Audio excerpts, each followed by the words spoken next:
Hurry, tick, tock. We coming, we coming. Start it up, start it up, start it up. Don't be scared, time is up, time is up, time is up. We coming.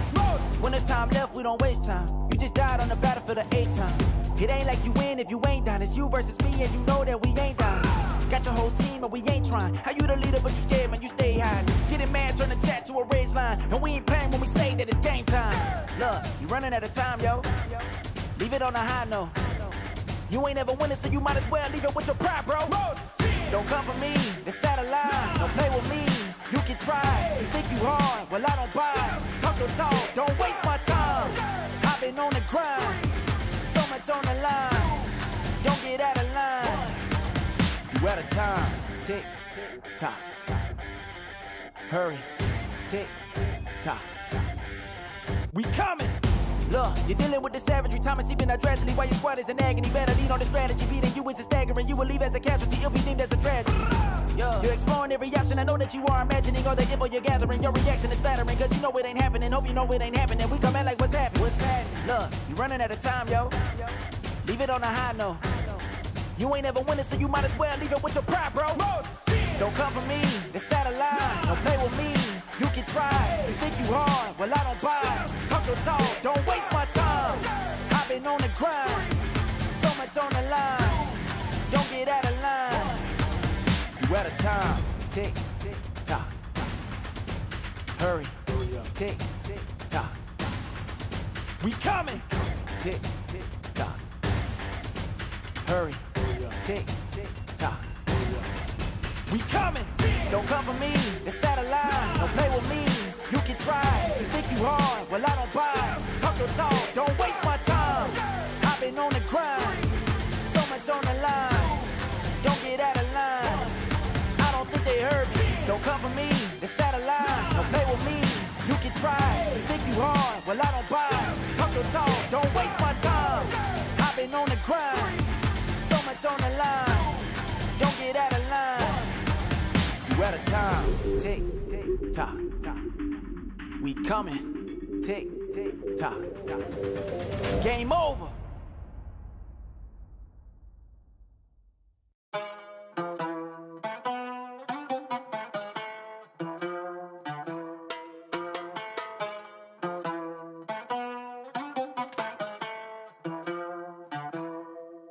They don't wanna see you win.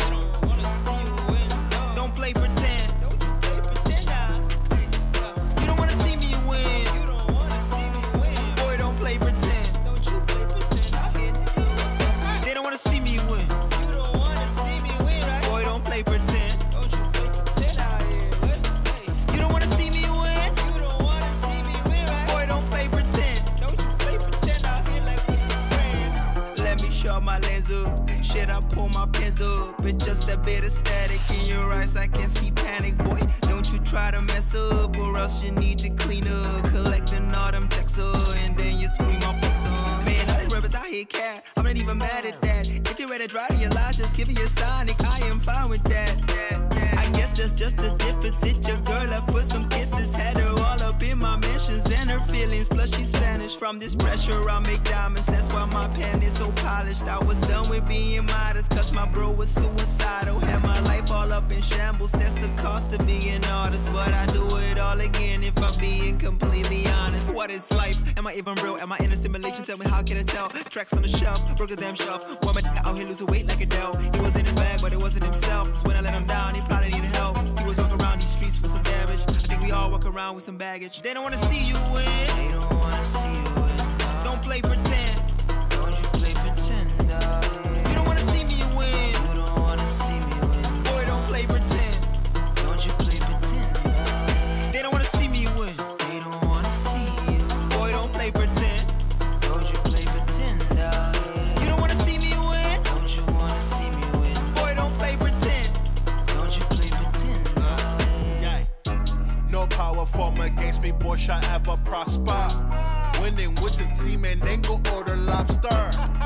That's all we know, round table like a mobster. Put the fake in line and win like instruction. All we wanna see is W's, no new friends, no none of you.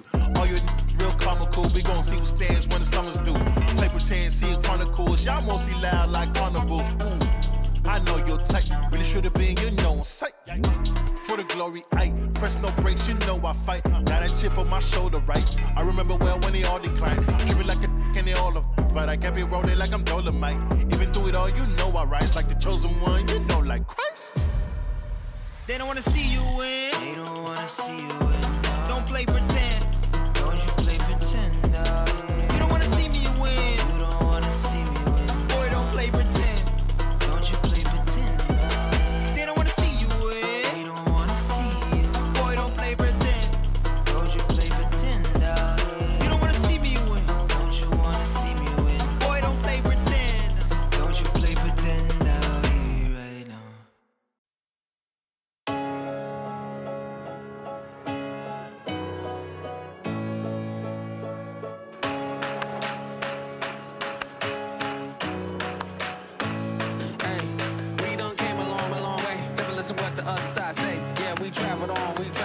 Kept going on each day. They say only fools rush in. I pushed all my chips all in.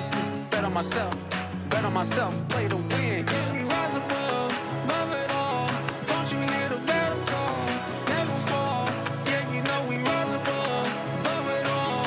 Don't you hear the battle call? Never fall. Yeah, you know we rise above it all. Crush it again. Never complain, we overcame all of the stress. Making my change, making my luck, playing my aim. One of these brothers is different the same. Don't you compare me to none of these lames. Travel these paths, folks on the road, over rainbows, for parts of the gold. Stack up the bowls, we're ready to go. I said it, I meant it, I'm ready to get it. I'm out on the road. We done came a long way. Never listen what the other side say. Yeah, we traveled on, kept going on each day. They say only fools rush in. I pushed all my chips all in. Bet on myself, play to win. Cause we rise above it all. Don't you hear the battle call? Never fall. Yeah, you know we rise above it all. Don't you hear the battle call? Never fall. Yeah, you know we rise above it all. Top floor down, penthouse dream. We here now. We made it. Never coming down. Reaching for the cloud, overcame it all. We here now, we made it. Hey, we done came a long way. Never listen what the other side say. Yeah, we traveled on, kept going on each day. They say only fools rush in. I pushed all my chips all in. Bet on myself, play to win. Cause we rise above it all. Don't you hear the bell call? Never fall. Yeah, you know we rise above it all. Don't you hear the bell call? Never fall. Yeah, you know we rise above it all. Don't you hear the bell call? Never fall.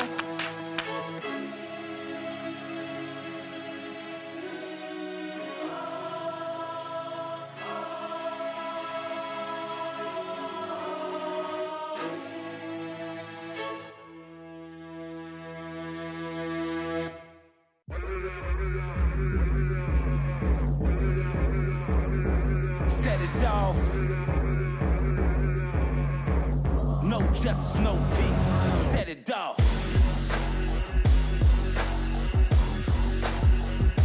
Set it off. I set it off. No justice, no peace. So I set it off. It's time to jump in the mix. Stand for something again. Fight for the right for your life. Remember and never forget. Gold all on my collar, king. I am Mufasa, straight up and up down. Honor me like I'm my father. I'm like the moment of time when you flee or you fight. This the line at the bottom, the height of my life. What's wrong or what's right? The pressure to fold, but I'm from the dirt and I'm solid as gold. Power to the people, power to the people. Got the right to bear arms when you fighting evil. Went from picking cotton to threading the needle. Now all we do is stun like Evil Knievel. Set it off. Ha. Set it off. Set it off. No justice, no peace. Set it off.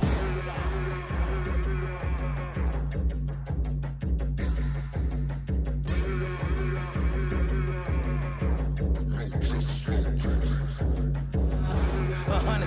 looking like survival.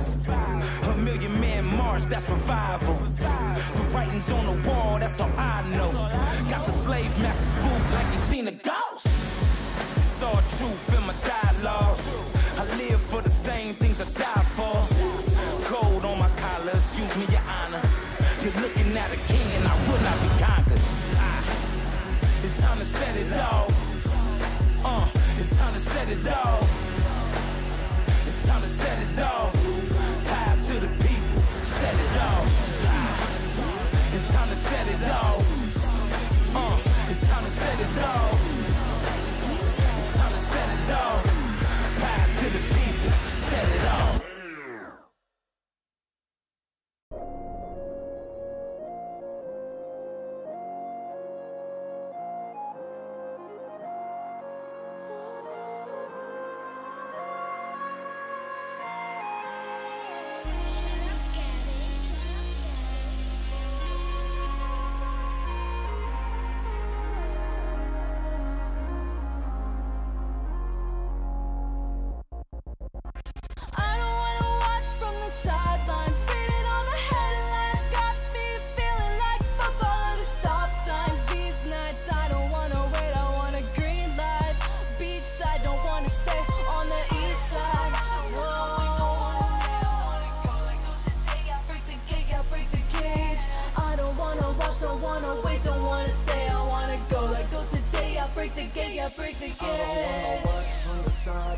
Bitch, I'm on the top of that high rise, switching up the flow. I'm a fly guy. I don't really know about your timeline, but I need your time right.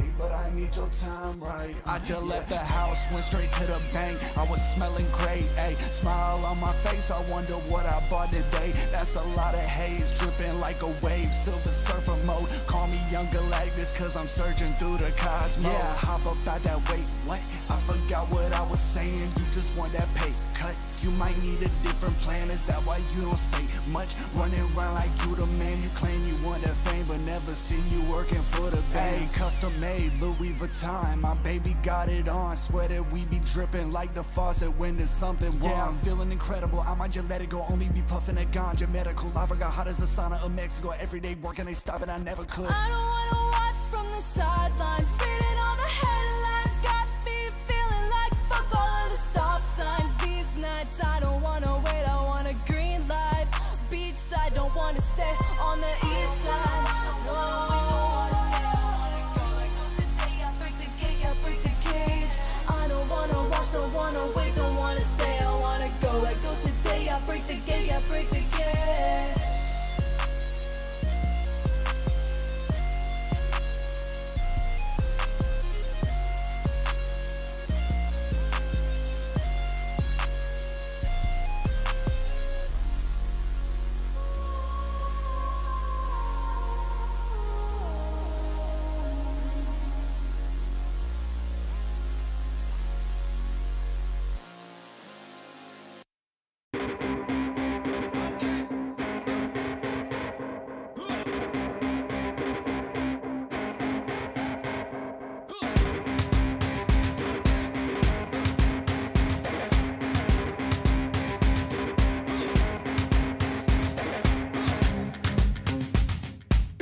Easy. All right now. All right. This is intercourse of the intellect.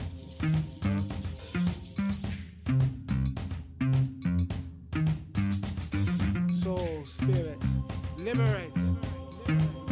Easy, easy. Okay, you great man.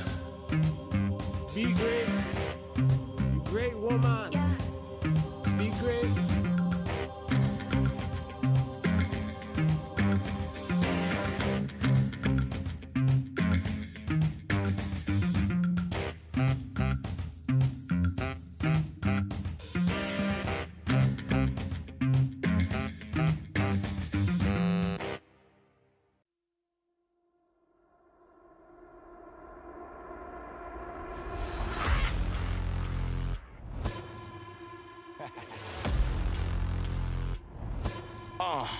Yeah, life of the lawless.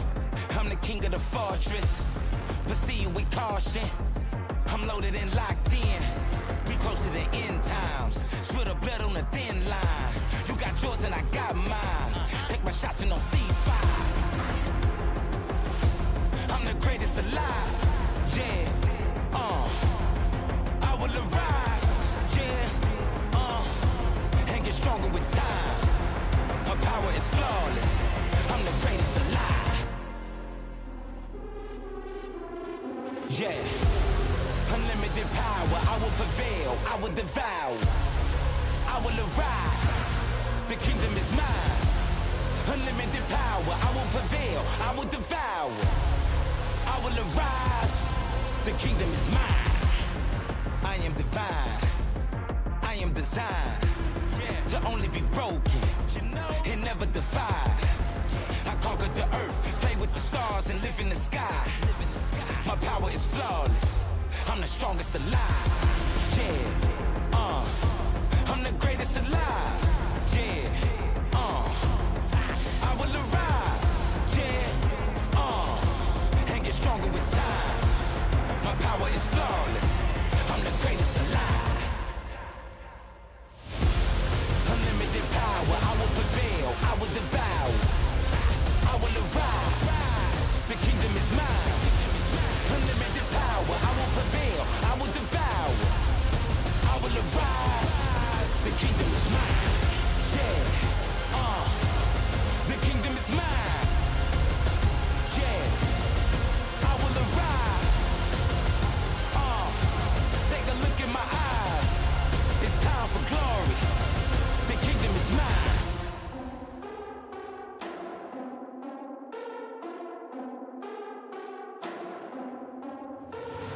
Yeah, the kingdom is mine. Yeah, the kingdom is mine. Life of the lawless. I'm the king of the fortress. Proceed with caution. I'm loaded and locked in. We close to the end times. Spill the blood on the thin line. You got yours and I got mine. Take my shots and no ceasefire. Unlimited power, I will prevail, I will devour. I will arise. The kingdom is mine. Unlimited power, I will prevail, I will devour. I will arise. The kingdom is mine. Yeah,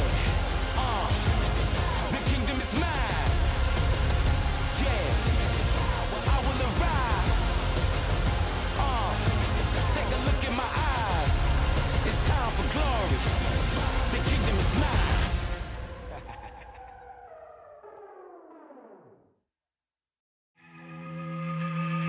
This rap, you ain't tough enough with this rap. Let's go.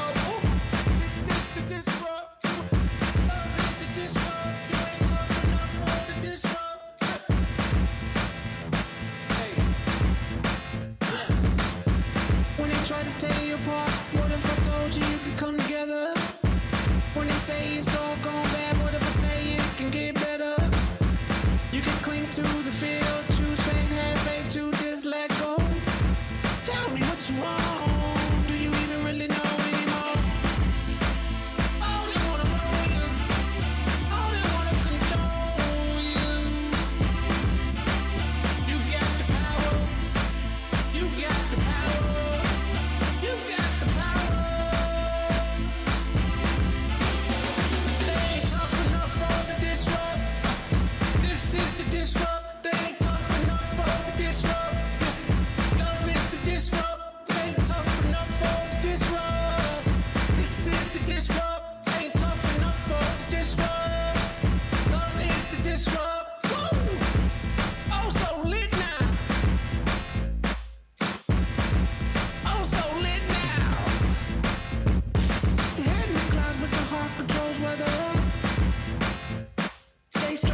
time, but now it's forever.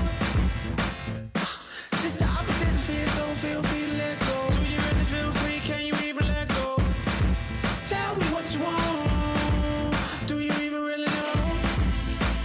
Oh, they wanna mold you. Oh, they wanna control you.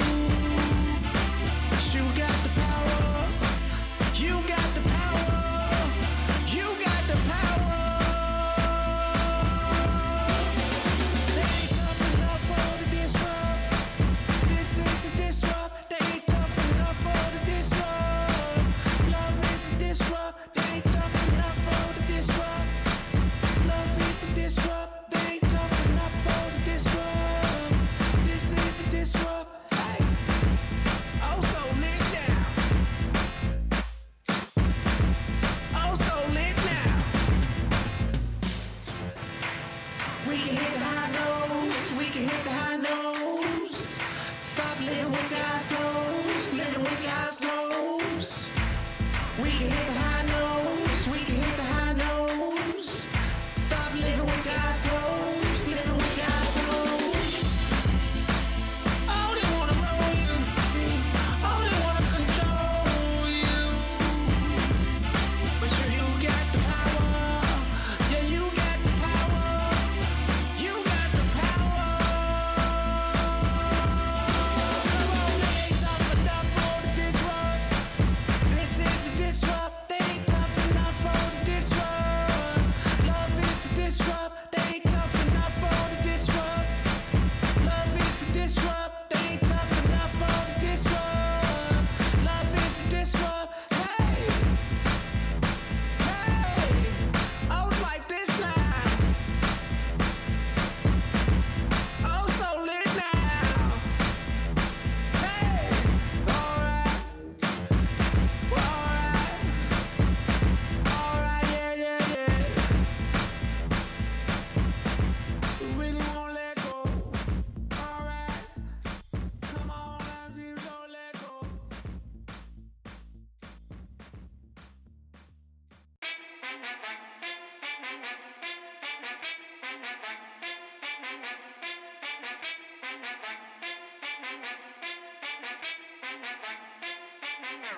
I'm in the Cayman Islands wildin' while I'm bustin' up the silence. I'm denying all vaginas who be claiming that they rhyming. Bust up in here like a bando, way too much to handle. I should let you know I know my haters really fans though. Wow, yeah, why the hell you mad? Look, I'm just being me. Mess around and break the bank. She might shake it on the dash. Had her screaming like a mad.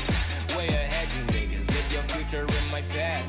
Whip it like a flip phone. Oh, she loved the bone. All you niggas big bandwagons on my shit. No, you can hop up off that. I just got my sauce back. So way out my mother loving mine. I think I lost that. Yeah, let's go.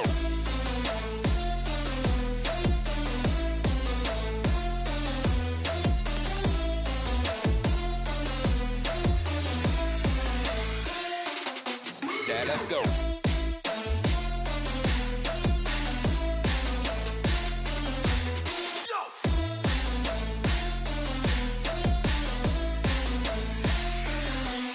On my 007, yeah, there is no telling, yeah. What I might do next, what I might have in here. What I might have in here. Yeah, I'm on a mission, and no one can stop me, you must be tripping. Tell Roger to copy, I'm on a mission, and no one can stop me, you must be tripping. Tell Roger to copy that. Let's go. I'ma raise the millionaire, self-made winner here. Nigga, you a copy of a copy. Build a bear. I only fear the fear of fair, and that's not in here. You couldn't even say you ballin' if you had a pair. Watch out, donuts like the cop out. So much time in music, man, I swear I never clock out. Turn next note to knockouts, make them wanna tap out. Now they tryna find me, kinda like the trap out. I just had to flip mode, I be hella lit, stove, whip it hella loud. You can feel it from the 6th floor. All my Caribbean girls shake it like it's disco. I just had to lay it down with this. Yeah, let's go.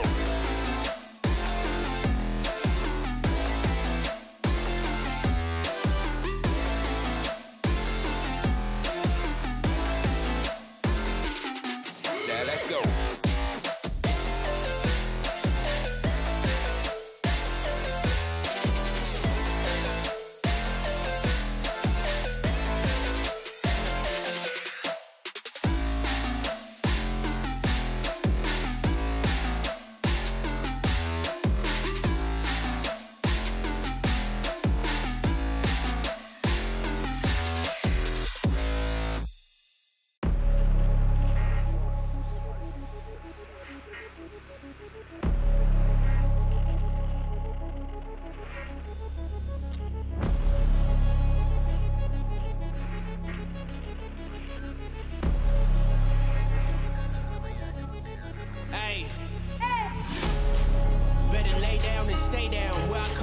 from, we don't play around, yeah, I'm the one. Even at my worst, I'm the best. Give my all till it ain't none left. Don't sweat, I'm the one.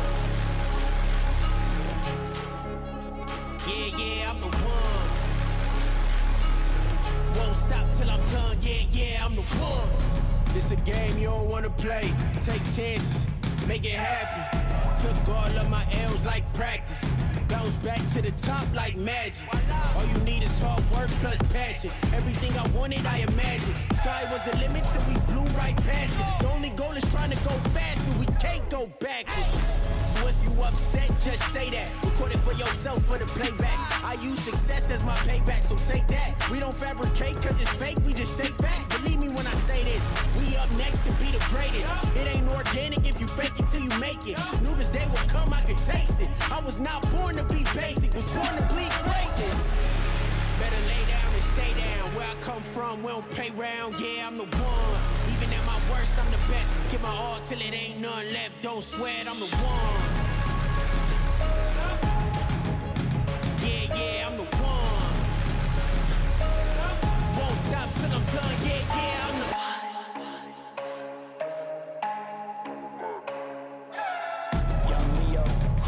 Debo, calm at the line, it's a free throw. Talent God-given, this divine like a cheat code. Multiply grind, bottom line, we ain't equal. Better go to the tape and then check the tactics. I've been on the mic while they've been laying on the mattress. Whole army out on the march and we bring the madness. Someone tell the analysts to add up all the factors. If they only knew what they were up against, they'd probably be better prepared for self-defense. They've been at home and I've been in the trench. I smell blood, yeah, I caught a scent. I'm in my zone, I ain't gonna miss. I've been to war, man, I took the hits. It don't matter if you're venomous. I've grown immune to the poison. My blood's still boiling. Always moving forward in conflict, I don't avoid it. I'm never stopping, I'm getting it till it's won. I get it done in my blood, got the code DNA, you the one. Better lay down and stay down. Where I come from, we don't play round, yeah, I'm the one. Even at my worst, I'm the best. Give my all till it ain't none left. Don't sweat, I'm the one. Yeah, yeah, I'm the one. Won't stop till I'm done, yeah, yeah, I'm the one. Yeah, yeah, I'm the one. Won't stop till I'm done, yeah, yeah, I'm the one.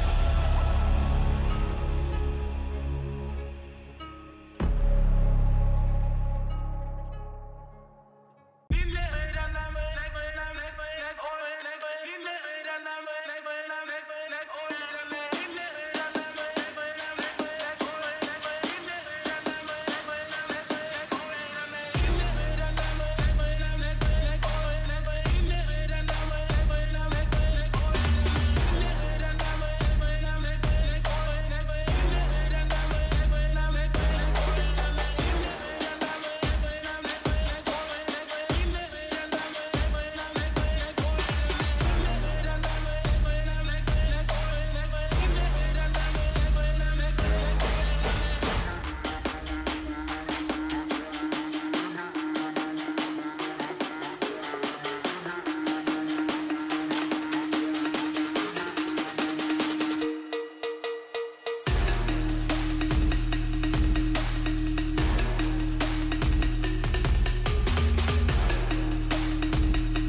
I was in the dark, wonder. I was on that gas like a Hummer. I was steady focused on the come up until you caught my eye. Girl, I hit the Johnny Gill, my. Now I'm knowing what a true love is, and the mothers was so bogus. I put my heart on the line every time I come through. Hope that you notice. Hoping that you notice it. Hope that you care. Hoping that you care, that you care. Try to connect to your Wi-Fi signal come through. Yeah. Gotta stay focused. Gotta stay focused, man. Gotta stay there. Gotta stay there, man. Oh, baby, yeah. Make time for the FaceTime. Set a day for the time. Oh, baby, yeah. All up in my mentions. Yeah. Tryna get attention.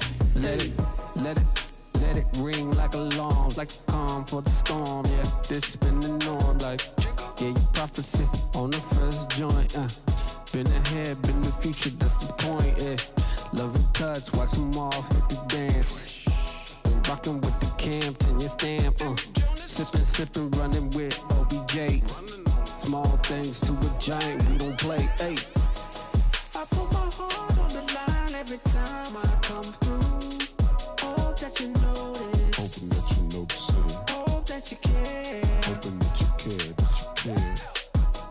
Try to connect to your Wi-Fi signal come through.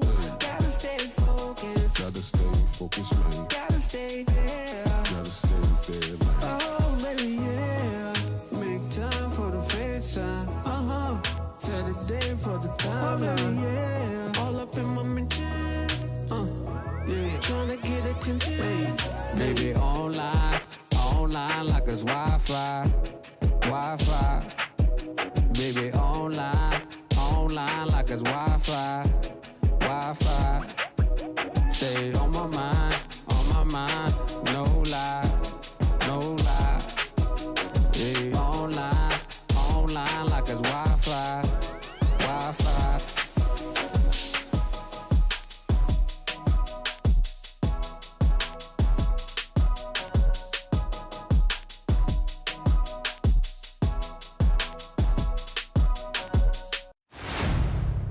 In it to win it.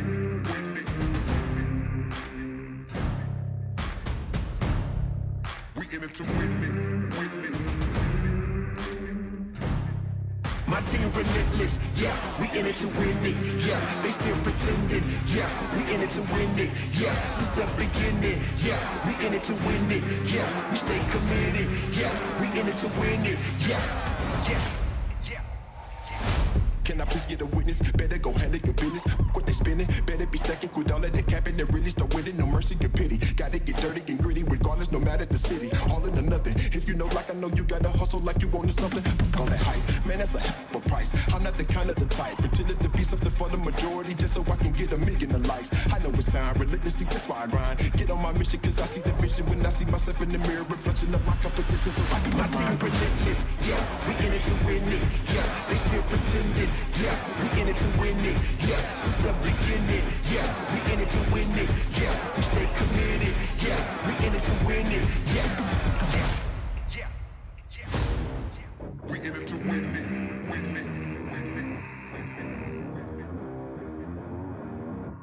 We in it to win it.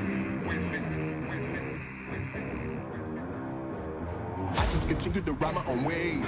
You can catch me in the beach a lot, serving the streets to get paid. 24/7 around the clock. I'm cutting shit up like a barbershop. Look, people who listen to eavesdrop. Loyalty is the key, no more flip-flops. Cause I can't stop till we all pop. Till we all pop. Till we all pop. Till we all pop. My team relentless, yeah, we in it to win it, yeah, they still pretending, yeah, we in it to win it, yeah, since the beginning, yeah, we in it to win it, yeah, we stay committed, yeah, we in it to win it, yeah, my team relentless, yeah, we in it to win it, yeah, they still pretending, yeah, we in it to win it, yeah, since the beginning, yeah, we in it to win it, yeah, we stay committed, yeah, we in it to win it, yeah. We in it to win it.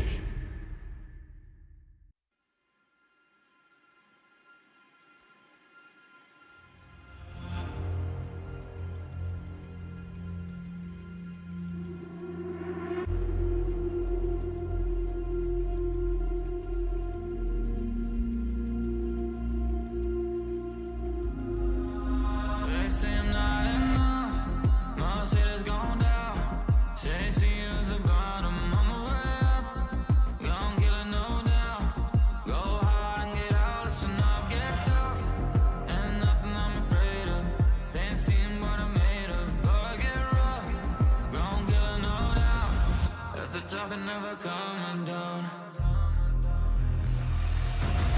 Raise a glass for the snakes in the grass. Give a toast to the fakes in the past. Now the ghosts blowing smoke out of gas. Throwing stones out of house made of glass. Swerving in my lane, I'm living fast. I'm all in my bag, ain't looking back. I was down the hill, ain't going back. I got it out of mud, now I'm on track. This ain't not enough. All tears gone down. Can't see you at the bottom. On my way up. Young killer, no doubt.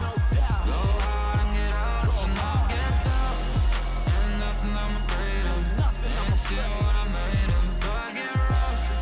Young killer, no doubt. But the talking never came. Watch how I run it like basics. I'ma take it back to the basics. I'm the one they want, yeah, I got it out the basement. Now I'm sky high when I pull up in the spaceship. Face it, racks on the 100, they ain't see me coming. Creeping on the comer base summer, now I'm stunting. I ain't never coming down, I'm on the summit, running.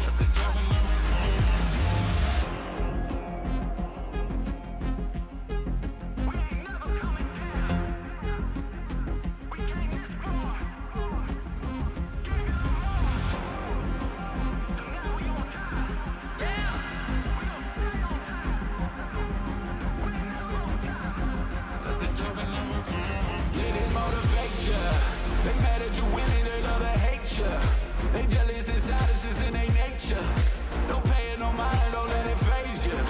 They monitor these moves that we make it major. They mad at you winning, they love to hate ya. They jealous inside, it's just in their nature. Don't pay it no mind, and don't let it phase ya. Don't let it phase ya. Not enough. All tears gone down. Can't see you at the bottom. On my way up. Young killer, no doubt. Go hard and get out. Listen, I'll get tough. Ain't nothing I'm afraid of. Ain't still what I made of. Do I get rough? Young killer, no doubt. But the talking never coming down.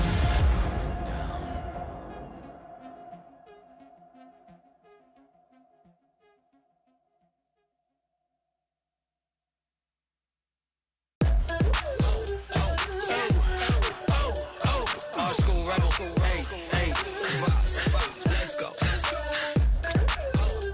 We got a new dance for you. Oh, for the fly section. Yeah, wax on, wax off. Check it out. Let's get it, let's go. Let's get it, let's go. Oh, let's get it, let's go. Let's get it, let's go. Oh, let's get it, let's go. Let's get it, let's go. Oh, let's get it, let's go. Wax on, wax off. Hey, Wax on, wax off. okay. Yeah. Wax on, wax off. Hey. I spit that flame, been in the game, been Hall of Fame. Yeah. I cook these beats since 13 in mom's dining room. Check. Can't let these tracks for Swift, Usher, and Chris. On my block, I was always on this. They can count you out, but you can count on this. I would never ever miss. Young OG, I've been low key, like Steph from 3. I keep the key. Game on lock. I got a sixth sense, they can't see me. Get it. I got a sixth sense, they can't see me. Get him, the business. Hey, old habits die hard. Yippee-ki-yay, Bruce Willis. Let's get it, let's go. Let's get it, let's go. Oh, let's get it, let's go. Let's get it, let's go. Oh, let's get it, let's go. Let's get it, let's go. Oh, let's get it, let's go. Stadium status, let's go. Wax on, wax on. So real. Wax on, wax on. Hey, this right here feel like perfect timing. I've been shining, stars aligning. So many clips I've been grinding. No malice, I just been climbing. Keep it a buck, keep it a beam. I've been on top, doing the thing. Paris with Billy at Zenith 15. I've been in shadow, stacking the green. Call me your highness, like I'm a king. If you've been hating, that's low self-esteem. We just been out here living the dream. Me and my team, nah me. Let's get it, let's go. Yeah. Okay. Let's get it, let's go. You know what it is. Art school. Get on me, yo. Let's get it, let's go. In the game like EA. In the game like EA. In the game like EA. Wax on, wax off. Wax on, wax off.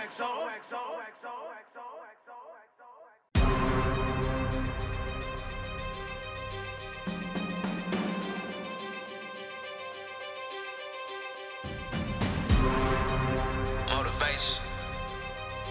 Motivation. Yeah. Try to stop me, yes. Motivation. Motivation. Motivation. Motivation. Motivation. Motivation. Motivation. Motivation. I can't lose, no, I won't quit. I won't quit. Got the juice, yeah, I'm so sick. I'm so sick. All night, no days off. Days off, it going hard. It's the payoff. Payoff. Yeah, I train like a true dude.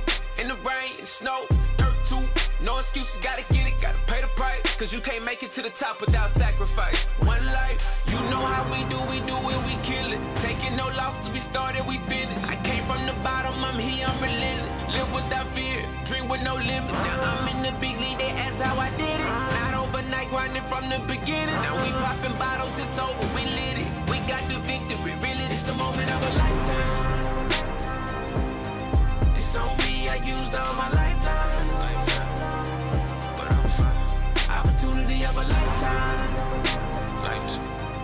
Can't stop, gotta give it all right now. Opportunity of a lifetime, lifetime, yeah. You know how we do it, we kill it. Taking no losses, we started, we finished. I came from the bottom.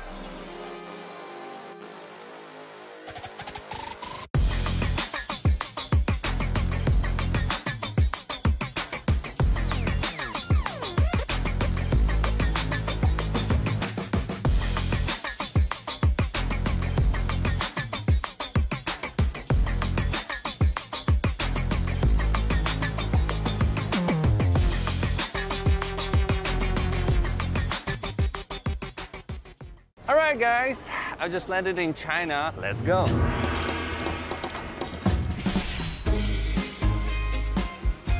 Play the local way, pay your way. Have you ever seen the Great Wall at night? Play the local way, pay your way.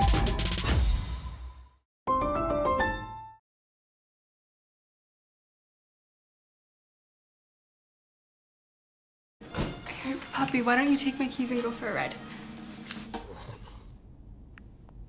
Welcome, Stella. So you talk. Stella? Almost. What's next? Bright blue. It's bold. Sorry, hon. I'm hungry, actually. Your favorite, right? How did you know?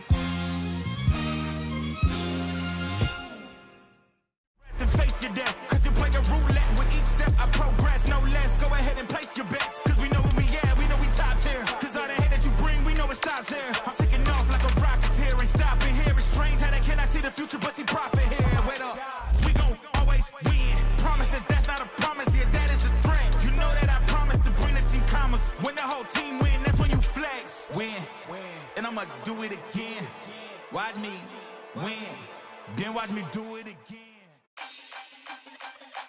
Dominate the Rift with Opera GX, the ultimate hub for all things LoL Esports. Get a browser built for League fans with a custom UI, exclusive themes, and seamless LoL Esports tournament integration.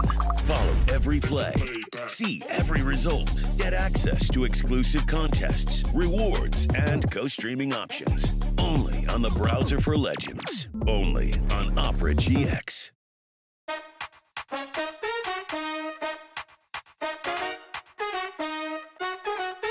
Give me some of that wow. Move to the beat, drop down. Feel it in your body, let it out. Give me some of that, give me some of that wow. Give me some of that wow. Move to the beat, drop down. Feel it in your body, let it out. Give me some of that wow. Give me some of that wow. Move to the beat, drop down. Feel it in your body, let it out. Give me some of that wow.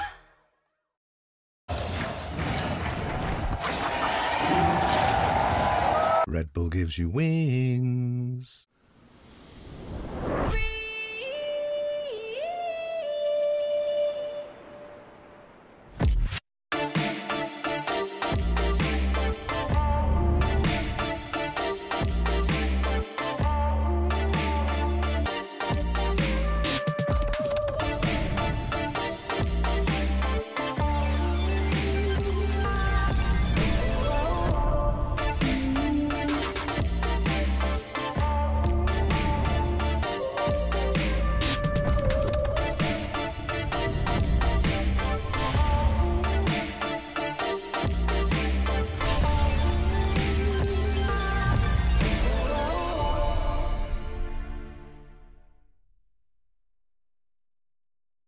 When you have 5G home internet, you can get entertainment you already love for less, like Netflix and Max, Disney Plus, Hulu, and ESPN Plus. Save on them all. Plans start at just $35 a month. Only on Verizon. Show them your balance, show them your passion. Move forward, not back. Go hard, be effortless, confident. Off the ground might be safe for now, we ain't pedaling. Keep control, we ain't settling. Keep it going to the very end. Till you win, gotta try again. Ain't no limits, we gon' get it in. Hey. Started up, we finished. Never running out of energy.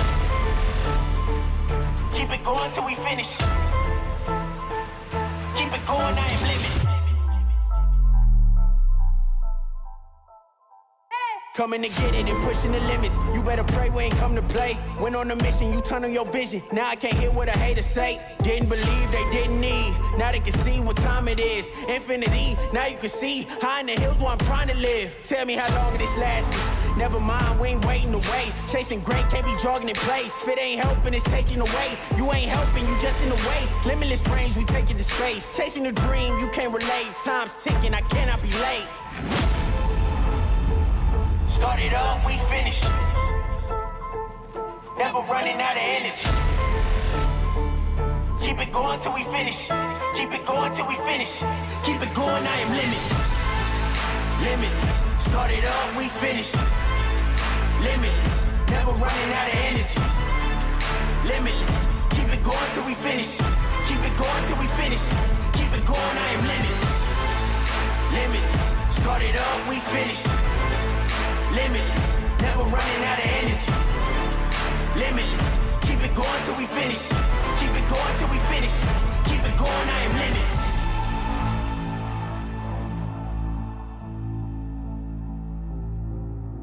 No boundaries, no end, no limits. Nothing is easy, and everything is earned.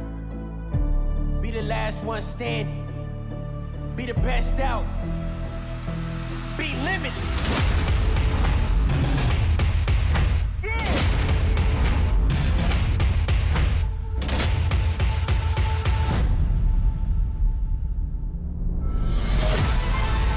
Limitless. Started up, we finished.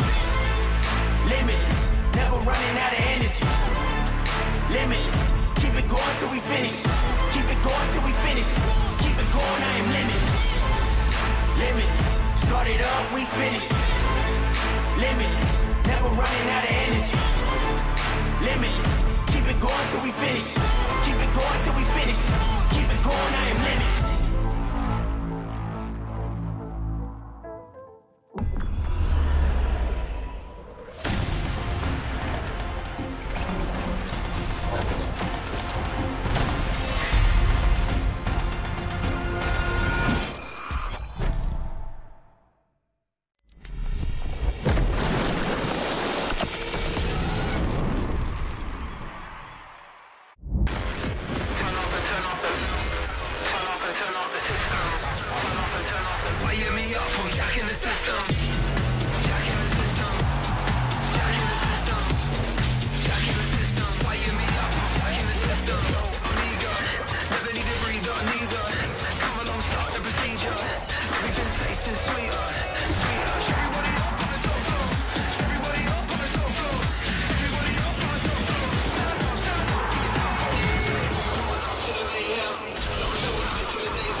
Welcome back to LOL Park in Seoul for First Stand 2025 finals. Across the past 7 days, 5 teams showcased elite mental, sheer creativity, and showed the world that they got. Today, Hanwha Life and Karmine Corp stand as your finalists. Glory is theirs for the taking. And it all comes down to this. We're in a half hour away from finals. I'm Laure, and today joining me, I have Emily, Kobe, and Wolf. How are you guys doing?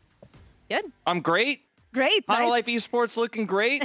Hanwha Life Esports looking to potentially take their first international title. Peanut, the last Rocks Tigers were never able to get it done. Already, wow. Hanwha Life, Dropping the narratives big already. favorites to maybe do it again. As an LCK rep, I'm feeling good. Yeah, same thing. You know, Team League. Just kidding.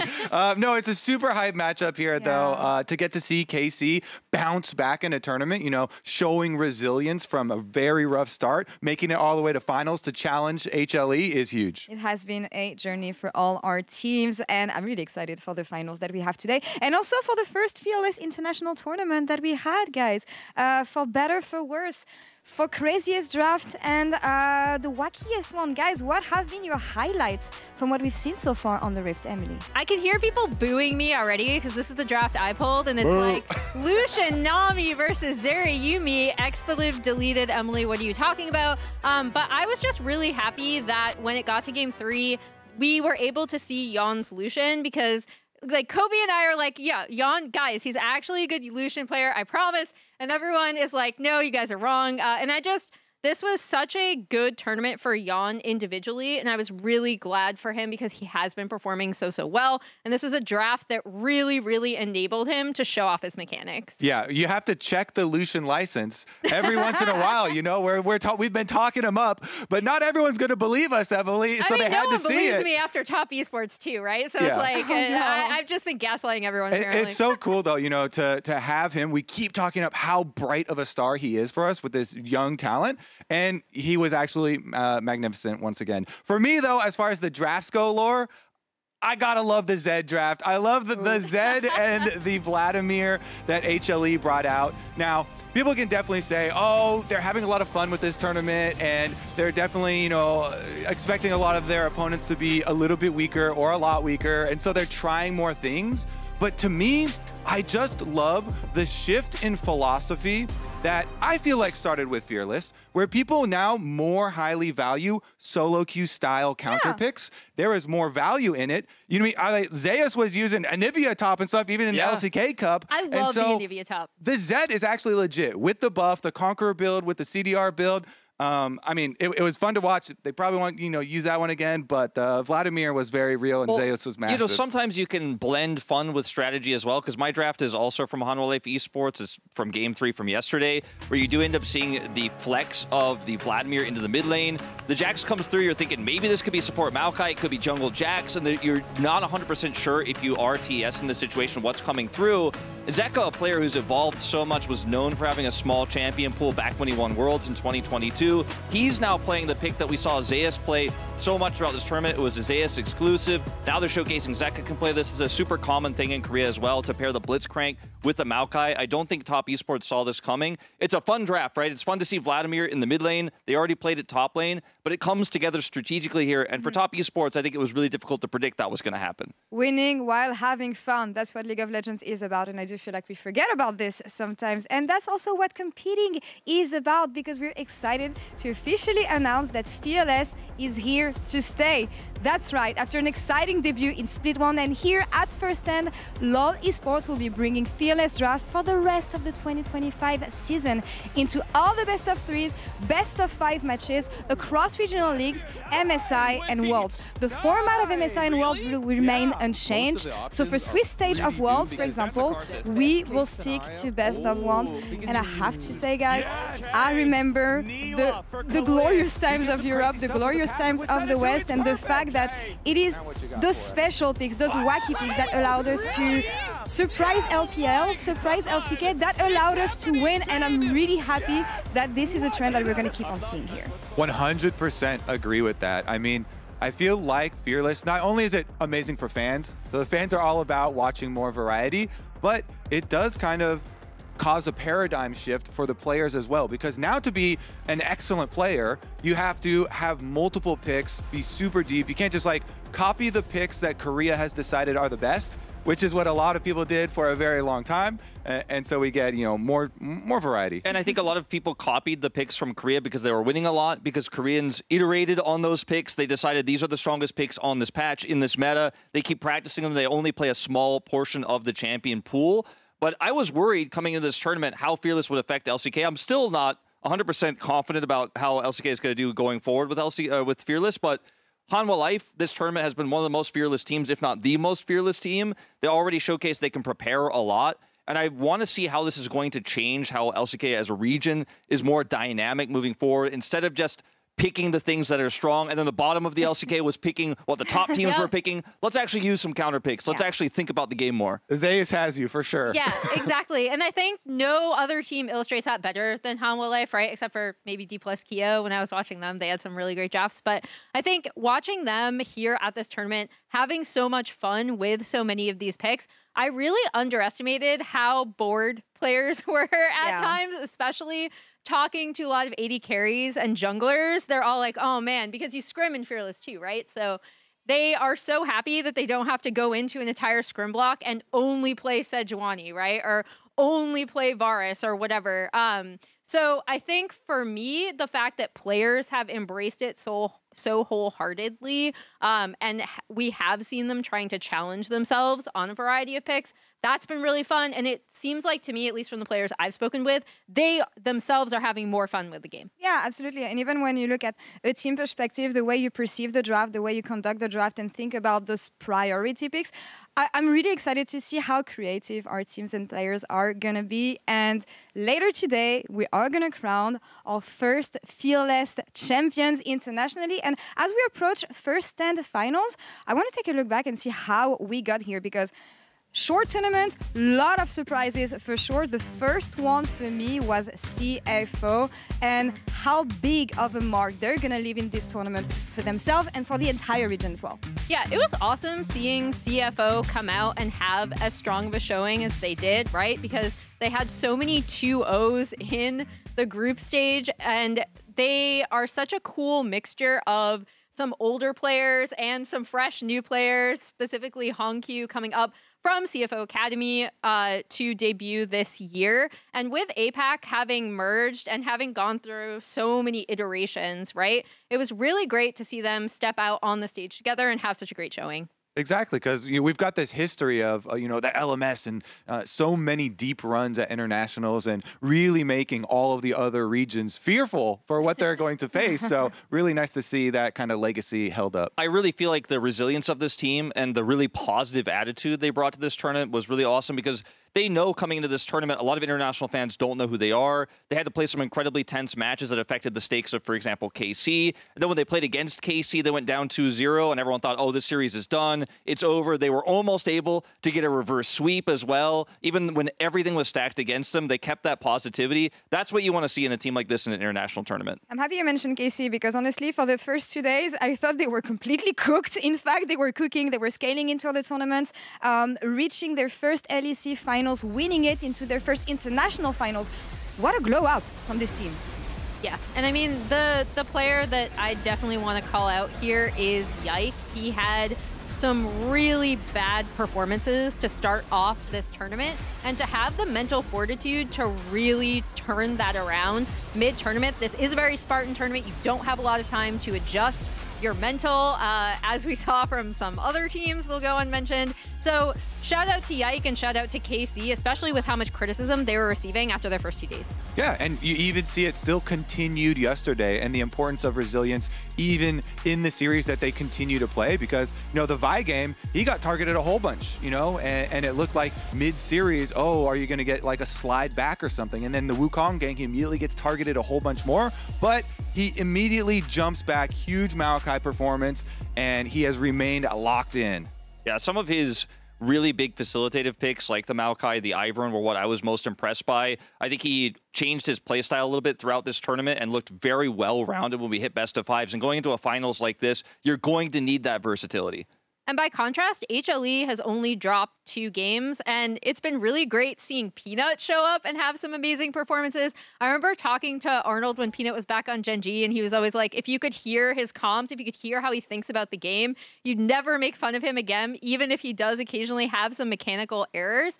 And I think it has been really cool to see him come out and just generally see HLE as a team be so creative, be so coordinated, and be so proactive.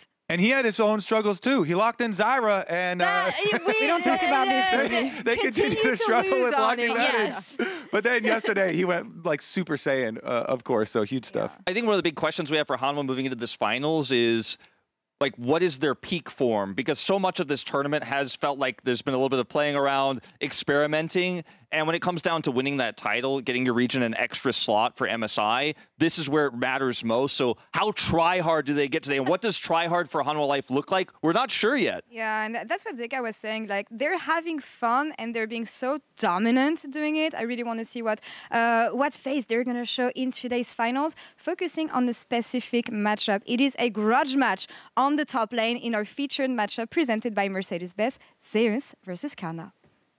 And I have to say, some of my favorite plays. I'm sorry. Towards Kana and Zeus in the top lane for our featured matchup presented by Mercedes-Benz.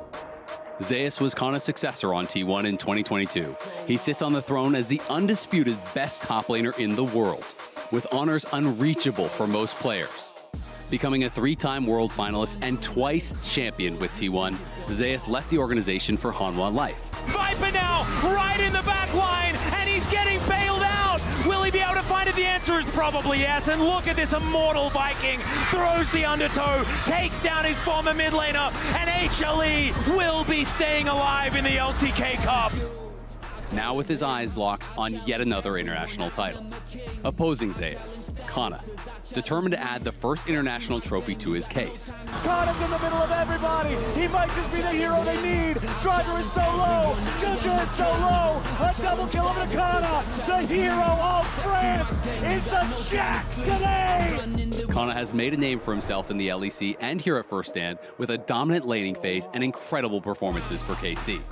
Will Kana complete Karmine Corps' redemption arc and earn KC their first international trophy? Or will Zeus continue his reign of dominance?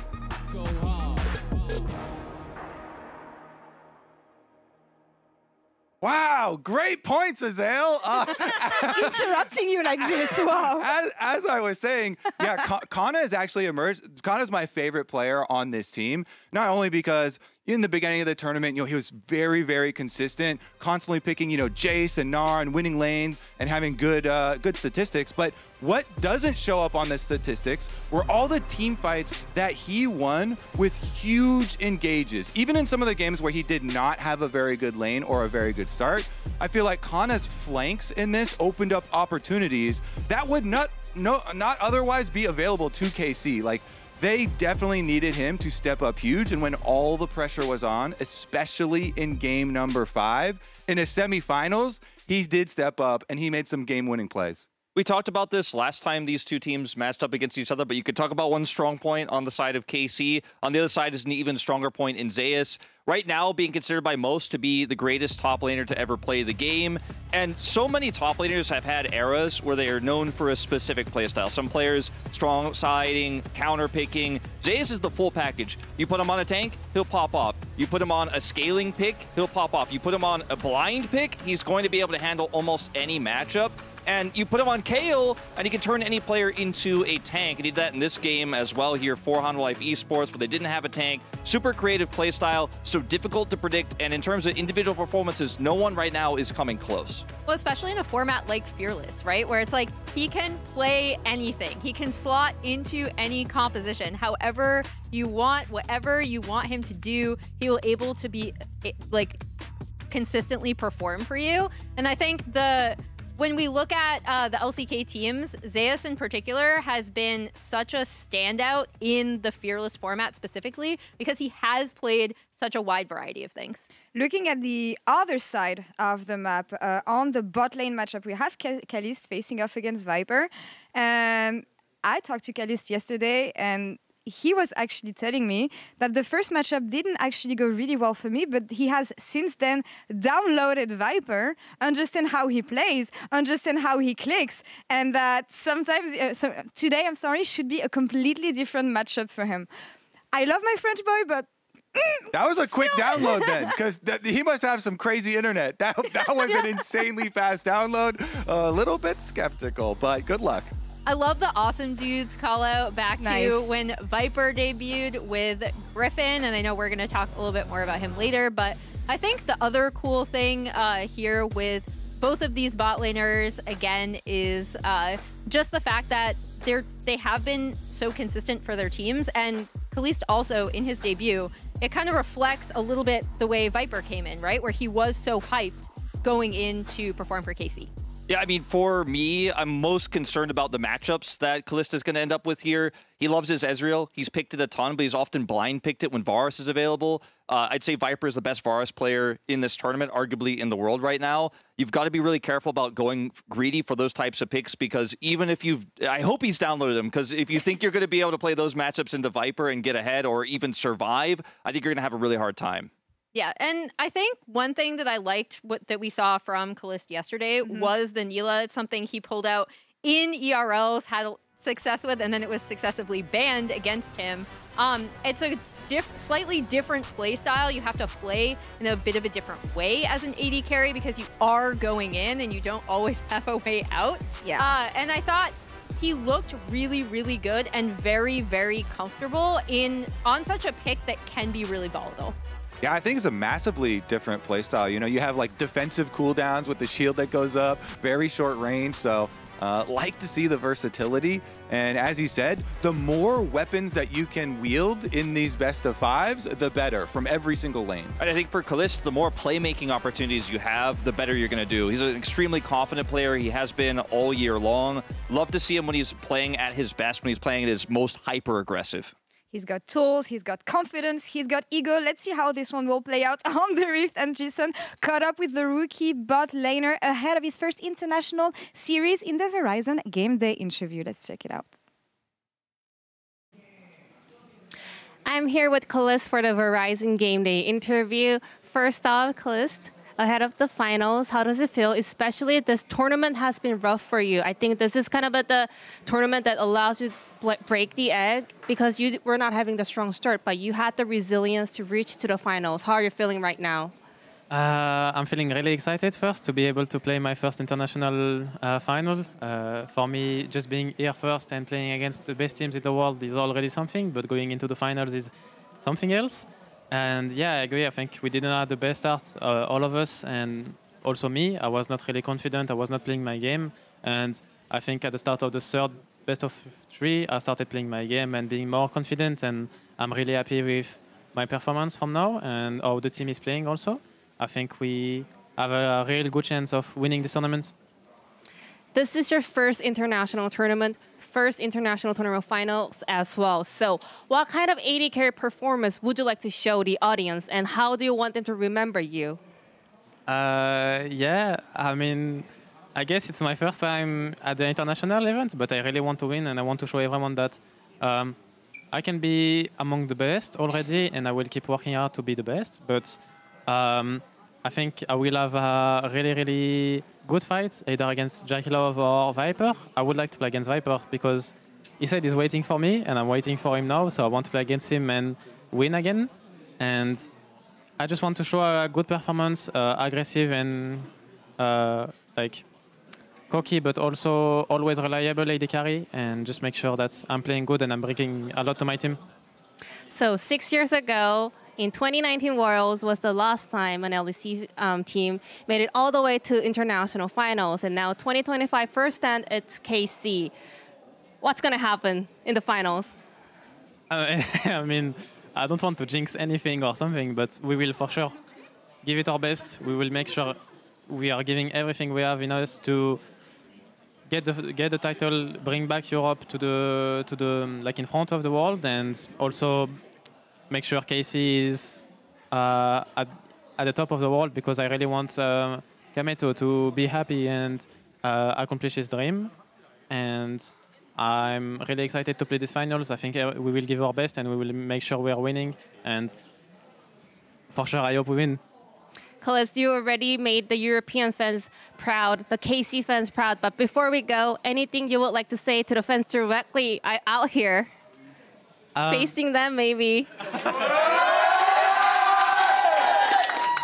I mean, just thank you for the support. It really means a lot. All of us, we really, from the bottom of our hearts, we are really happy for you to be here, to see you guys at the Lol Park, giving us like a lot of strength. We are really happy that you are here in Korea supporting us. Also to all the fans on the stream, and we will make sure we are giving our best to win the finals, and we will make you guys proud. Thank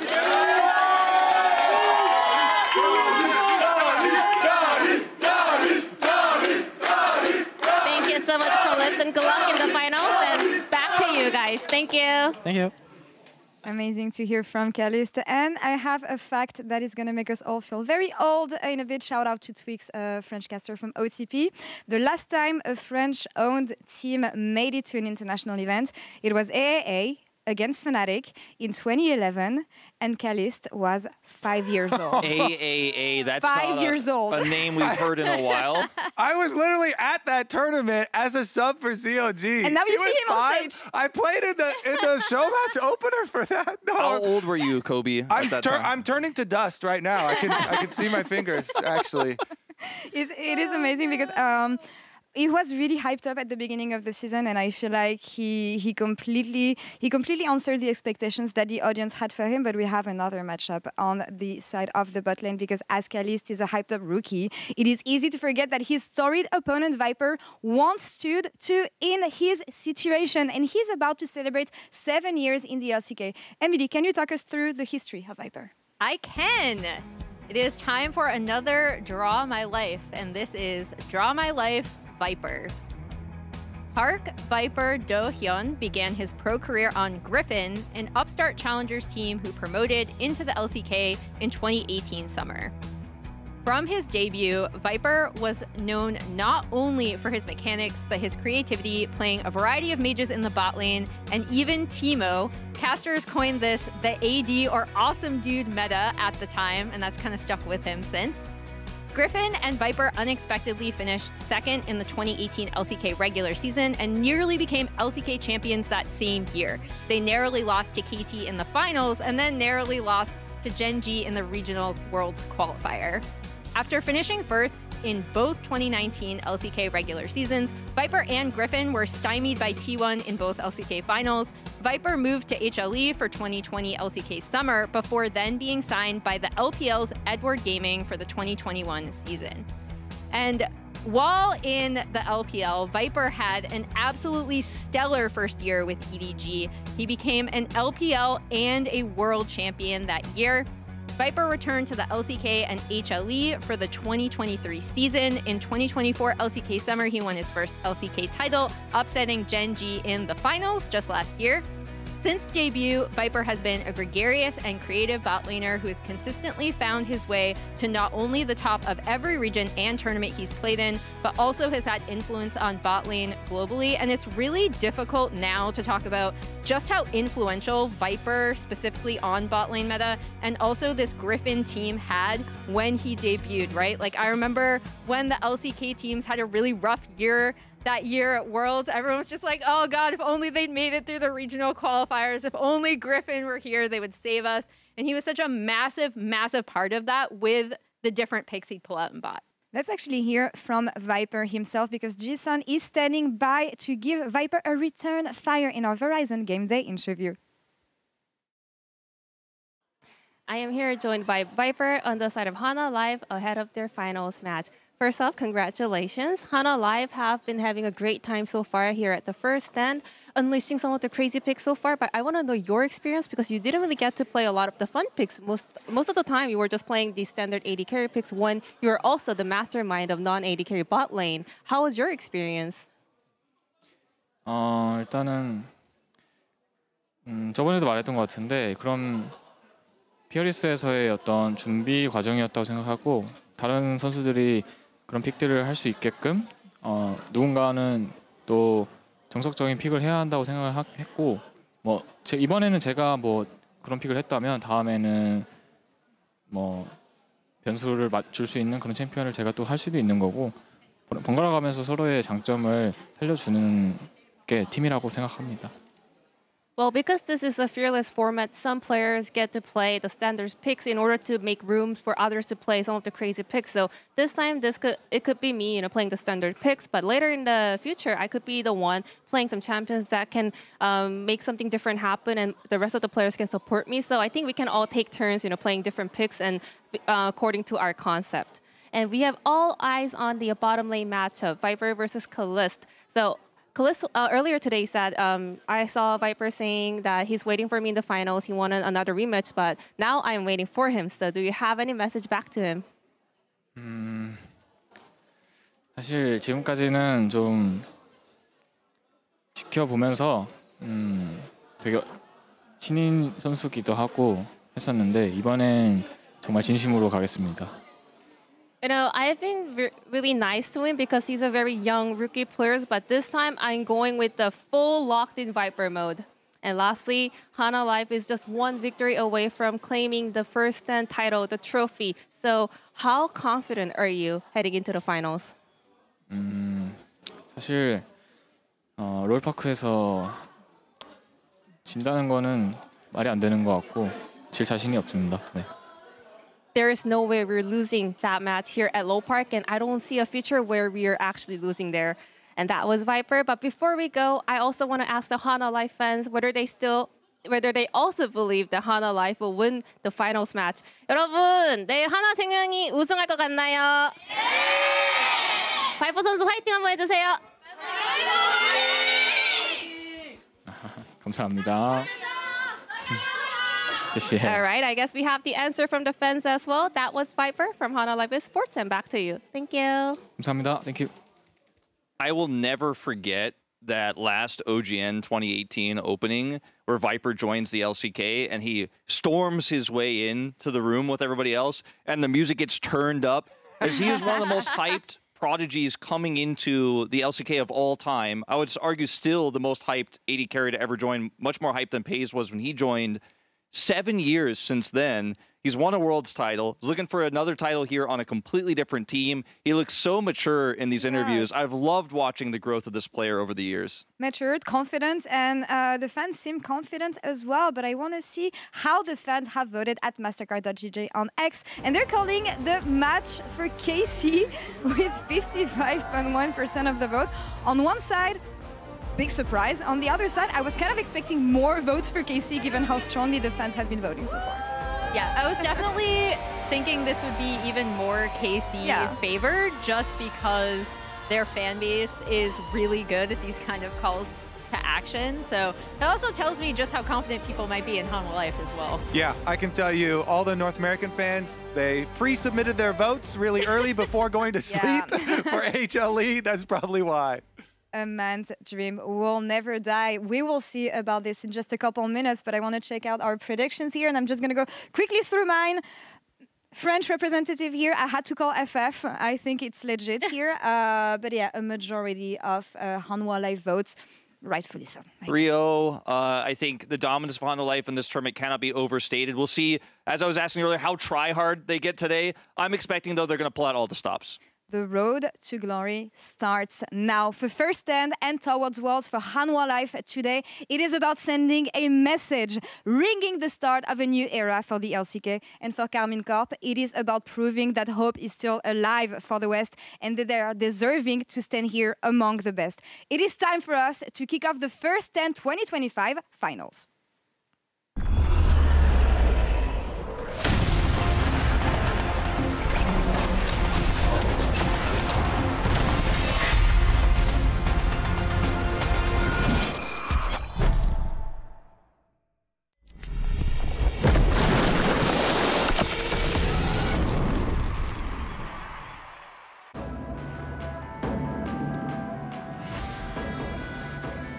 FST.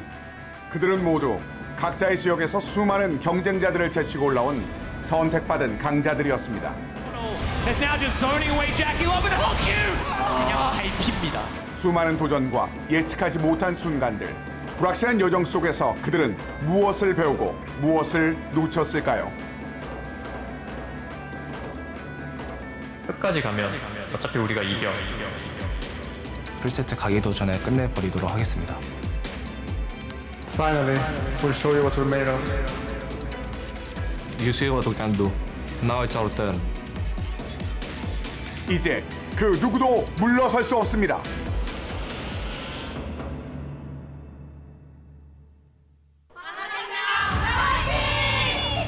충분히 결승 오를 수 있다고 생각은 했는데 오늘 이 정도의 활약까지는 생각은 못했던 것 같아요.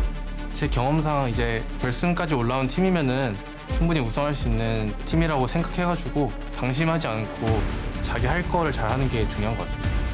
Life, we know they are a very strong team. Last time they beat us 2-1, but we managed to get a game from them, and we were one of the few teams that did it. So I know we can always beat them.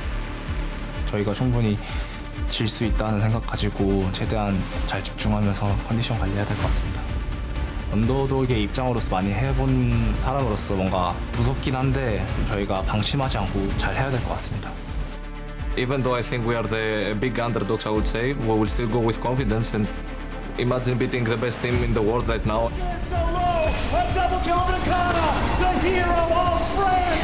It's the Jack Delay KC top player refusing to. KCC가 엄청 이 1차에 비해 훨씬 많이 올라왔다고 느끼고 엄청 잘하는 팀이라고 지금 생각하고 있어서 Zeus is a very hard player to prep against because he plays so many weird champions. As down goes Cassante. Oh, we knew it. He was going to be in carry, guys. No matter what Zeus plays, I know Kana is gonna beat him. 많은 방법을 찾아오겠지만 저를 밴으로 막을 수는 없을 겁니다. 이 선수들이 언젠가는 터질 거라고 생각했는데 오늘 하나생명을 이긴다면 그게 변수 아닐까요? 프로 선수로서 되게 값진 이 시간들인데 근데 거기서 또 우승을 한다? 그건 정말 말도 안 되는 일이라고 생각합니다. 모든 시작에는 끝이 있습니다. 그 끝에 살아남는 것은 단 한 팀.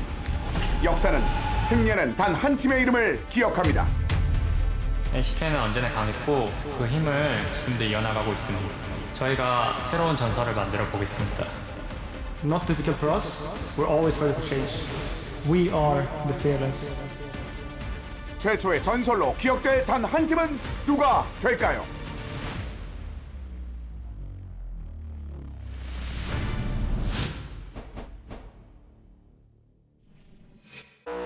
Welcome, ladies and gentlemen, to the First Stand 2025 Finals. Cannot wait to get the very first one of its kind out of the way. We'll see who's going to be able to pick up the first trophy. And our first team to enter Lowell Park, our arena, is HLE. And HLE had a crazy run in the LCK Cup.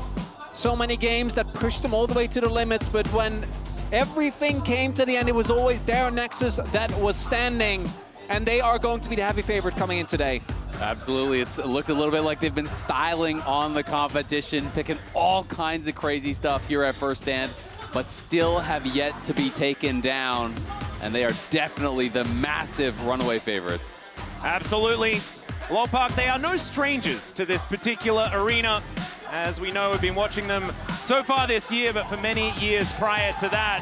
But this could be their very first international competition victory for this organization, dating all the way back to when they had some tigers on the jerseys. It would be very, very exciting. But their opponents today are going to be Karmine Corp. We'll see whether they can perform a miracle here today. And the fact that they're here in the first place, I'd call a miracle. The revival in performance that they were able to find in just a matter of days is nothing short of amazing.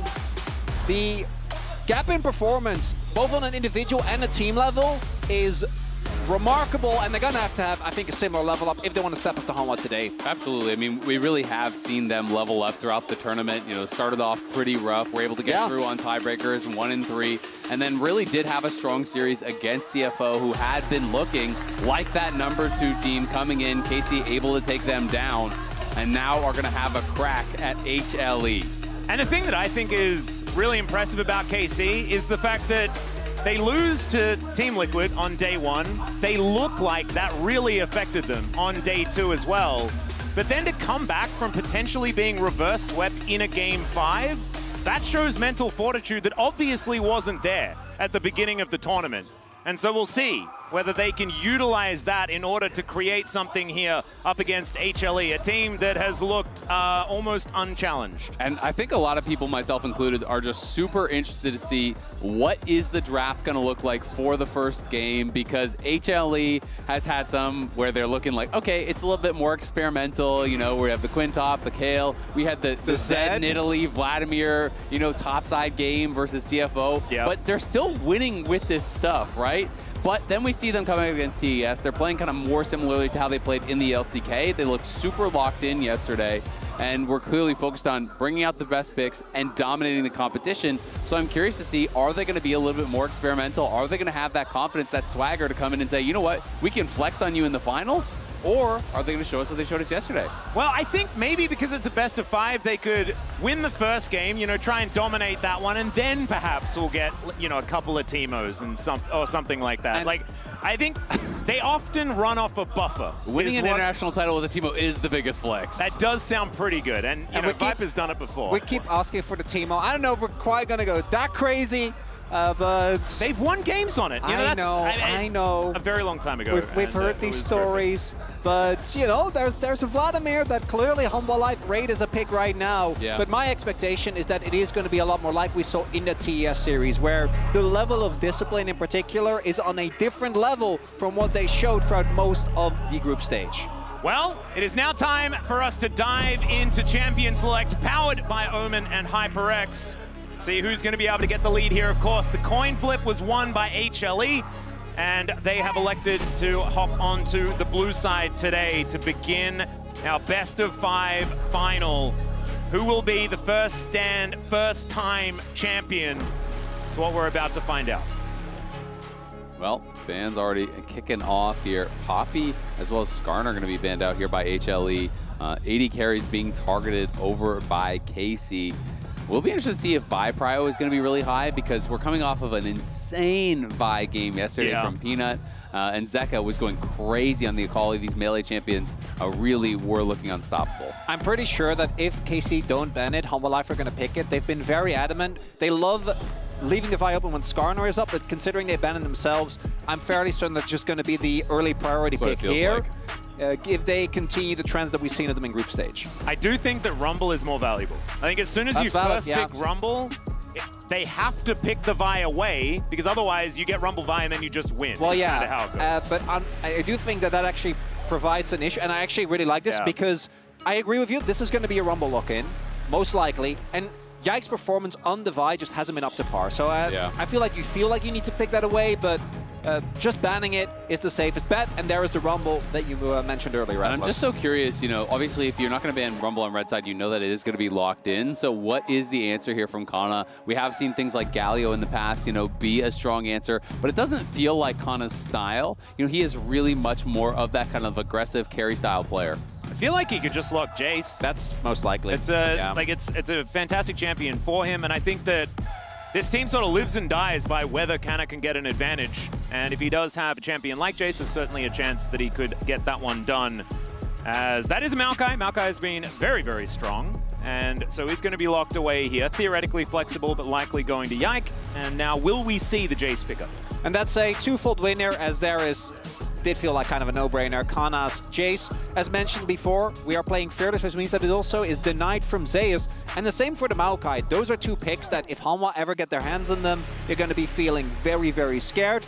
Not going to be the case here. I'm wondering if we're going to go towards something like the Zinza, which still very high in priority as well. Yeah, that's like the other one. Rumble, and then you could even look towards another melee mid here potentially for Zeka. Like you have that triple melee topside that can be really strong, but Wukong also really powerful. You know, isn't maybe as easy as that kind of Vi combo with the Rumble, but obviously does have that lockdown, you know, to be able to drop the equalizer down as he's going forward. And we saw Peanut look really, really good on it yesterday. It also really complicates the pick for AD carry here because Ezreal's already been taken away. That is one of the safer choices. Do note, by the way, Kalista is still open, but I do think you're going to be feeling a lot more scared trying to play that into the amount of backline damage that's there.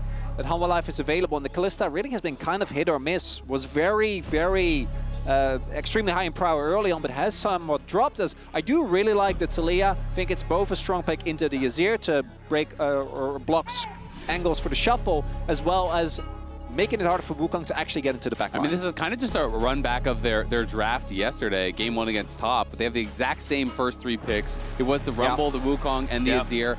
The Ezreal is banned out, but then they paired the Ezreal with Delight's Alistar, and it was like total comfort, you know, besides maybe the Wukong for Pino. It's not necessarily like his most played, but still, this is basically the same game 1 draft that they wanted yesterday, and they're just getting it exactly again here.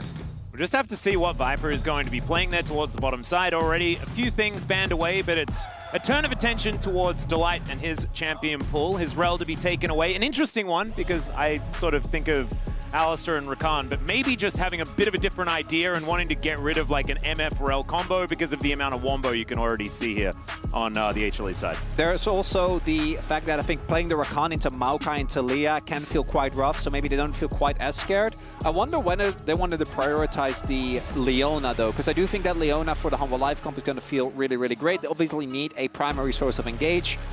And there is also the opportunity here for Humble Life to get a counter pick on the support otherwise. As the Jhin gets taken away, and my expectation is that KC is going to save it for Targamas, who does have a pretty eclectic champion pool, just locking an 80 carry here on 4, and then we'll see what the response from Humble is going to be. I mean, there are a lot of 80 carry bans, but I mean, Ashe is still available, MF is still available, Kaisa if you want to play aggressive. We've seen Sever come out a couple times, but you know, to me, I'm thinking, okay, well, Ashe is taken away.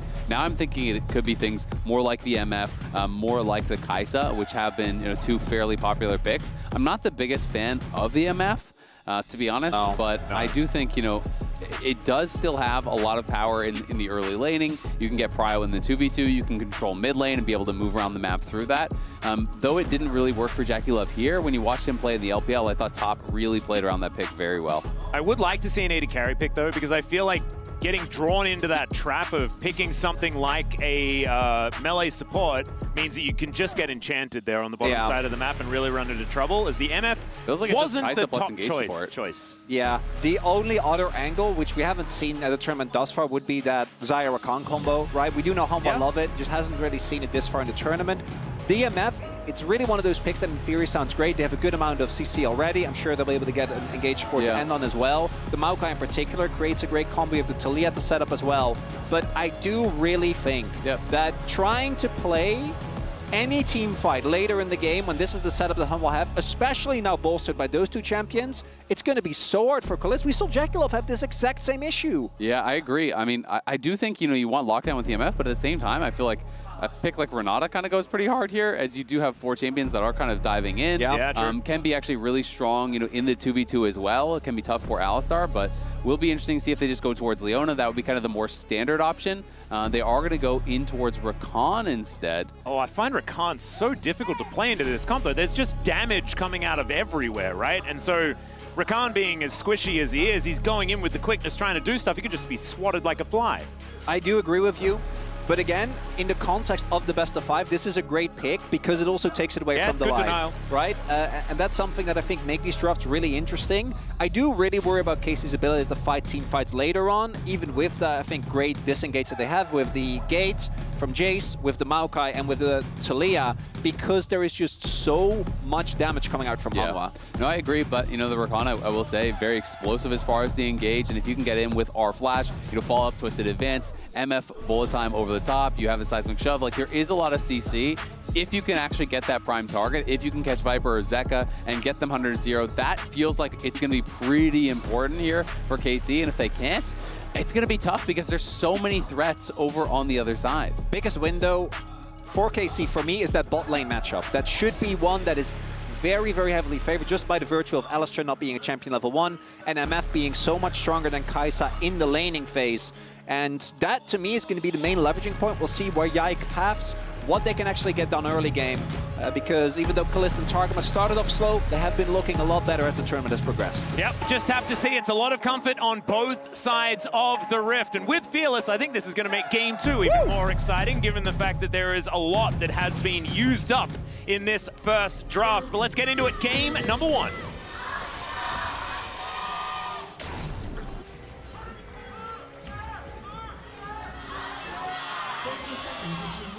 This is so cool. We have a European team here, and we've nailed the fan chants. That is exactly what you want to see, as well as Summoner's Rift here in game number 1. Yeah, what if it wasn't Summoner's Rift? I know. What if we like... Turns out, surprise, it's ARAM. It's in Arena, baby. Which is where, like, if you try and look up anyone's solo queue history at the moment, it's really, really difficult because there's so much Arena. It's absolutely absurd. But Arena is just objectively great. Like, I've been playing a ton as well. I never said it wasn't. It's just really so hard to fun. scout now. That's all I'm saying. That's fine. You know, we don't need scouting. It's Fearless. We're going to see weird stuff anyway if we get to the depths. Top of the morning to you, Yike, says Peanut. I did really like the little moment between Vladi and Sakas. I also respect that no one broke the truce. No, exactly. Because if you break the truce, it's 5 years of bad luck. It is a bad omen. And it's a guaranteed sweep. Both emoting as well. I think it was Crab versus Thumbs Up. Love to see it. I think as well, that was normally a top laner thing, you know, where you'd be standing in the pixel brush and you'd sort of just be hanging out together. By the way. Yeah, no, but it was the top laners that broke the truce as a collective lane. It's the shared sense of pain that top laners have experienced. The shared trauma of lane swaps, bonds you together. Yeah, it's very true. Yeah. Like, we saw that a lot yesterday. I think it was Zeus was 0-4 while 369 was 0-5. That's brotherhood right there. It was definitely brotherhood. It was beautiful and also tragic. As already KC with some control here towards the bottom side, just as you guys predicted. Yeah, as expected, not going to have the best of times here in the early level ones. Just because the fact that Alistair's there, but even Kai'Sa obviously doesn't really have that much that she can do against the MF. Sustained from Rakan, also going to be feeling really nice there for Kalist and Targamas. Both junglers pathing towards the bot side of the map. Obviously for Peanut, he's just going to be looking to get to 6 as soon as possible. And I think that's where the Humble Life comp does also really start to make its mark known. Whereas for KC, I think even early on, if you do find a possible angle for a skirmish, there's a good amount of lockdown throughout the Rift, particularly if Vladi and Yike can sync up. The thing that I like about this on the KC side, you already mentioned the fact that, you know, the fearless denial of the Rakan. Well, it's also Talia, Maokai, all sorts of other things, as Yike's going to move in and look to steal away this Brambleback. And with the fact that Targamas and Kalist have such control of this bottom side, Peanut does have no way of getting over here unless he goes for a cheeky smite steal. He's on a ward. Yeah, everyone's on a ward. This is known throughout the Rift. As, all right, some aggression here as Viper forced to flash already. Kalist going to trade that one as both AD carries happy to lose those. And I believe we had just Yike coming in and taking all of Peanut's stuff, although Peanut does still have a slight advantage as far as farm. Yeah, and part of the problem with that is, yes, they have bot lane prio, but because they left lane to actually go help him at the red buff, that meant that the earlier level 3 came through for Viper and Delight, and that costed double sums there for Kalist. Yes, it is traded for the flash on Viper and the ignite on Delight, but still, that is a 2v2 you're supposed to be winning. He doesn't have smite! But wait, he doesn't. Peanut. Yeah, Peanut's going to move on over, and Yike's going to flash away. Peanut does grab himself a blue, but Yike picked one up as well, so it is going to be the Maokai pretty happy. And by the end of that, I think that Humble Life's going to be pretty happy about that, right? Viper used his flash very aggressively there. He dodged away from the Grand Entrance from Targamas, and I think it's as you're saying, I think they just overstayed slightly maybe. The Maokai obviously doesn't get through the jungle quite as fast as some other champions, so he actually spent a good amount of time on the red buff. Yeah, they just lost that experience. Exactly, and Viper and the Light still gonna have to, I think, play it safe, particularly for Viper, because that flash is actually valuable into the amount of lockdown that's available. But it does mean that Invade doesn't actually end up panning out, right? Because it's just a trade of buffs. Yeah. I mean, I was more nervous for Viper when Yike still had flash, but then the re-invade, I think, is extra important because, you know, really, who's going to come and punish it? Likely, if anyone, it would be the Maokai. You know, flash was in advance, that not being available. You know, maybe Targamas can still set something up. But the same is true for Kalist, and Peanut does have his flash available, so definitely both of these bot lanes do have to play a little bit careful. And it does look like Peanut's going to be able to double scuttle as well. And again, for Wukong, you just want to get to 6 as soon as possible. Wukong is a really interesting jungle champion that he actually scales obviously insanely well into the team fights, but he does need a good amount of both experience and gold. So getting those extra early camps is quite good. As they're TP bot. They have 3 bot here, so this actually kind of has to work. Well, see whether it does. Zeus, only level 5, wants to try and cook this wave as best he can, but he doesn't have the equalizer. There's the flash. As Connor, to the skies. Targamas tanking things up beautifully, and that is going to be first blood over to Kalist. That's exactly what you want to see if you're a KC fan. And the lane swaps, you know, they might be going in the early game, but there's still one being done there, and Zeus just doesn't seem to be ready. The fact that Kana is able to hit that early shock blast is already bad news for him, but he misses out on a huge wave as a result here, and KC going to be very happy with that play. Yeah, at the very least, he had his teleport, so he's able to teleport back and, you know, get some of that experience. But definitely a pretty bold play, you know, because Kaisa and Alistar were already pushing on top side, so they're giving up waves on top side to go for this dive bot. They had to make it work, and were able to do so. And with that, though, especially if Humble Life is able to actually get all the grubs, I think in the long run, it's a bit of a more even trade because, as you mentioned, a lot is invested, and Zeus is able to still TP towards the top wave to not fall too far behind as Delay. Yeah. Caught out just a little bit here, wanting to buy space for Peanut as best he can, and he should be able to do so quite well. Peanut now with one of these Void Grubs remaining. Now Peanut diving in. There's the 2-man pulverizes. Yikes, in a bit of trouble. Zeka, he'll turn up. Doesn't have Emperor's Divide back available just yet as the Void Seeker barely going wide. Conquering Sands not finding the mark either, as this tree is looking pretty durable, but not durable enough, as Zeka is going to answer. Picks up the return kill here for HLE, and I believe they also got, no, never mind, one grub going over to KC. Yeah, Yike was able to steal one on the way out, but because he had no flash from that earlier invade, Zeka was always going to be able to chase him down, and HLE do, again, win out. They're being able to punish some of these missing resources really, really well. And I feel like I've seen Delight in that exact spot in like 3 separate plays now, and every time, either he's fine or he ends up dying, but the play ends up working out. And we see a lot of this also happening before Humble Life have a lot of their big team fight ultimates available, looking mostly towards that Cyclone. Viper doesn't need to respect, but burst alone from Kalist not going to be enough. And we do see now level 6 being slowly hit across the board. Yep, Canna level 7 here towards this bottom side, really pushing that advantage. Currently 300 gold ahead in that individual matchup. But the CS not actually a margin that I was expecting it to be when I looked down there. As here's a flash pulverize, Killer Instinct from Viper all the way behind the KC bottom lane, and Peanut throws out the Cyclone for fun. The bullet time's there as well. Viper takes a bit of damage, but they do exactly what they're supposed to and take down Kalist. Look at that flash timer, by the way.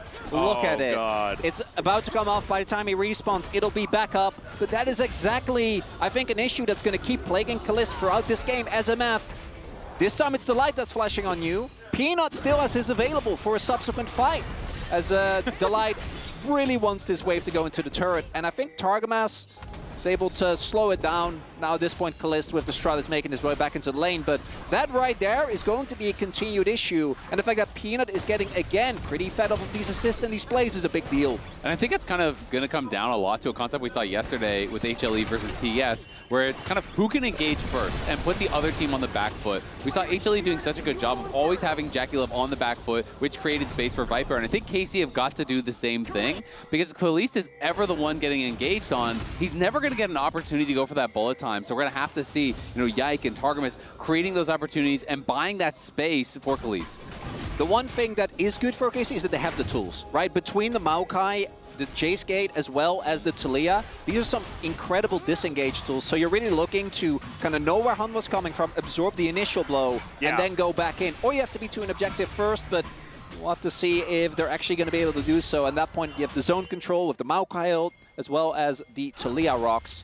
I do feel like it's a little bit more like finesse-based in order to execute it on KC's side.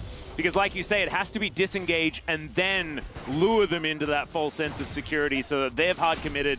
You find that bullet time angle that allows you to lock it down. So I think as a result of that, vision going to be extraordinarily important, as Zeka is going to be walking over some rocks, trips over, grazes his knee a little bit, but he'll otherwise be absolutely fine. Checking in on the CS, it's like 5, not really too much of a big deal there, but the 1 kill putting Zeka in the lead by about 400 gold. But honestly, when it comes to gold, things like that, 500 is the whole story of it. So not really much to talk about just yet as far as advantages on either side. And no dragons have been taken yet. And as we get the grubs in 20 seconds, I think it's going to be a little while before those are actually taken. As this is Zeus actually using his equalizer. Not going to have that available for a possible grub fight. Yeah, I think he was nervous about a potential dive coming in again. He obviously doesn't have a lot of vision on that side of the map. You can see there's no deep wards for them. So he doesn't know where Maokai is. And I think Rakan had briefly gone into vision, so wasn't sure, is it a repeat type play?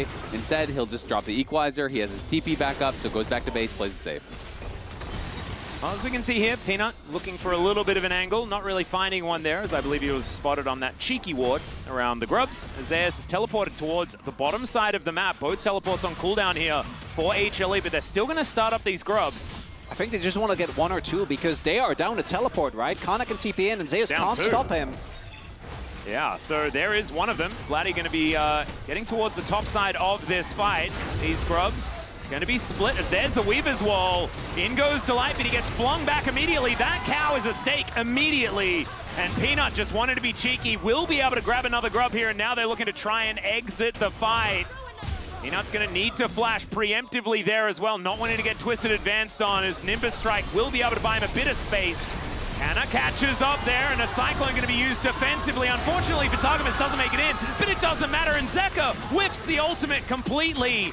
Is that grub worth it, HLE? That's the question, because they also lose the feats of warfare. Not only that, they're probably going to lose a dragon for that as well, and I think the moment that they saw that Zeus had to use his TP to go back towards the bot side, Hum Alive never really wanted to fully commit to it, but KC actually pull off the chase, get on top of their backline, and get a couple of crucial kills. I mean, it just seemed like a lot of greed from HLE. I think they should have been happy with just getting the one grub and denying fourth from their opponent, but instead they say, but what if we stay around and we get the fourth grub ourselves? And they did go for it. I feel like maybe Zeka could have stepped a little bit more forward to use the ultimate, disengage a little bit preemptively, but he was worried about being the target himself, so at the end of the day, you lose the Flash, you lose Peanut, you lose Delight, and it's just for that fourth grub. And if Delight has 6, maybe that play works out, right? Because they can't just collapse on him, but he got popped in seconds there.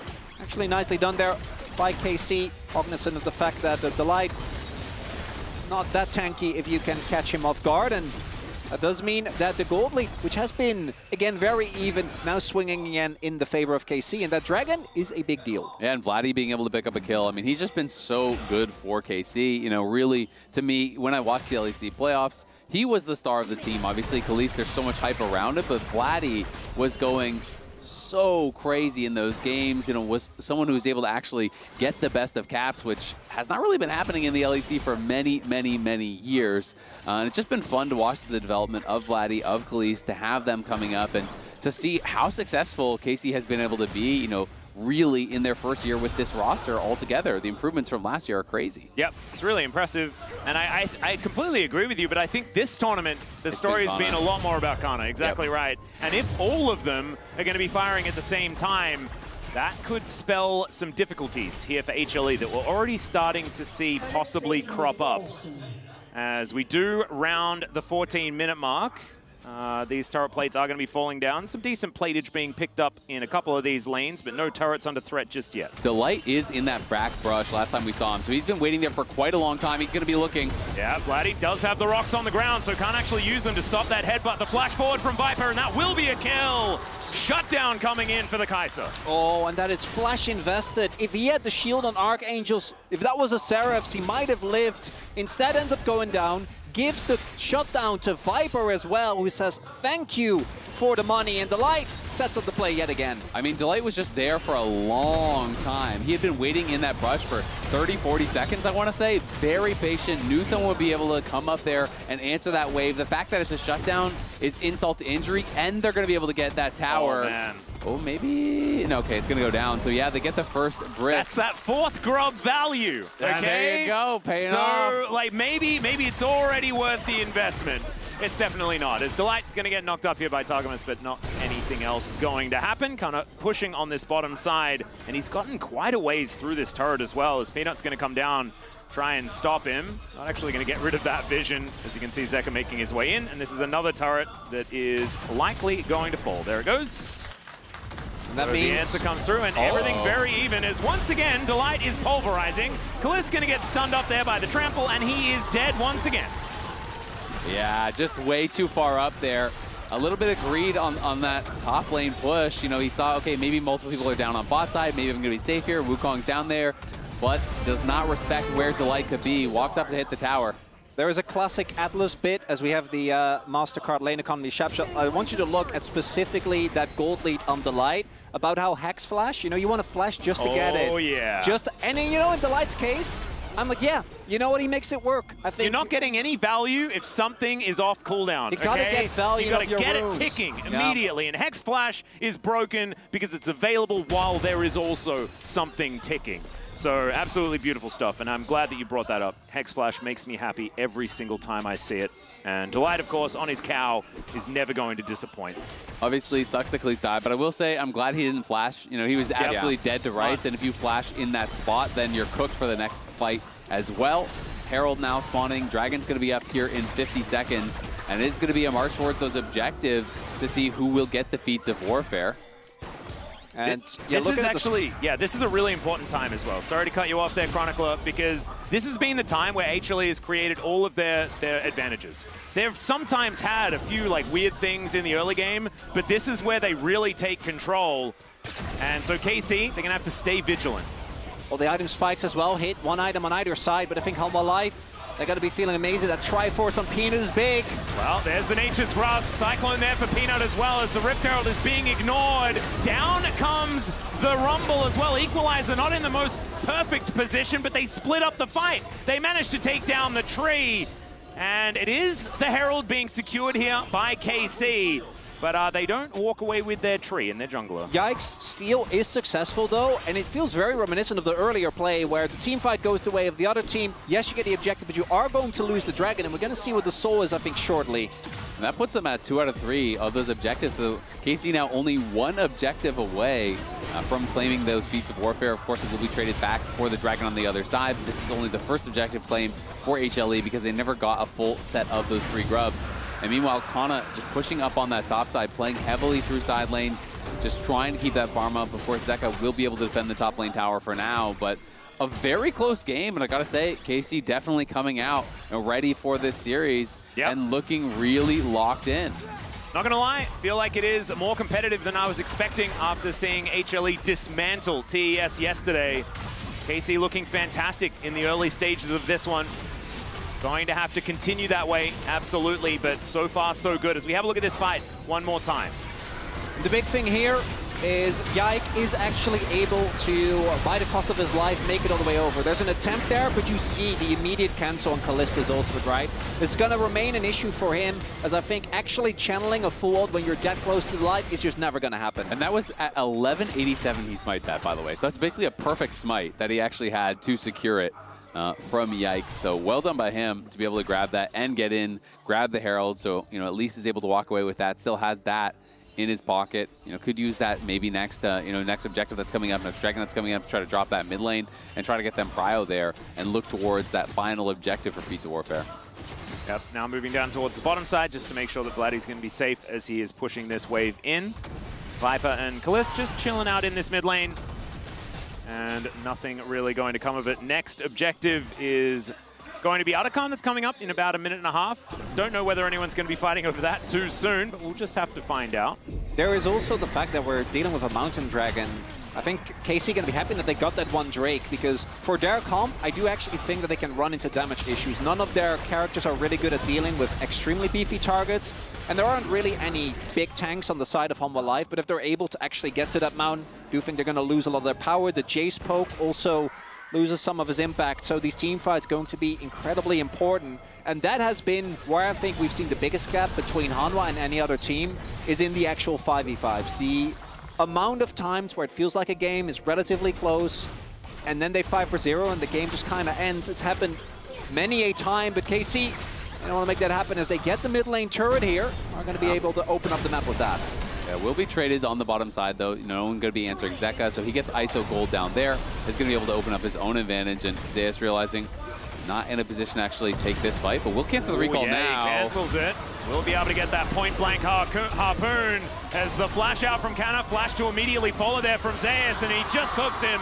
Solo kill from the sneaky Rumble in the top lane. Yeah, and Kana, I think he was just caught shopping. Like, he went back in, he started recalling even though he was getting hit already. And unfortunately just didn't have eyes on it. Now they're going to go straight for Otacon, and that could be the kill that breaks the game open. Yeah, Kana isn't going to be here for the longest time, and even though Otacon makes you insanely squishy, you can see as well, KC, I think, caught a little off guard. They have a lot of AoE damage, though. I just don't know if they're ever going to get to this pit. Look at the light there. It's going down so incredibly quickly. Viper, yeah, no, it is just gone. Yes, they see it, but that's all they're going to see is Delight going to cancel all of that CC with his ultimate, and now realizing that they weren't actually going to go for a fight. It might be that they can get the cow, although he just flashes, gets himself out of there, and Otacon going to be picked up. They picked all the flowers as well. They had time to harvest even after all that, as Viper looking for his opportunity, but it's a little dangerous as Targamas moves up, and he's hit by a space plant. And you can see the rewards now in the experience. You look across, it's a level lead for every single role, and some of them are closing in, on even more than that now. So HLE, just like that, a great pick on the top side, use the teleport, they recognize their advantage, and they're just the best team in the world at finding these windows and recognizing there's nothing you can do here. We will just go for it. It's literally just a single mistake from Kana, and it's even more understandable because when he died, there was a lot of backup. Targamas and Yike were actually in the area, so it makes sense that he felt safe to actually go in for the push on that turret.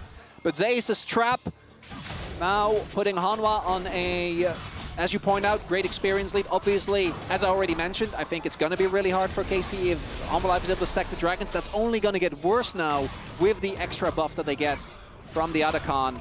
And this next Drake fight is going to be, I think, a must-win for KC. We are hitting the 2-item spikes. Hopefully, Kana is able to transform. We also have Leandri's done for Vladi. Second item for Kalista. Essence Reaver is in the pocket as well. And if they can get to this objective first, I think that's going to be huge. Opportunities there. As now Zeus pushing here towards the bottom side, but there's a teleport just behind him. Yikes moving in. Throws down the ulti as Zeus says, well, I guess I'm not going that direction. Now realizing, I think, that he's probably going to be dead as there are rocks all over the ground. He gets flung backwards, and there goes the Rumble. Really good timing on this one as the Drake just spawning right now. And KC answering back beautifully. Yeah, that's actually huge because not only did they get the kill on him, he has no teleport, and they got the teleport answer out of Zeka. So big play there from KC, punishing the side lane. Well, Weaver's Wall going to come through here once again. Vladdy looking for an opportunity. Seismic shove going to hit onto Viper. And the Shock Blast to follow up that punishment. Just insane as he's still burning down. Sitting at about 150, and he's going to have to blast cone his way out of this one. The rest of HLE just trying to play defenses. I don't think Delight is going to be as lucky as his AD carry. We'll have a Pulverize, I think. Yeah, there it is. And then he's dead. And so the Drake going to go over towards Yike at the same time. Dragon advantage here for KC as well as a couple of kills. And it's back-to-back oopsies from XT1 top laners that set up a whole cascade of events. First it's Kana getting caught, leading to the Otacon going down. Then it's Zeus pushing really far up, and realistically, you should know that there are so many people that are going to be in the area for KC, right? The Dragon is such an obvious objective, was about to come up. That alone is already rough. I think is nice for KC. Get the kill, as you point out, dig out the TP. They get the Dragon, but oh, Kalist. Oh dear, there's a Cyclone. Zeka going to turn up. These Sand Soldiers doing some work. Doesn't actually hit Kalist with the ult though. Only on to Targamas as now the Nature's Grasp. The flash from Zeka is aggressive, but the Seismic Shove is better, and Zeka will be taken down. Twisted Advance does it, but now Zeus is going to turn up the Equalizer. He's going to soften them up and then knock him down. Kana goes to the skies, looks to get some revenge against Zeus, but Yike is so far in.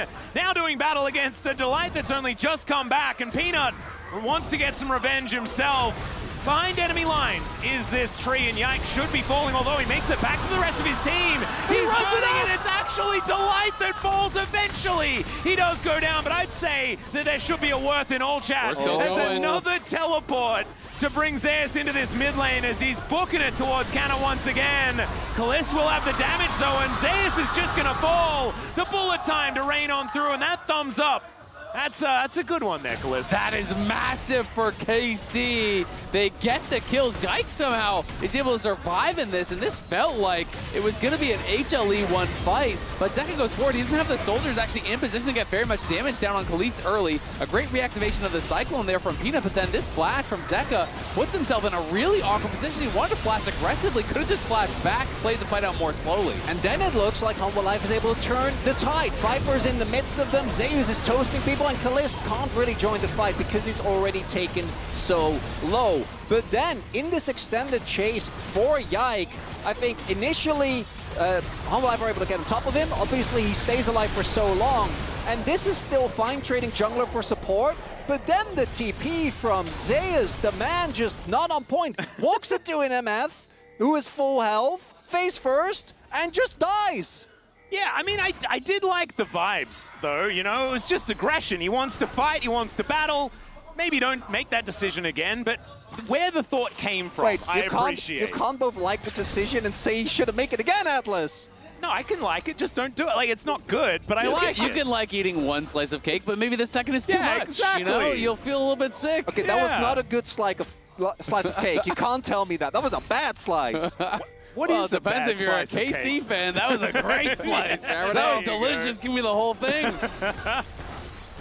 Well, right now it is just going to be the game almost completely equalized. There's like a 500 gold lead or something like that. Nothing that has been broken open just yet as far as this game is concerned. KC do get themselves feats of strength, though. They have some fancy shoes that they can be putting on.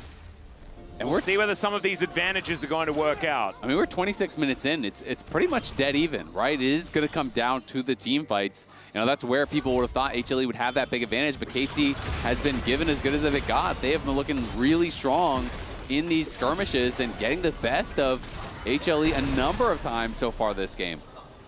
We've also seen already in a few of these team fights the impact that Vladi gets to have with this Talia. It's so much harder for Peanut to actually reliably get on the backline because of the E. As we, as mentioned, do have those 2 items across the board. We have Viper already on his third as he was able to pick up a good amount of gold. Kalist just now finishing the IE as well. Huge spike to come in. And this next fight, if it goes decisively, might end up being decided one way or another. If KC is able to finally best the Hanwha team fight presence, that should not only be them setting themselves up for Soul Point, but also a Baron possibly afterwards if the fight is decisive enough. Not to mention the fact that this is phenomenal for the series as a whole, right? Yep. Because HLE have always just created a ridiculous advantage in the mid game. It feels like every single game this entire tournament, there's been something that they've done and the other team has just fallen off a cliff. Well, there doesn't seem to be very many cliffs. Yeah, no, absolutely. I mean, they've been looking really, really good. They do have to be aware of the flash timers, though. Both Viper and Khalees spent their flash, but Delight has his. Yeah, Headbutt Pulse comes in. Targamas should be able to make it towards Vlad if he wants to, but instead they turn it around. There's the shutdown onto Peanut. Delight has to get the heck out of there. Weaver's Wall comes through, but I think they've already won this battle. And they might get even more. I mean, they're right by the Baron. The jungler is dead. They're going to go for it, absolutely. And now HLE have got to try to stop them 4v5. Oh, this is a risky call though for KC. They could have gone for the Dragon. There are still a lot of teamfight ultimates available. Zeus, Zeka, Viper, and Delight all up there is available. Oh, wow. Blowing the stopwatch very early here to Zeus as the equalizer comes down. Delight looking for an angle. In goes Zeka. Finds 2 with the ulti, but immediately he's thrown around. Does go into stasis eventually. Viper taken down. Zeus, the last man standing. He's got a flamethrower, but no hope. It's a double for Yike, and there goes the Baron.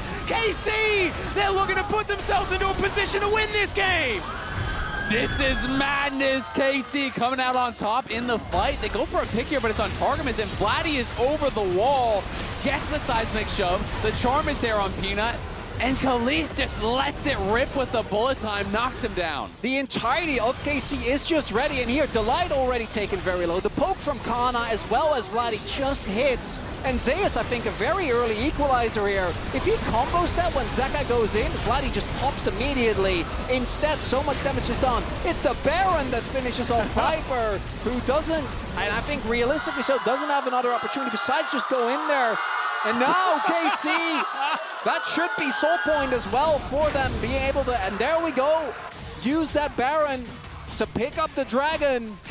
And the gold lead now broken. Yep, this is the first big lead that we have this entire game.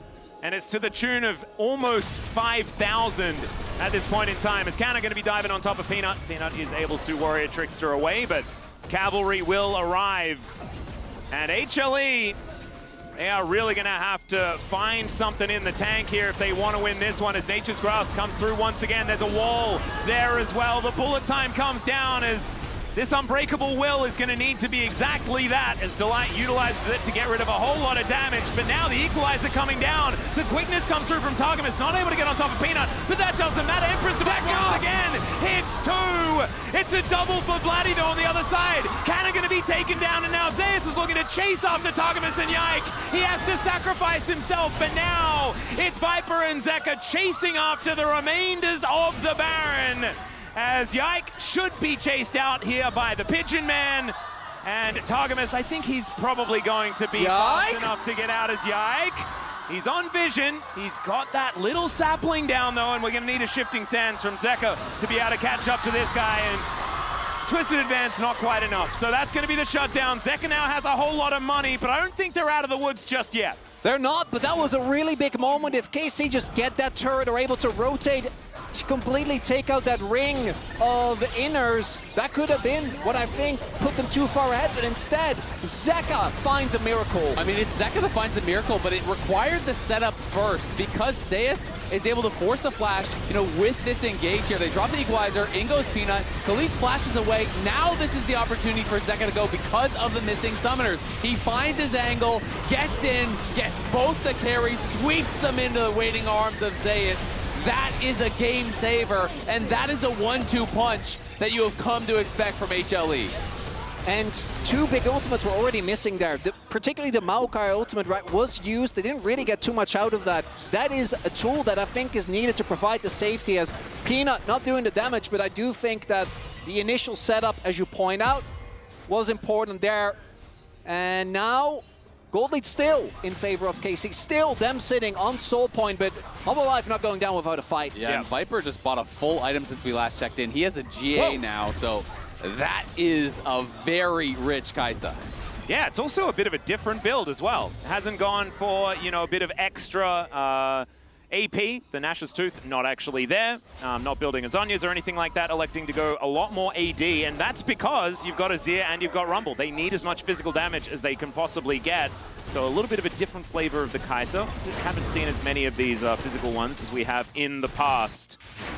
And I kind of feel like it makes sense with the context of the game, because I think he's saying, you know, we have more threats, we have more consistent damage, so if I can get in the backline and trade my life out for that of Khalees, you know, play it really aggressively, or trade it out for Vladdy, well then the damage that's coming through from Zeus and Peanut and Zeka is going to be enough to carry the fight. So, you know, with that thought process, I think it makes a lot of sense, especially considering this next Dragon could be absolutely game deciding. If you give the soul over, that is huge for KC, so having GA for that one fight is big.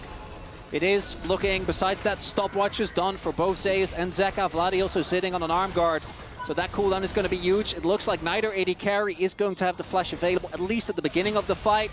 So both Kalista and Viper need to be careful, but Viper has a lot more build-in safety just with E-ult, as well as now that GA bot. So we're going to have to see how KC can keep their AD carry safe. 4 items now that LDR going to shred through everyone on Hanwha Life, and the setup here being done. Again, KC, their composition, it's so hard to retake space versus particularly that Maokai, but even the Taliyah doing a lot of heavy lifting there. Yeah, not to mention the scouting that the saplings do give you. If you don't necessarily get to the objective in time, you can just throw them in to see what's going on.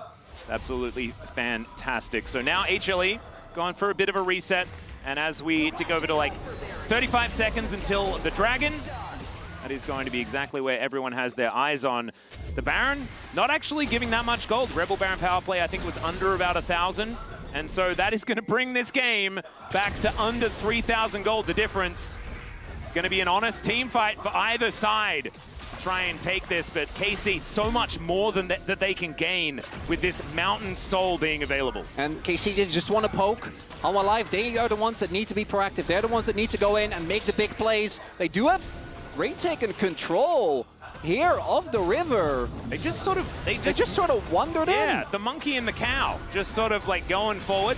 Pigeon getting involved now as well as Zeka throws out some sand soldiers. This dragon already down to 50%. Yike wanting to move on over. Let's see whether this Nature's Grasp comes down. The equalizer is going to be preemptive though.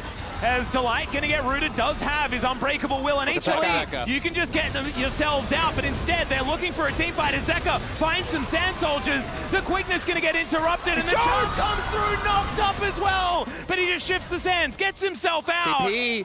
Now without Delight, they're going to teleport on top to see whether they can take down HLE. Vladdy going to get harpooned. He looks for some of these shots as Zeka goes golden with that Zhonya's, and in the meantime, Peanut is just going to get melted.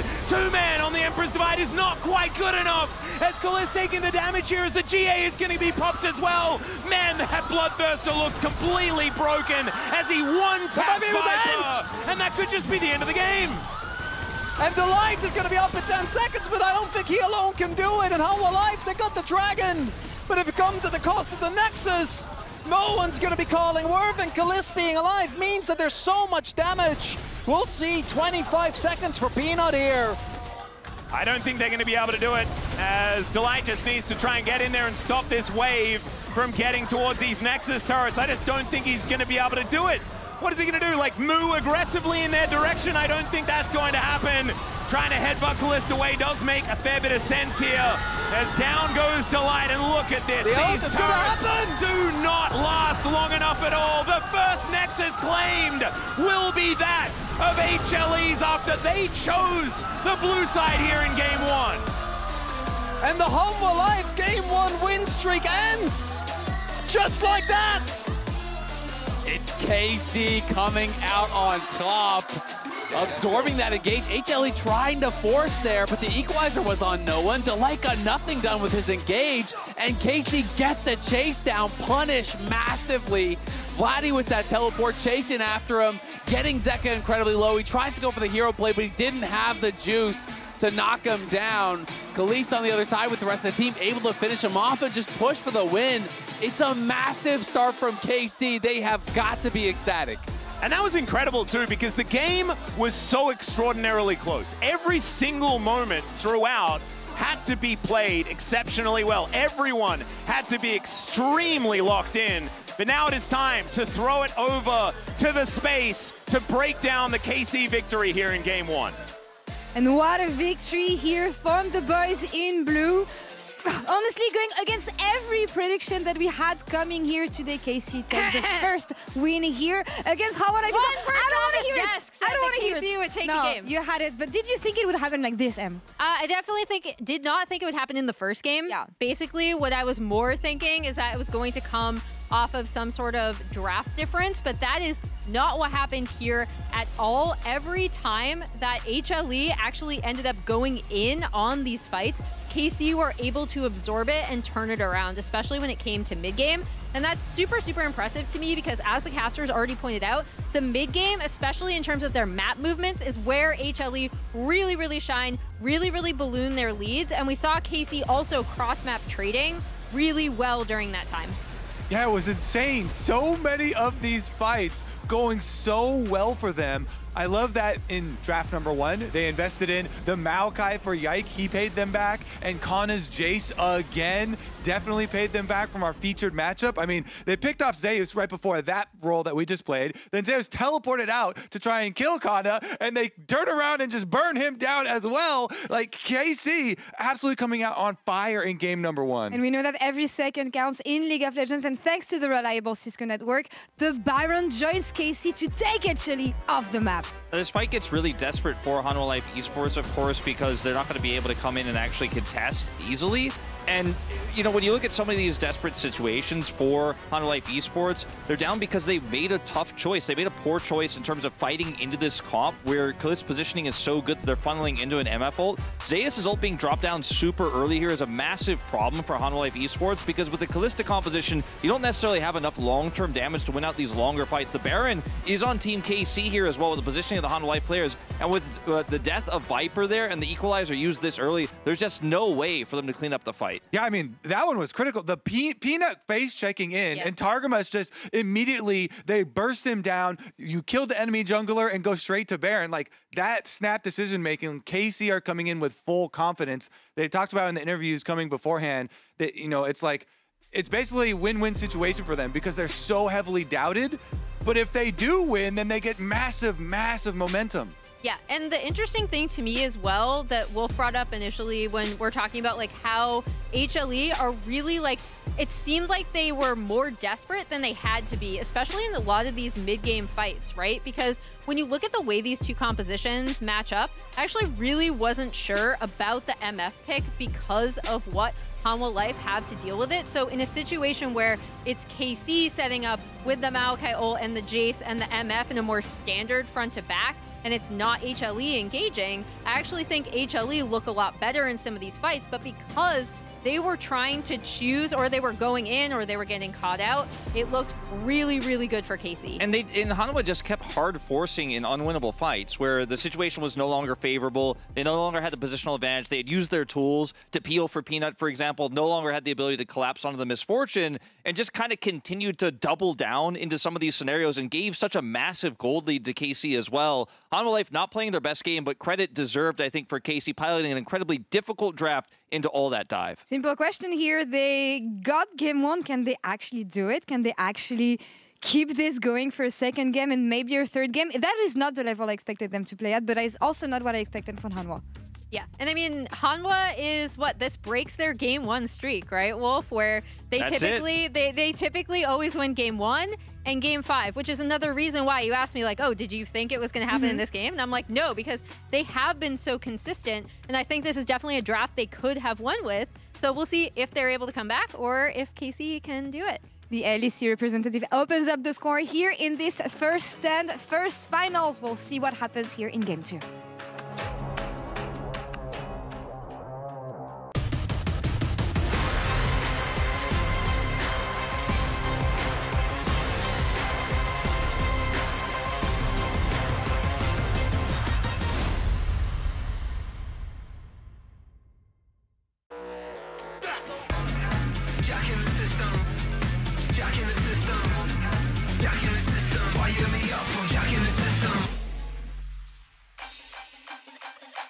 Dominate the Rift with Opera GX, the ultimate hub for all things LoL esports. Get a browser built for League fans with a custom UI, exclusive themes, and seamless LoL esports tournament integration.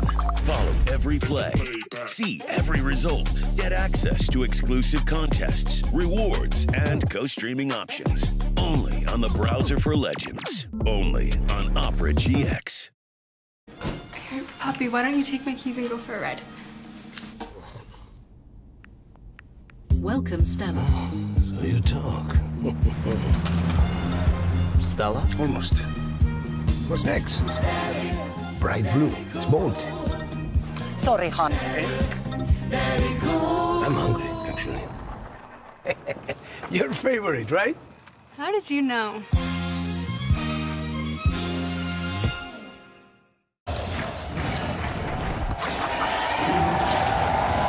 Red Bull gives you wings.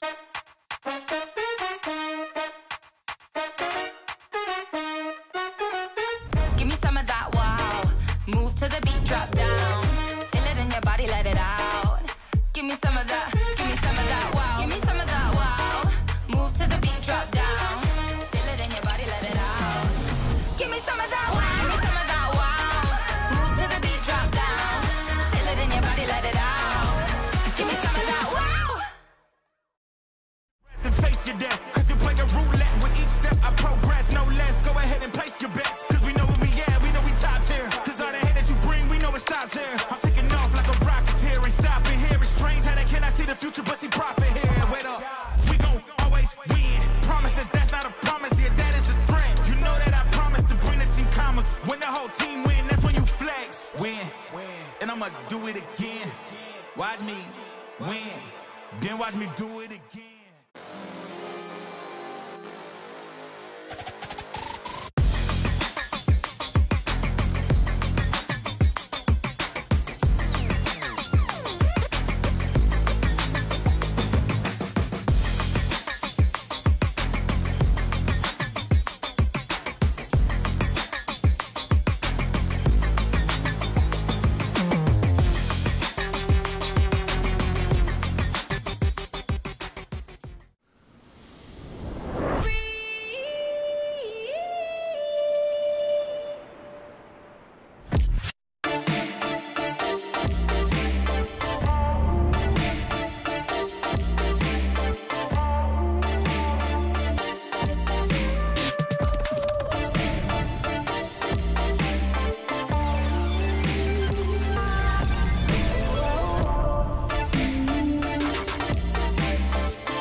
much weight. Take the weight off you. I came here to be great. You should be great too. I know you got much weight. Take the weight off you. Easy. Okay. Easy. All right now. All right. This is intercourse of the intellect.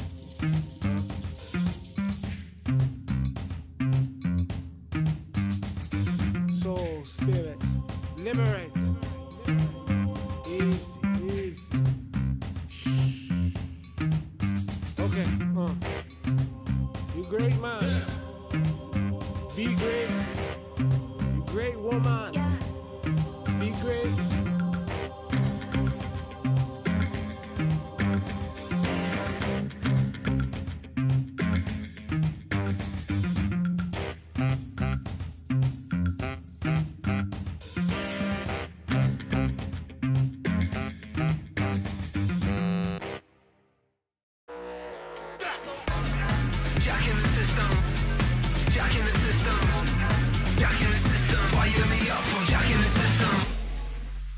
Wukong coming bot. No, Wukong is mid, I think. Yep. No flash, came back.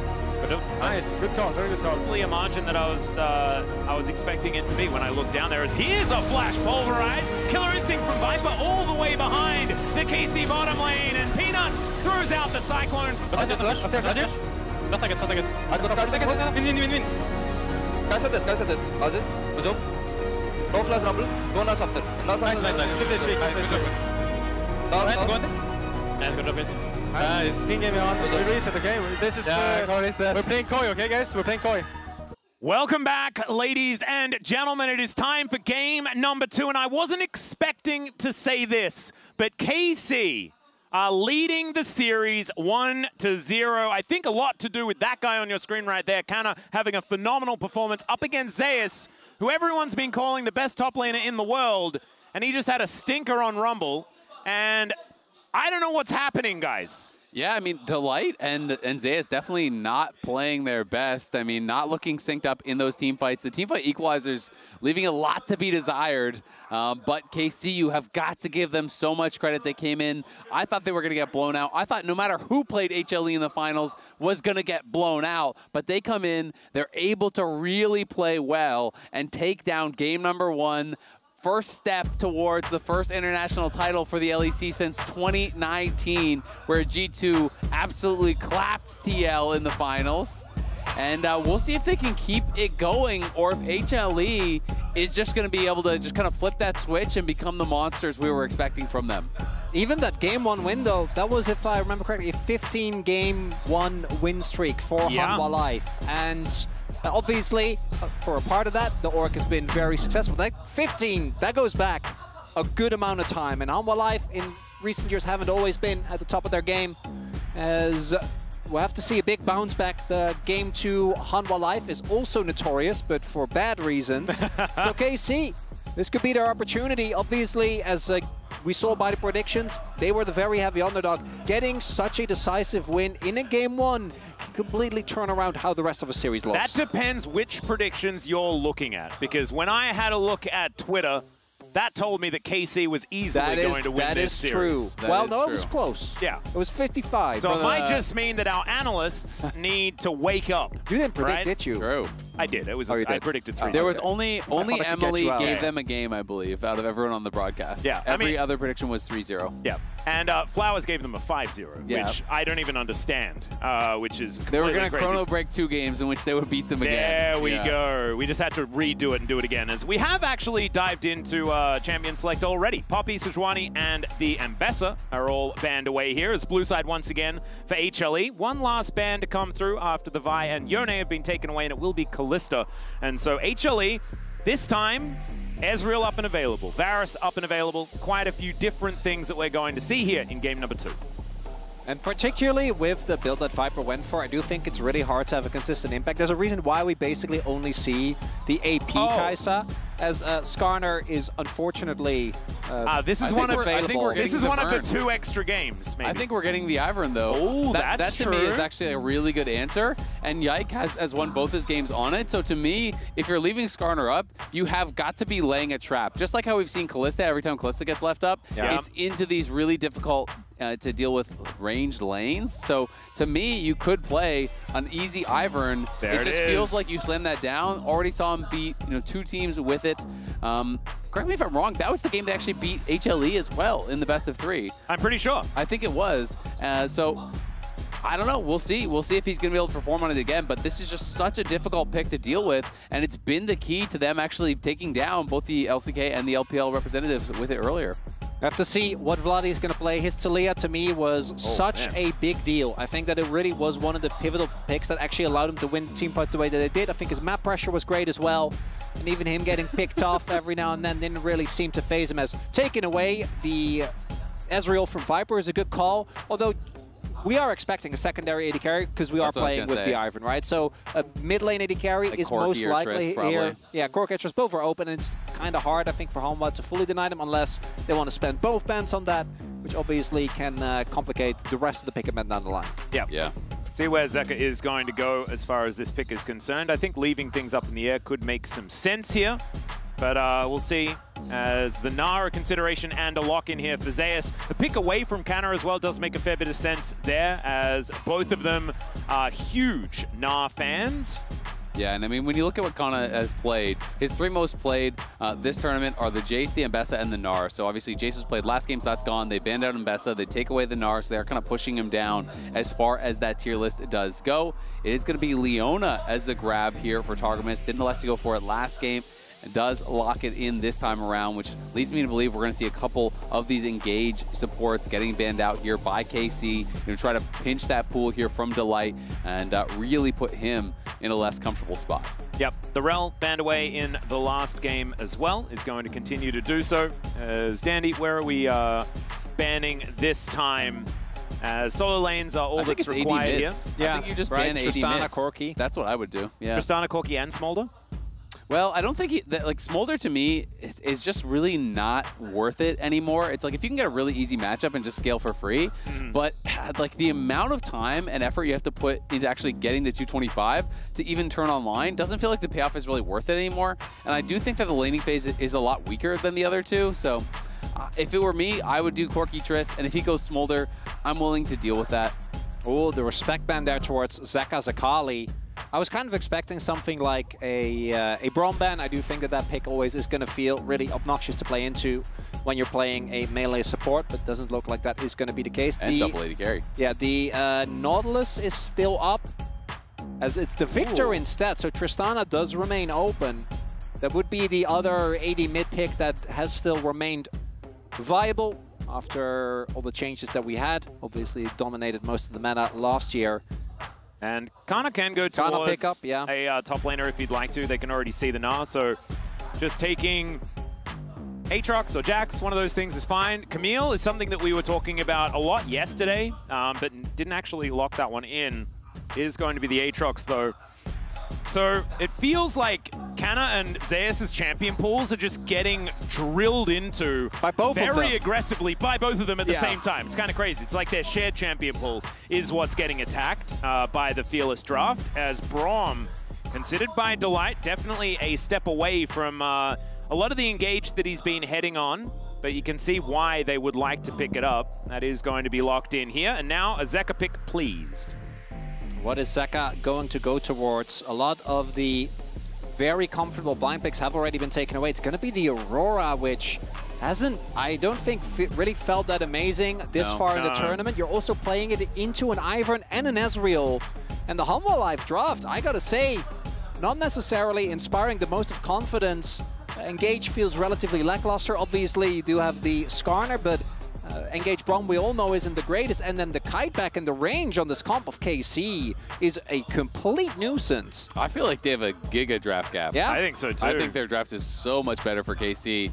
Aurora 1-6 so far in mid lane at first stand, really has not been a performant champion. Kana, obviously playing his Aatrox, you talked about kind of pitching these pools. He's been 2-0 so far on it. He beat CFO with it. Also got a win against TES, so has been looking pretty good on it. Definitely a comfort pick for him. And we'll see if HLE can really step up, but I do think it's a difficult draft to deal with. I mean, yeah, you have the Aurora who's kind of looking to set up these dives, but you're not really setting up the dives for anyone. It's a bit weird as far as like not having an obvious dive buddy. I mean, obviously, Zeus can go into the backline with him, but against Ivern and all of this potential peel, like the fear and the roots and everything coming out from Hwei, feels very, very difficult to actually get in the backline and burst someone down. Yeah, particularly if Humble Life fall behind or stay relatively even. I think the comp just gets so hard to play because, again, I think their engage is pretty lackluster. You're trying to engage into Ivern, Ezreal, and Hwei. Yeah. And good luck. They outrange you, so I do think KC going to be feeling pretty confident. Humble Life go to blue side 2 times in a row. The one thing that I do think that they can play towards is that bottom lane. That is a really strong 2v2 that we have there. The Varus as well as the Braum. If they don't leverage that, I think KC looking good. Might be cooked. Let's dive onto the Rift for game number 2.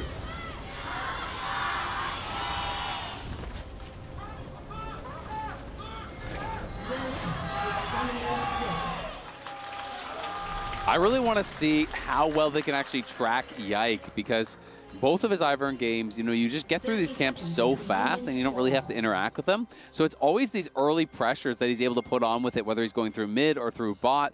They need to keep eyes on him because Ivern just shows up so early and can really swing these matchups, even with just throwing a shield and a couple autos, can make the lane a difficult place. Yeah, it can, and I do want to say that Peanut is one of the 3 junglers that actually plays Ivern in the LCK. He wasn't very popular, even when he was being played sort of all around the world quite a lot.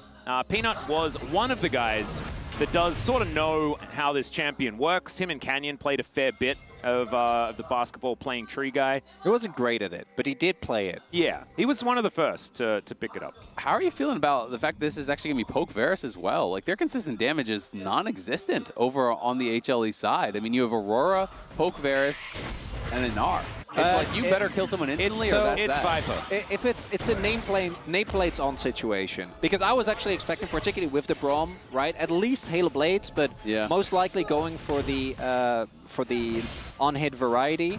But I think that it's also an acknowledgement that if he doesn't have any range damage, and again, unless he gets fed, it's going to be hard for him to actually do meaningful damage against all the shielding, the healing, and the Ivern.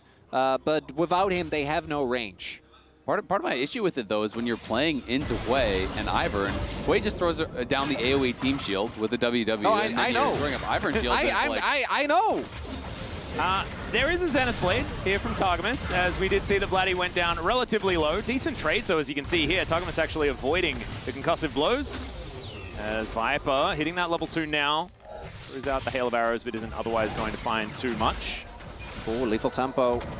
Gonna be big there, and that's the heal already being used by the Light. Yeah, Viper with a cancel auto or 2 there as well.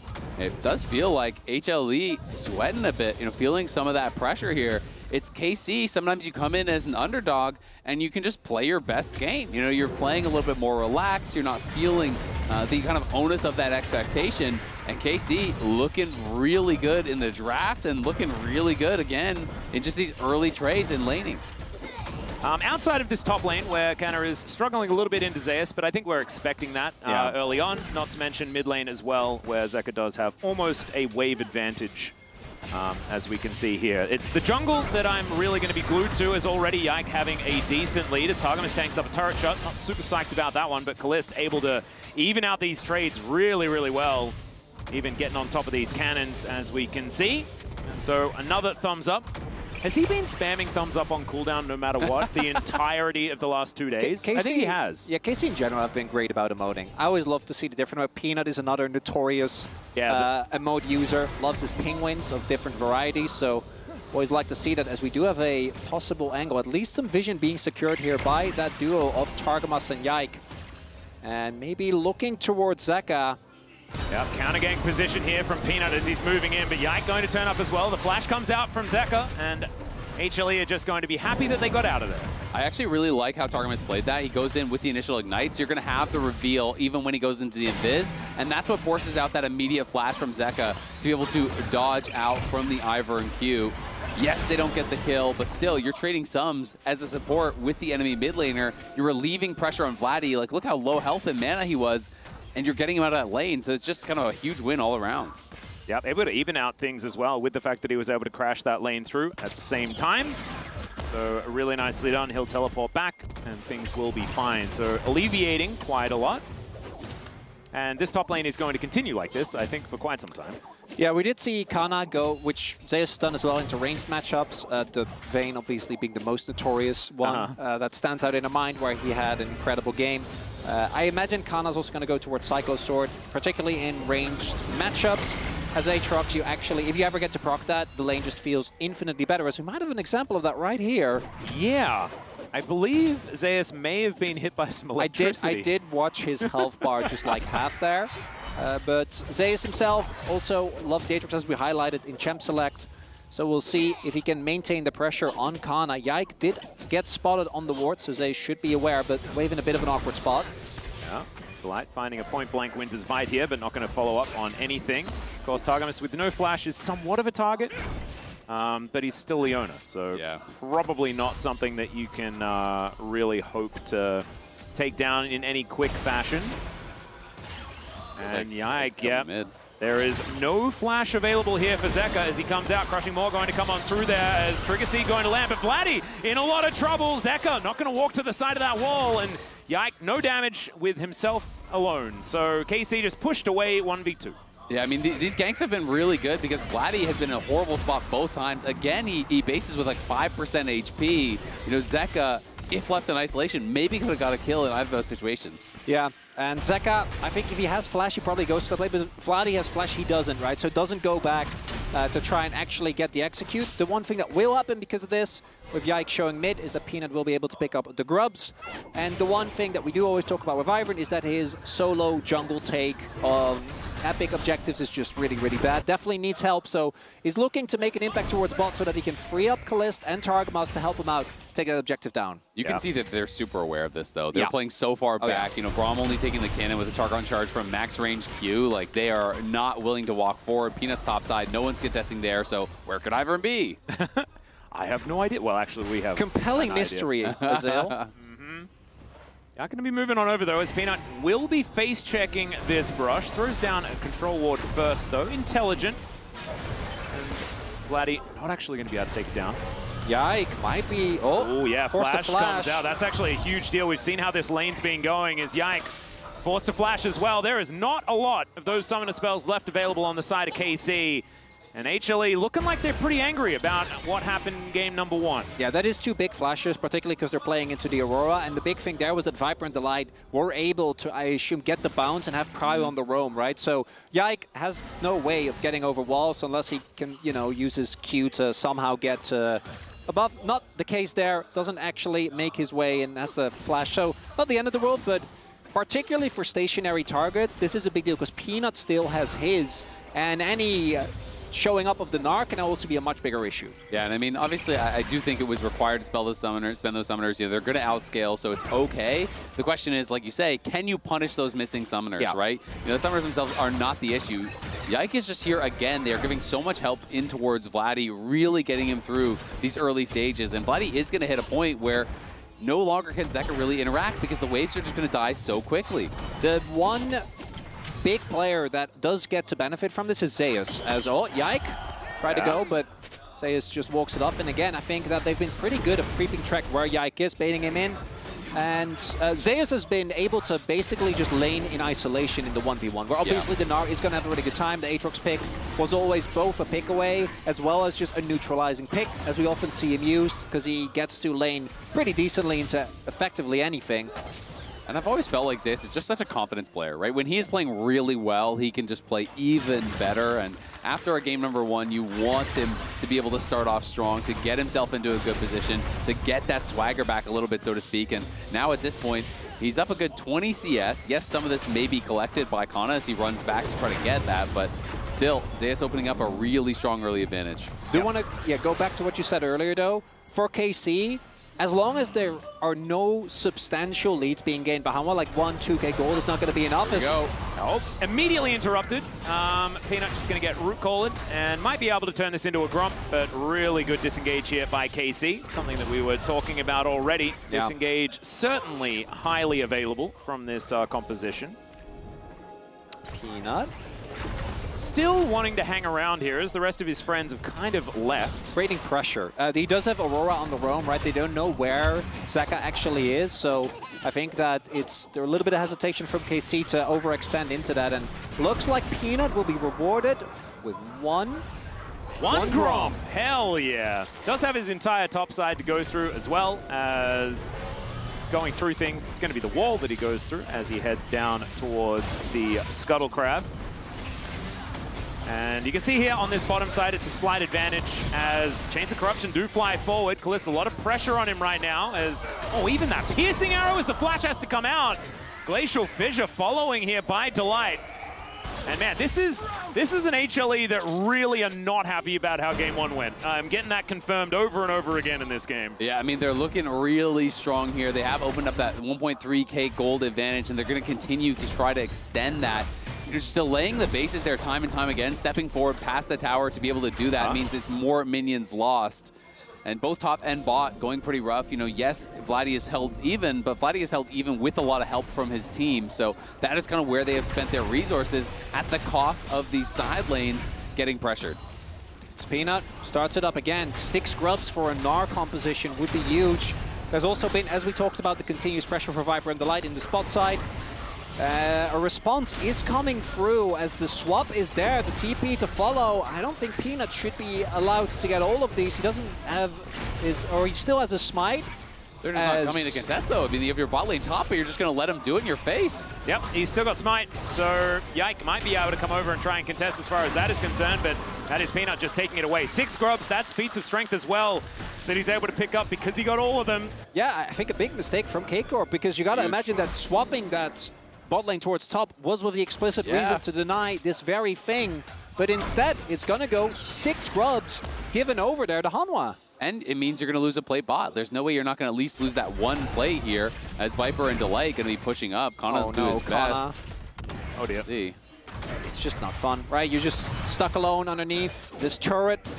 The bot lane is on its way back, but that is going to further build upon that gold lead for Hanwha. Yeah, and they're kind of just behind tempo because now the teleport will have to be spent top for Kana to even be able to answer this wave. Zeus can base and save his, which means for the Dragon, he could have that available. And it's really kind of just spilling over as KC, I guess, just didn't realize that Peanut would be going for the grubs in that situation.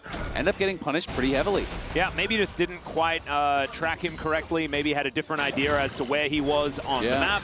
And sometimes these assumptions can lead to pretty catastrophic mistakes. But this is what HLE has been doing to every team so far this tournament. It's been able to catch everyone in these tempo plays that puts you in a tempo vacuum where you just can never find your way back.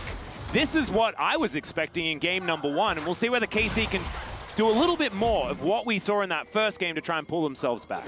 The big thing for me after the previous game, though, is how good the team fighting looked as Targamas. Yeah, Chains of Corruption smashed into the wall there as well, and he decides to turn it into a bit of an engage because he has nowhere else to go. That's first blood somehow here at 12.5 minutes going over to Viper. As Kalist going to be pushed out of this one as well, and HLE, they'll take their prize, and they'll keep an even firmer grip on this map. Yeah, and the real concern here for KC now is just that the advantage is starting to get bigger and bigger. It is not just stabilizing, right? You know, if you're down 2K, you're still kind of chilling if you can keep that at 2K for the next 10 minutes, for the next 15 minutes, but HLE are really starting to push forward, and the fact that they're dominating the objective game puts you on a timeline that you're not necessarily going to be ready for.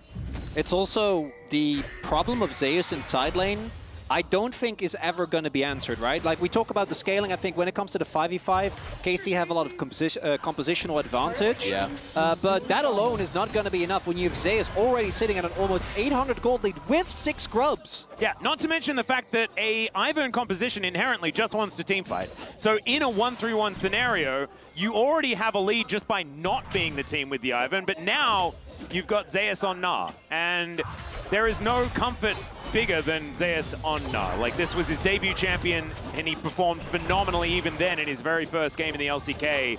This is his bread and butter, and this is how he plays it. So it's a frightening time here for KC, but they won game 1, right? We can hold on to that. It's a team fighting, right? That was, for me, KC was doing so much better, particularly with Hanwha's strength being team fighting. So that's something that I think they can still rely on, but it's, again, gold lead, it just keeps on climbing slowly and steadily, and if they're not careful, they are just going to get choked out of this game. Yeah, but they're not at that position now, definitely. We'll see. It is going to be a Cloud Soul spawning here, which is quite strong. Peanut's going to be able to grab the blue buff, and they should be able to walk off. Gnar just heading back again to topside, just trying to continue hammering home this advantage. And I mean, really at this point, it's tough because normally in these kind of situations, you say, well, the jungler should go up there and relieve some pressure, but because it's an Ivern and Aatrox, you have no consistent CC to be able to really guarantee a lockdown and actually make that play happen. So it kind of just ends up being a waste of his time. So he's just kind of playing around the other lanes, and Zeus gets to play, 1v1 here, where Kana is just getting pounded under the tower. Yeah, 6 grub Gnar is just not a whole lot of fun to deal with if he does get that shove, which he will have the remainder of this game. Trinity Force now in hand. And speaking of item spikes, we have Viper with his Ghost Blade already done and continuing to siege. As we have a look at the MasterCard lane economy snapshot, they forgot to put KC's in there.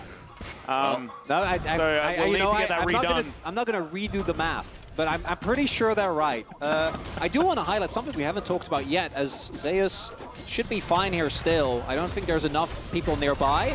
Does need to hit this tower a couple of times before he makes his way out, as he flashes, actually. Not sure about that one, as the Gnar into the wall. He hits the Mega as Delight comes over. The redemption coming down, though, as Yike looking to try and protect his top laner. But with Peanut in the area, they might be able to get something done, but Delight is just being given up for the Ghost. He's dead. And it looks like KC are going to be able to finally strike back in this game, answering that first blood with a kill of their own. That's actually huge as well, but they're going to look for Kalist. Yeah, ulti comes through from Zeka here, as Kalist taking a fair bit of damage, but not going to be hit by everything. Zeka needed to land that other one. Piercing arrow going to go wide there as well as Kalist. I reckon give yourself a bit of a thumbs up there. It's the first time we haven't seen a thumbs up, and that was the most expected one. I mean, that was a really nice sidestep on a couple of those different spells. Great for Kana to be able to grab a kill there and equalize things somewhat here in that top lane. Well, Peanut is going to come on over here as the rest of KC looking to try and take down this Rift Guard. It's going to be stolen by Peanut. And he's tanky enough to be able to pick up this Eye and Targamas at the same time. Throws out the Impale for what feels like fun. As the Spiraling Despair comes down, Peanut trying to deliver it to the rest of his teammates. He's blast coned his way out. They managed to pick up what they wanted. And Zeka now looking for maybe a little bit more. Kalist coming on over. But HLE, calm down. You managed to get what you wanted, now just leave. I do want to highlight, what I wanted to talk about before that whole sequence set off is the fact that Peanut has actually been farming like a demon. Wow. Right? The invades came through. The one thing with Ivern is that obviously his early clear is insanely fast, but there are a lot of junglers that, as the game continues, he does eventually get outpaced. I just didn't really expect Skarner to be one of them, and I think the consistent invades are a big deal. As Zeus. Yeah, looking a little bit aggressive towards Kana. Man, Delight not going to be able to get in. Engage Braum just doesn't quantify the Aatrox. I mean, that was actually a really important Q hit there from Kana to be able to lock him in the chains, because if he gets out of the chains there, maybe there's an angle to try to chase him down, scoop him back with the Mega Gnar into the Braum, and then you are in trouble. But always difficult if you have to use that Aatrox ulti to retreat. The only real recourse you have is to threaten an all-in this kind of matchup, and without that, you can't threaten it. And not getting these early Drakes, I think, is a really big deal, because if you got a Drake, I think as Hanwha or as a K-Corp, you just sack the next fight, right? Like, it feels like right now the gold lead is really big. Again, it's just shy of 5k gold. That's some big item finishes that are there. The Serpent's Fang already here for Viper. But that's Soul Point on Cloud Soul that you're giving up. And the one issue that I do think the Hanwha Life comp have, as mentioned, I think their engage is pretty lackluster. If they are zooming across the entirety of the Rift, that's not going to matter nearly as much. No. While I'm never really a fan of giving up soul point for free like that, I don't think they're in a position that's to my fight. point. You have to, Like, yeah. I don't think they can. They can't. Bounties are up. They didn't even get the bounty gold on the Herald because Pina just kind of walked up and stole it. Yeah, wandered on in there. KC now with Canna being able to farm relatively safely from behind his dead turret, but like you were saying, bounties are up. That spells disaster here for KC at this stage of the game. They're not out of it just yet, but it looks like a circling of the drain is what's kind of occurring here. And the thing that's really dangerous and worrying is that this is the Ivern game. You don't get another one of these, right? It's Fearless. And this is one that they should definitely be winning, right? That's what you'd expect. This is their ace in the hole. Not quite working out, although it might be enough to kill Zeus. Like you were saying, see whether he can crush his way out of it. There's enough CC here as Vladdy is getting the same treatment as the Glacial Fissure, almost what finishes him off there, as Zeus will get taken down as well. Peanut, in the meantime, though, is looking for that soul point that we were talking about. The rest of HLE on that bottom side able to take down an inner turret, and I think sacrificing Zeus is probably okay. It's an acknowledgement of what we're saying, right? KC just say, guys, we can't fight for the Dragon. There's just no way. The fact that Vladdy dies is really rough. You would really have liked for him to stay alive, because this play towards the top side, I think, is just the cross map that you look for because you already know you're going to lose the Dragon. The fact that Vladdy then dies is really rough. I mean, and Vladdy, that's his mistake. This is not an outplay. An outplay. This is a misplay. You know exactly. You know 4 people are going top. You know that the Herald has been summoned on the bot side. You just need to back off and hold the inhibitor tower. But instead, he tried to step forward. He loses his flash, which also means the next fight there is that much harder. And it's definitely a costly error there from Vladdy, because you're already losing the tier 2 and you're going 1-for-1 plus the Dragon. HLE are just going to continue looking to push the pace here, and we'll see if KC can find that one stabilization fight that could get them to late game. Because if they can find that, yes, it's going to be hard to, but if they can still win through their scaling. They also were able to shrink the gold lead a little bit, I assume, by the shutdown that they got onto Zeus. Yep. So that is something that they can look towards. Yike also now having the 2-item power spike on the Ivern, insanely strong, as the Moonstone. This Viper takes a bit of damage, but the question becomes, do you think you can win a team fight as KC in 4 minutes? And with how Hanwha have been playing, it's so different from really, I think, almost any game we've seen of the tournament thus far. They are pulling back the tempo so much to just not allow KC any weird skirmish, any overload on the side of the map that Hanwha Life isn't ready for, compared to game number 1, where they were much more happy to scrap. And we saw how that one ended. Yeah, this feels like, it's 4 kills. Yeah, it feels like Dandy just said to them, no more fun, we're winning. You've got to do your homework. You've got to make sure that all the ducks are in a row. And it's not about having fun, it's about controlling the map. The ducks are innate. Yeah, and when Dandy's talking about ducks, that's when you know. That's real. That's scary. Things are really looking dire for the players here. At least that's what Mowgli told me that one time. And he might have been joking, Otacon has been started up down to 9K, as we can see here. Daisy coming out. It is slow. Yeah. She is going to try and assess what's going on. True Shot Barrage does give that information over, and Daisy is sacrificed. Oh, Saka standing guard. The poke is landing. How are you supposed to engage here, as Between Worlds come down at any moment? Kalist moving in now. The flanking Ezreal is not the scariest, as there's the wallop from Zeus to slow them down. Yeah, they're looking for this, but I don't know about it. It's down to 1,000 as there goes the Otacon, and it's voracious. So we've got some second lives here for HLE. They decide not to go more aggressive. And HLE now with a whole lot of extra power in the next couple of skirmishes. And as soon as Zeus TPs, I think you just let it go, right? Like the fact that they're also investing Kana's TP there, the fact that they're looking, even after all the poke lands, still to try and aggressively contest this, I think, is going to really hurt them. Giving up the buff is rough, because again, I think it makes it so much easier for Hanwha Life to set up for that soul point fight. But the alternative is you lose resources, and otherwise maybe you get that topside turret, you get the bounty gold that's associated with that. And that could have been, I think, a much more safer play, because now, well invested, not a lot found. Yeah, no, absolutely, I agree. And you just need to play for as much gold as possible, get strong for that soul fight, because the soul is kind of that deadline. That's where you can't give anything else up. KC have been trying to overload the side lanes, trying to pick on Zeus, which I do think is a good option when you're behind, but they don't really have the most explosive engage, and Zeus is very difficult to actually catch out and knock down when they do kill him. HLE are always getting more on the other side of the map, which has really been the problem, as they're just losing more and more jungle camps and always getting shoved in. Well, some weirding being thrown around here by FLICKR as he looks to try and lock down Kalist, but not actually going to be able to do so. And this is something that we were scared of, right? It's the side lane play, the fact that HLE do have the ability to split up the map. And Zeus being over there, forcing KC to play outside of where this composition really does thrive. Problem is that they sort of don't thrive anywhere with how far behind they have now become. 5,000 gold as Peanut looks to try and pick up Kalist, not able to do so. Arcane Shift going to be there, but the inner turret still going to be falling down. Daisy getting aggressive, the Spiraling Despair is there as well, and Zeus going down rather low. Remember, Otacon still up and available, so they have the ability to recall. Still going to be gold going over. So this is the thing, you can play with a whole lot more reckless abandon, and they don't even lose any of them. Yeah, and I kind of like the aggression there. You know, try to force out some cooldowns, see if you can get summoners prior to this dragon fight, because the Atacon buff is going to expire before that dragon comes up. So if you just push aggressively, hope you get a flash, hope you get some ultimates or something that wouldn't be available. KC doesn't really overreact. You know, they do use a couple ultis, but no summoners lost or anything like that. They're just not letting them play the game. Hololive haven't given up a single turret yet. Yeah.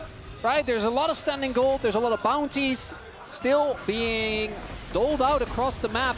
As KC, it looks like they made the call. They are still going to contest. Viper very far ahead. Zeus doesn't quite have his second item yet. So KC, maybe this is the opportunity they needed. There's a deep TP there from Zeka. That's kind of crazy, actually. The minion wave is going to spot him. They will see him. Yeah. But now with that information, what are they going to do with it? That's the real question. The remaining four are going to be, the 5 members of KC all moving back as a unit. Make it 6 as Daisy comes out. Zeka moving over. They are splitting this one up. Kind of taking a big chunk from Zeka here, who is really playing with the amount of gold that he does have. He cuts through kind of quite effectively. Piercing arrows being thrown out. That range that we were talking about from Viper really a factor here. As there's the Hex Flash in from Targamas, but he's melting! They kind of ignore him here as he gets stunned up. Chains of Corruption do go wide though, as Delight taking a lot of damage, but the poke, the artillery fire here from Viper is just ludicrous, and Kalist getting thrown out of the battle. Zeus still extremely healthy. As Zeka on this flank angle, and they will be able to take the soul, but one more can they get? Exactly right, Zeka finding almost everyone with that one, as down goes Vladdy. Canna just realizing that someone will have to die. It may as well be him, as Zeka gets another one in the fight. That'll be Seoul as well, and the shutout continues from HLE. And KC are the ones to pull the trigger, and we talk about the lack of engagement on Hololive. Well, guess what? Engaging into the Braum, and Skarner isn't going to do it either.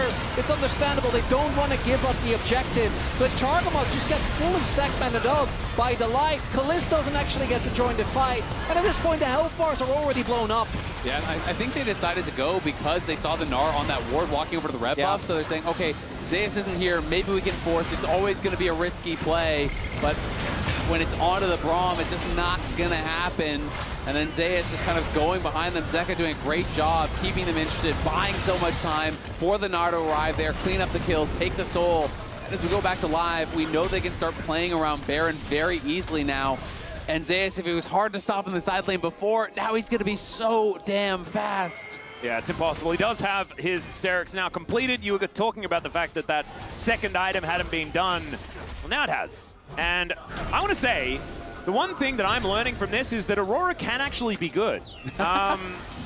Vedius was explaining to me in our first cast that this champion is just not that great. I was with him. Yeah. I think Aurora's thus far have just not looked great. And Zeka is looking really, really good. And this is not his flavor of champion either, as Peanut looking aggressive, finds the Impale. They're happy to just grab any target, as Daisy and Targamas both going down in unison. And Zeus is just zoning everyone away. Yike segmented off as well. He'll just explode.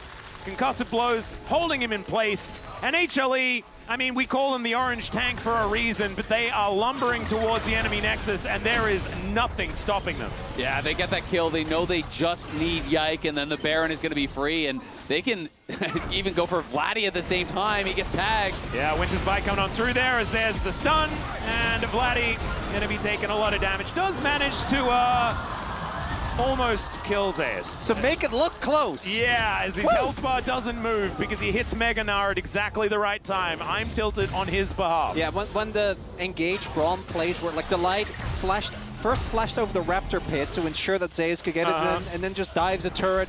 You know the game, unfortunately, is cooked, and it's what we said earlier, right, in the draft, where if KC is able to keep it close, they've been fine, but it really felt like Hanwha Life, starting at the early laning phase, just kept slowly building advantage upon advantage, and then by the time we got to the final fight, just wasn't anything that they could really do. And this is kind of more what you expect when you're playing against HLE, because they have such strong individual laners that a jungler is going to get pulled all over the map trying to help everyone at the same time, and you just can't be everywhere. In this game, Targamas and Vladdy put so much effort, or excuse me, Targamas and Yike put so much effort into helping Vladdy that it meant Kana was kind of just left out on his own, getting no assistance. And Zeus is wise to their tricks. There's 3 members pushing top. No one's there, so Zeus knows. Yeah. Not wise enough, maybe.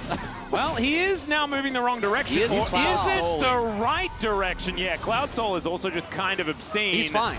As, yeah, Callista's the one that's in trouble as the Impale comes through. Zeka there for the follow-up damage, and this Ezreal nowhere he can go, and Zeus turns it into an engage opportunity onto Vladdy.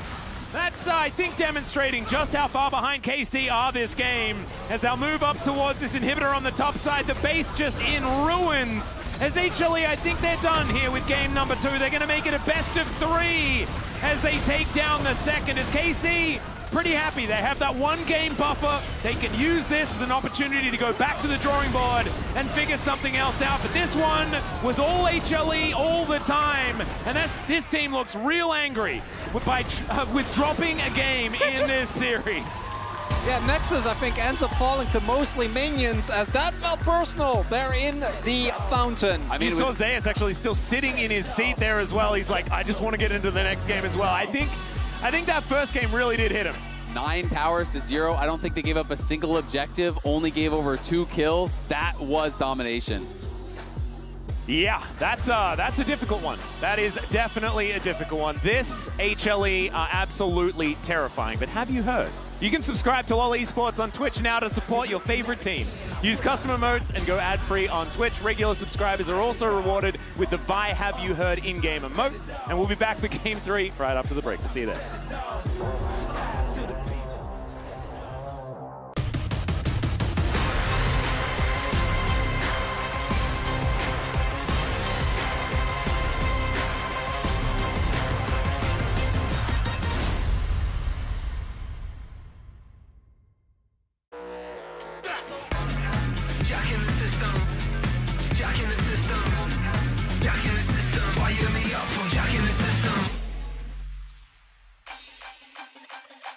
Dominate the Rift with Opera GX, the ultimate hub for all things LoL Esports. Get a browser built for League fans. With a custom UI, exclusive themes, and seamless LoL Esports tournament integration.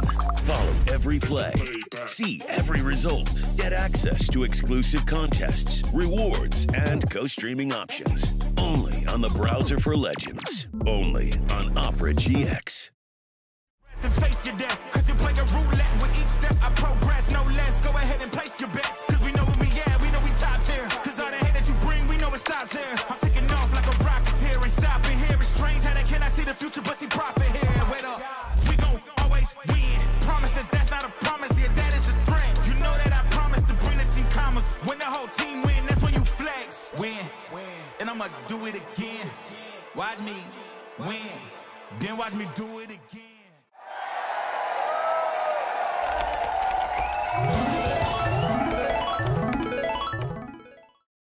Alright guys, I just landed in China. Let's go.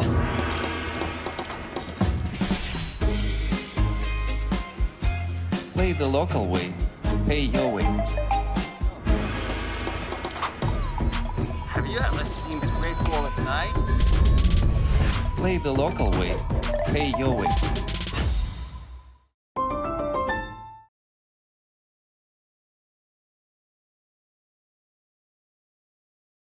When you have 5G home internet, you can get entertainment you already love for less, like Netflix and Max, Disney Plus, Hulu, and ESPN Plus. Save on them all. Plans start at just $35 a month. Only on Verizon. I'm loaded and locked in. We close to the end times. Spill the blood on the thin line. You got yours and I got mine. Take my shots and don't ceasefire. I'm the greatest alive. Yeah, I will arrive. Yeah, and get stronger with time. My power is flawless. I'm the greatest alive. Yeah, unlimited power. I will prevail. I will devour. I will arise. The kingdom is mine. Unlimited power. I will prevail. I will devour. I will arise. The kingdom is mine. I am divine. I am designed to only be broken and never defied. I conquered the earth, play with the stars and live in the sky. My power is flawless. I'm the strongest alive. Yeah, I'm the greatest alive. Yeah, I will arise. Yeah, and get stronger with time. My power is flawless. I'm the greatest alive. Unlimited power, I will prevail, I will devour. I will arise. The kingdom is mine. Unlimited power, I will prevail, I will devour. I will arise. The kingdom is mine. Yeah, the kingdom is mine. Yeah, I will arise. Take a look in my eyes. It's time for glory. The kingdom is mine.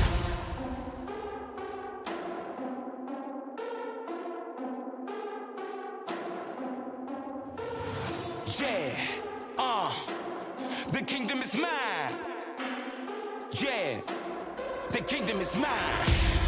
Life of the lawless. I'm the king of the fortress. Proceed with caution. I'm loaded and locked in. We close to the end times. Spill the blood on the thin line. You got yours and I got mine. Take my shots and no ceasefire. Unlimited power, I will prevail. I will devour. I will arise. The kingdom is mine. Unlimited power, I will prevail. I will devour. I will arise. The kingdom is mine. Yeah, the kingdom is mine. Yeah, I will arise. Take a look in my eyes. It's time for glory. The kingdom is mine.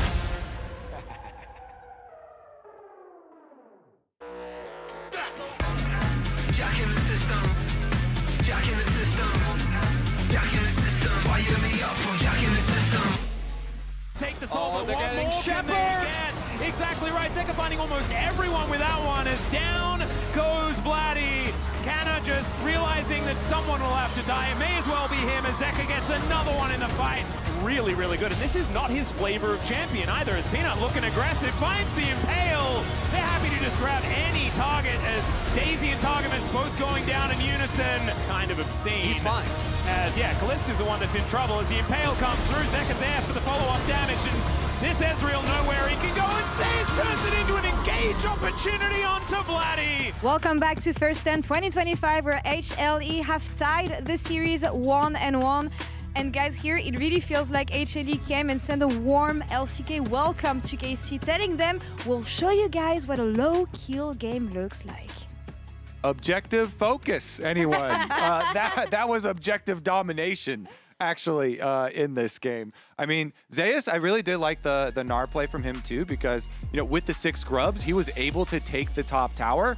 And, you know, this one, he was able to trade his life for more objectives. Yeah, and when they have this much prio and this much control over the map, the only play for KC is to try to maybe collapse and get somebody. But in trade, you're losing your inner turret in the bottom lane. You're losing a dragon for this. So grouping up to try to kill Zeus feels like the only option you have. It's going to take so long to do so, but what you give up is so massive as well. And as we see those objective timers down at the bottom, right? The plates, grubs, Drake, and gold difference at 14. I think the most impressive thing were the setups into this, right? Because it was so difficult for KC to choose because Hanwha didn't really give them a lot of opportunities.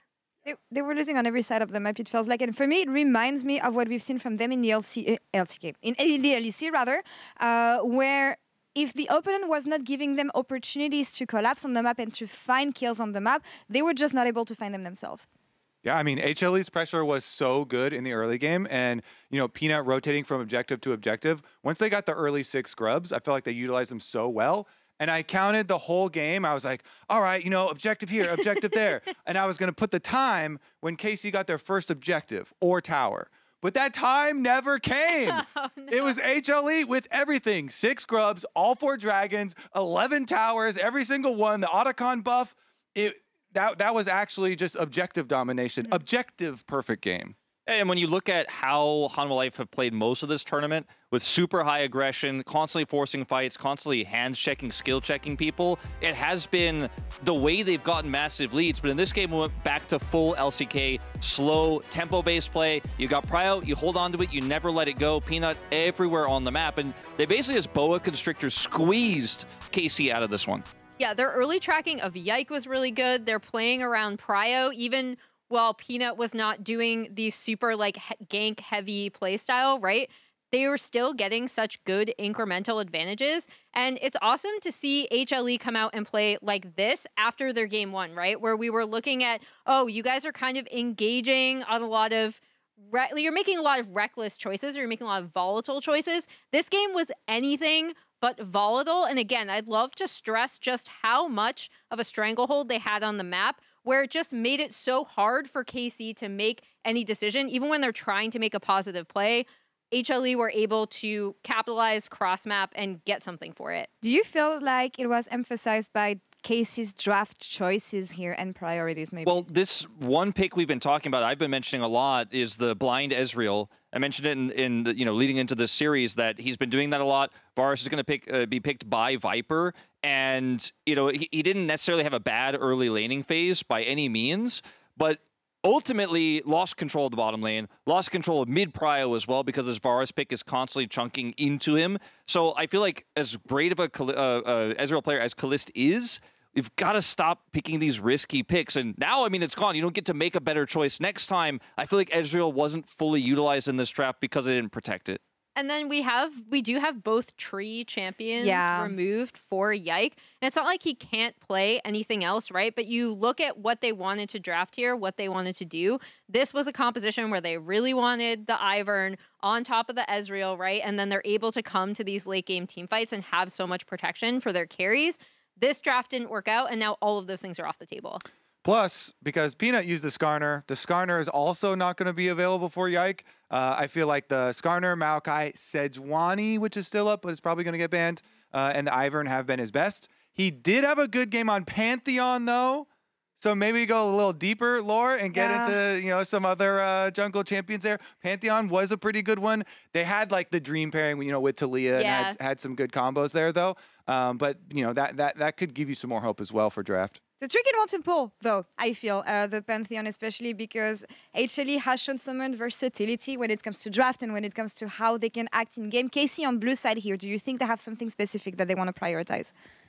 I mean, honestly, I do like when they did go with the Talia Pantheon. Okay, so some sort of global, some sort of pick-off comp. Nocturne, there's definitely a lot of those picks that you see more in Fearless as we start to get a little deeper. If the Kalista is left open and you end up banning the Poppy, I think that's a pick that you can dominate lane with. I want to see some prio for Kalist so he can actually get ahead. They can play through Yike, because Yike has been so good at facilitating those bottom 2v2 leads when they get them.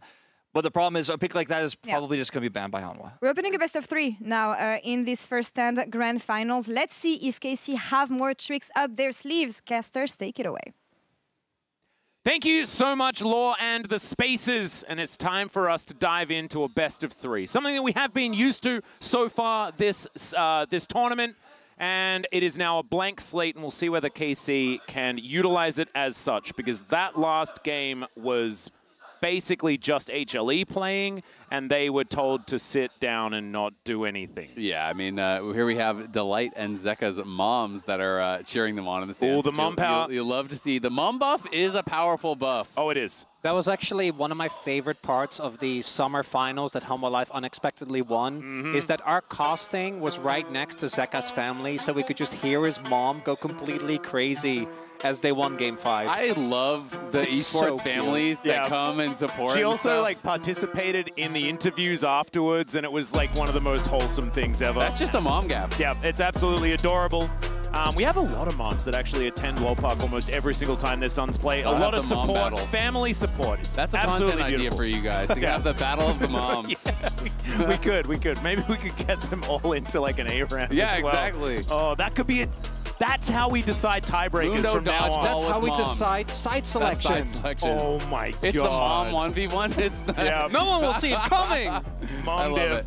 And so, yeah, soon like players will get onto teams based on how good their mom is at League of Legends. Exactly. Oh, so good. My mom is gold 3. You're in.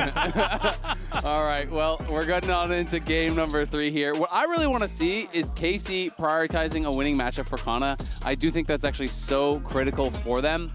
He does really have a strong laning phase, and when he has that pushing matchup, you know, give him some sort of advantage against Zeus, get something going on the map, because it felt like last game they really just had no control in the lanes. And once, you know, Targamas was moving mid to help Flatty, then him and Khalees kind of fell behind. They lost out in XP, they lost summoners, and they were just on the back foot the whole time. So would really like to see that. Well, we'll see whether they do manage to get it. Of course, this is a switch of sides, so blue side going over to KC for the first time this particular best of 5. See whether they can utilize that in order to get themselves a priority pick that really can point them in the right direction, as they have banned away a couple of Peanuts good champions, as well as that Akali from Zeka. One more ban, and it will be the Kalista being taken away. Oh, that's actually interesting. I was kind of wondering if they were going to be willing to leave it up, because this is, the Poppy this time around hasn't been banned. Yeah. And that's something that Delight has very consistently gotten banned against him, and particularly when your opponents are probably going to be looking towards the Kalista, because we're getting deeper into the series. There was an angle there. Also, I always love when teams are very cognizant of the Peanut Zyra. You know, never waste the ban on that. The Nidalee Defy, great choices, as a Sejuani comes through here for Yike. And I'm with you, Azil. I do think it's more complicated because Humble Life is on the red side. And I would be shocked if they don't save that counter pick for Zeus. Unless KC commit to a pick for Kana earlier, something like the Jax that we've seen. Jax Sejuani is obviously great. Yep. And Jax, his counters are definitely there. I think something like the Gragas comes to mind, which we know Zeus plays, but maybe just getting the 2v2 makes it worth it, as the Ashe does get picked up. How nervous are we of the Peanut Zyra, by the way? Do we think... Surely they've learned. It depends on who you ask. If you're a K-Corp fan, I don't think you're nervous at all. Oh, instead... The pick away. It's going to be the pick away. There is a very small chance that this is a jungle flex, right? Theoretically could go for that. Oh, that means no Zyra. Yeah, I'm into that. That's the main thing that we obviously are trying to look for. Please, but most please. likely, this is just going towards Zeus, as he will be able to try and make his impact known. And Kana had an incredibly pivotal Jax performance just yesterday. Yeah, I mean, he has played Gragas this year as well, and Gragas to me is always that kind of priority matchup against the Jax. It really just shuts down everything the Jax wants to do. You have out-sustain, you have poke. Obviously, if you are a really good Jax player, then sometimes they can kind of play it aggressively, use their health to just push in the wave and then constantly reset. But Gragas can make things very, very difficult. Would be excited to see if Kana was confident to bring it out here. Also into Ashe. Yeah. Be good. Well, the Jhin has been locked in. I actually like this, taking this away from Viper as well. I feel like Kalista and Viper have been the best Jhin players this tournament. I say with a bit of chagrin because I'm not a huge fan of the champion in general, but there's a gangplank, boys. So I will say, you know, well Chronicler's giving me a little smirk. I can tell you don't like the taste of the GP, but... I've yet to be impressed, and I think partially that was some of the builds, but I've yet to be impressed by a GP. I feel like recently the champion just hasn't had the same oomph. I'm personally still an orange enjoyer, and I do think that GP plus Jhin is actually a really nice combo. I do agree with that. You drop the GP ulti on the Ashe's head, then all of a sudden, you know, you're trying to retreat back, but Jhin ulti is slowing you down as well. That can be pretty difficult. And I do think it is considered to be a pretty decent matchup into the Jax. It's kind of like a neutralizing matchup, more so than a bullying matchup, and something where if you can scale well and perform in those team fights, you do have a shot. But Zeka on comfort, I don't even care what ultimates he can steal. Just the fact that he's playing Sylas, it's one of those things where you're like, yeah, you're allowed to play that in any draft. Yeah, and he's got Cannon Barrage and Glacial Prison. So if you do actually talk about the ultimates... And Jhin ultimates. Yeah, there's a reason I didn't say that one. I was happy to not see him go, You're sitting next to perhaps one of the biggest Jhin haters. You steal, on the planet. Jhin Don't even bother killing the Jhin, and they just pop the ulti point blank on his face. Yeah, that's the play. Oh man, that were actually a bit of flashbacks to a few days ago, but I don't want to talk about it because I think it might be mean. As we already have some bans coming on through, as the Poppy and the Rise to be taken away here by Dandy and the gang, as well as the Nocturne being removed. And still not thinking that this Jax is a jungle. Yeah, I do think there's a lot of risks being taken here by Humble Life though, right? Because they end up, yes, they throw a ban towards the Rise just to secure Zeka some of the other matchups he might struggle with. As there is... That's a peanut special. That's the Zac. The hard engage, they want to deny from one step Life closer to a Zyra. It's so interesting though, because when I look at Sylas plus Jax solo lanes, I'm thinking they're going AD jungle, right? I'm thinking, you know, Viego, I'm thinking Xin Zhao, I'm thinking this kind of thing. Like, you want physical damage, so to me it's like, yeah, like you wouldn't want a Zac, I feel like, really in this draft, so that's why the ban confuses me a little bit, but maybe they're happy to play into the Xin Zhao. If they're saying, you know, we'd rather play into that, then I can kind of understand. And they're saving the counter pick here for Delight. And we're getting to the point where there are very few engaged champions left. And with a lot of enchanters, I do think you can struggle a lot more. Even utility champs like the Bard comes to mind that we've seen paired many times here with the Jhin. But instead, it's just going to be the Rel to come through here for Targamas. That is combined with the Sejuani. Amazing setup. You have a lot of big team fight ultimates that you can use for this as well. Circles. That's what we decided to go with here for KC. I actually really like, I like how this looks as far as the team fights go. Of course, you're adding a lot of great ultimates to the Sylas, but that doesn't matter if you can get your wombo to work out. Absolutely, and for Vladdy, this is ultimate comfort. You know, he is the best Vector, in my opinion, in the LEC. Even once this really started falling off in the LEC, he continued to play it to great success. So, you know, if you are a KC fan, you're feeling very happy about the fact that he is on such a strong, comfortable champion. Delight. This is some life energy coming out here. Of course, life in the LCK and the LPL was a bit of that set support enjoyer, and that's what Delight's going to go with here today. We have some in NA as well who used to always love to play this. You can actually E the Rel out of his W, out of the Crashdown very, very easily. And when you are forcing some of these potential all-ins, the W can be quite strong. You know, it's an interesting pick. I do think it's difficult to play out in the team fights, but you're looking towards things like the Sejuani, who normally is going, you know, in towards Heartsteel and stuff like that. So it's a lot of HP. If you can dunk him into the backline, could have some power. But this is high risk, high reward. It does feel like quite a risky pick, and not one that I expect to see in Game 3. So their engage is Ash Arrow, and stealing an ultimate from the opposing team. It's just suplex. Yeah.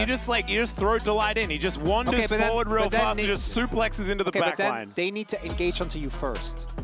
Because otherwise, who are you gonna throw in if there's no one in front of you? You can't just run up to them. Yeah, you just run up to whoever's in the front. Invented Flash. Exactly. There you go. And that's up like all the time. Yeah. Yeah! Well, Kanna's about to save EU. All right, guys, let's see whether it is going to happen. Of course, match point on the line for both teams heading into this one. And already, this is a very different flavor of draft. I feel like HLE have decided, okay, now we can have... What flavor would you say it is?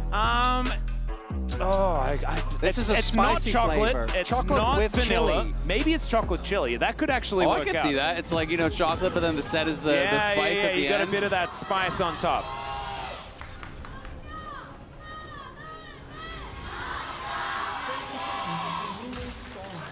All right, I like it. A little bit of some delayed stuff going on as far as the fan chants are concerned, but a lot of volume here in Lol Park. KC fans keeping up with HLE on their home turf is completely ridiculous. Very, very impressive. It's as if they have a megaphone. It's extraordinary. Now, I actually wanted to go back to the ice cream conversation. Oh, yeah, please.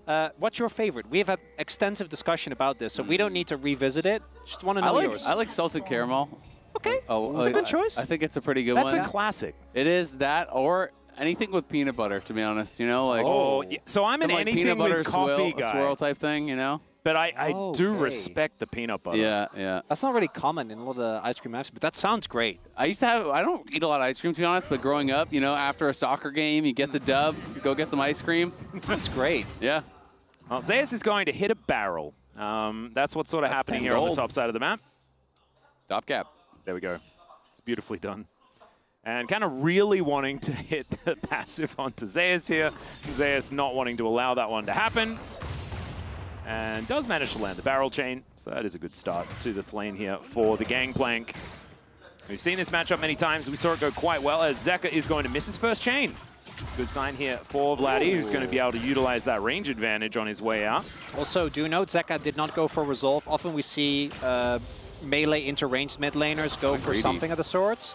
Yeah, instead he went for cookies as the life. Okay, yeah, Callista's going to have his face broken already. Cleanses immediately, and that is going to push them out of the lane. An understandable thumbs up, and by understandable I mean only because he's been spamming it.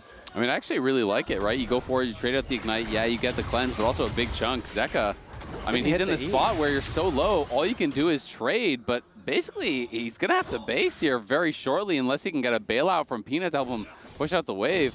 Those early trades and the lack of the resolve tree really punishing here. And Vladdy is just doing this lane very well. He dodged that early abscond abduct, and then just starting with Q level 1, he's playing area, and I believe I saw the Scorch Burn over on Zeka. So, you know, really just trying to ramp up the pressure early. Throwing out the chain there, and you can see able to drink that potion, get himself back up to at least half health. Wanting to rely on Kingslayer to keep that health bar okay, I guess. As here on the top side, some very even trades between these two, but these lanes are going so much better for KC here in Game 3 rather than Game 2, right? That's the comparison that I want to make. Right now, very, very competitive. I know a lot of people weren't super psyched about the fact that KC had barely any lane priority in game number 2. Yeah. So now playing towards that a little bit more here in game number 3. Also have Yike covering as they shove out the bot lane, making sure, as he still has his topside jungle up, just to ensure that Kalist and Targamas are fine. Lane not quite crashed yet, so Delight and Viper could maybe set up for Peanut if he goes for the wraparound here. Yeah, I would love to see mid lane as well, because it looked like Zeka couldn't get the crash in, and yeah, so that's why he's having to TP back. Oh my god, is he gonna flash the wall? Classic. Yeah, he's not looking know. for it by the looks, and he is over the wall, so he did flash it, yeah. Oh, so that's kind of a bit of a costly one. We'll see if he can make a gank happen mid, though. Vladdy just TP'd, so if he gets chunked down too low, that is going to be pretty punishing. That is a Peanut classic in both ways. Both the flash over the wall, and then Peanut just going for a play that completely falls flat. Flash over the wall, and then the no gank. Yeah. It's like, oh, they knew. Well, that is not super great for Peanut, but the fact that Zeka was able to get a good trade after the teleport is going to help him out, and you can see already things evening in that mid lane. Is Silas relatively famous after his win in 2022 off the back of this pick in Large Reason. Has already had some success on it so far this tournament as well. As he is going to be able to get the shove in, Vladdy will be able to pick up that wave just fine. Peanut also going back to base, and you can see HLE with some numbers in their direction, but not anything to really write home about. The lead is currently to the tune of about 300, as Zeus unable to avoid the barrel. As Scanner also not able to get his passive off, as the counter-strike is pretty valuable there. The trial by fire. It took a while for me to remember. Yeah, Zeka going for another back, just wants to keep his health bar nice and healthy, as Vladdy has, again, been pressuring him a good amount. When the crash comes through, I think it's still actually close to even when this actually is taken, as now we do have the dragon being started here. Zeka is like, do I need to join? Do you need help? Looks like he is fine, as obviously Vladdy, no TP right now. They do spot this, but I don't know if they can really contest this. Cannon Barrage just came available, so that might give them some sort of a way in. Yike getting all of the information. Oh, I know about this one. We have Zeka on the roam already. Maybe just let it go. Looking a little dangerous. Yeah. And there it is. The first Chemtech Drake going to be taken here by Peanut with the help of his friends. Next going to be a Cloud. Let's see what the Soul will be after that. If you want sort of the trio of the least impactful dragons, then maybe it's going to be an Ocean Soul this game. But it also could be a Hextech, so you never know. Just have to see how lucky we're going to get as Peanut now moving up towards these grubs as Zeka is going to steal away a Chaos Storm. Great gravity field there from Vladdy to get him out of there. But I actually love this play because it's the grubs right here. So you go for that big chunk. You know he has no TP, so now it's so hard for him to join. Exactly. Prio top, Prio mid. Support is here from both sides. Well, Delight will be able to spot them out here. Great Scryer's Bloom usage from Zeus. That should mean Peanut's able to grab at least 2 of them. This third one not going to happen as it's a good shattering strike there as the Face Breaker going to come on through. Only level 4 here from Delight, but he's got the Haymaker to keep himself alive. That's still going to be First Blood going over to HLE, and it's Zeka that picks it up. Yike should be able to kill Delight. I say should. He's going to need another auto attack, maybe a Q. The Winter's Wrath is enough to get that one done. But Can is now in trouble. The Leap Strike will take him out. And Vladdy, can you be the hero? That's the question. Finding a death rate, getting a little bit done here, and Yike looks like he's not done just yet. Leap Strike is going to be up for Zeus as the Winter's Wrath not going to find any joy at all, and HLE just wander their way out. I just feel like Yike over-chased for Delight. He flashed over the wall. If you just take the fight with the rest of your team, I think it's going to go so much better there. They had so many HLE members on low health, and you're committing your flash just to get Delight doesn't feel worthwhile. Particularly because Set with his passive regens so much health, but actually takes so long. Imagine if, because Delight's out of the fight 100%, if Yike is there. Flash on Peanut right there even. Yep, and especially because that gives Kana the opportunity to proc that passive, right? Permafrost in these early fights is crazy strong. GP with his melee attack actually gets to help stack that up, but instead, feels like Humble Life is going to be very happy. Trade favorably in grubs and trade favorably in kills. I feel like at the very least, you'll kill both Peanut and Zeus if he doesn't chase Delight and he actually commits to that side. So definitely think he got a little bit of blood in his eyes there and just kind of wanted to get that kill as Delight was so low. Ooh, Facebreaker going to find absolutely nothing at all. Haymaker just to get that shield back as Delight investing his Hex Splash. Thankfully, that one doesn't really go on cooldown, so he can do that one again if he would like. Just trying to fish for some opportunities here towards the bottom side. Peanut finding a control ward as Yike is going to be able to take down his Raptors. Delight moving in, though, could mean a Brambleback steal. One that Yike may not be able to contest. As you can see, pushed under the turret is the bottom lane here of KC. As Yike is going to face check. Facebreaker is going to come through as well. As Yike gets into the brush, does manage to take his red buff, but there's the knock-up. And in comes Zeka. He lands the chain, but Delight goes down first. A 1-for-1, and the red, I guess, was secured by the now dead Sejuani. Yeah, that's a shutdown going over here to Zeka, though. Oh dear, Glacial Prison that he just picked up as well. And now Vladdy is just dead. Peanut able to come on through with the audacious charge, and oh dear, if it wasn't bad before, it is now. Deadly Flourish is going to catch Viper, who does have to cleanse, and then will be allowed to leave. And that play towards the red buff, that was at least somewhat understandable. The Vladdy down here, you know they're all there.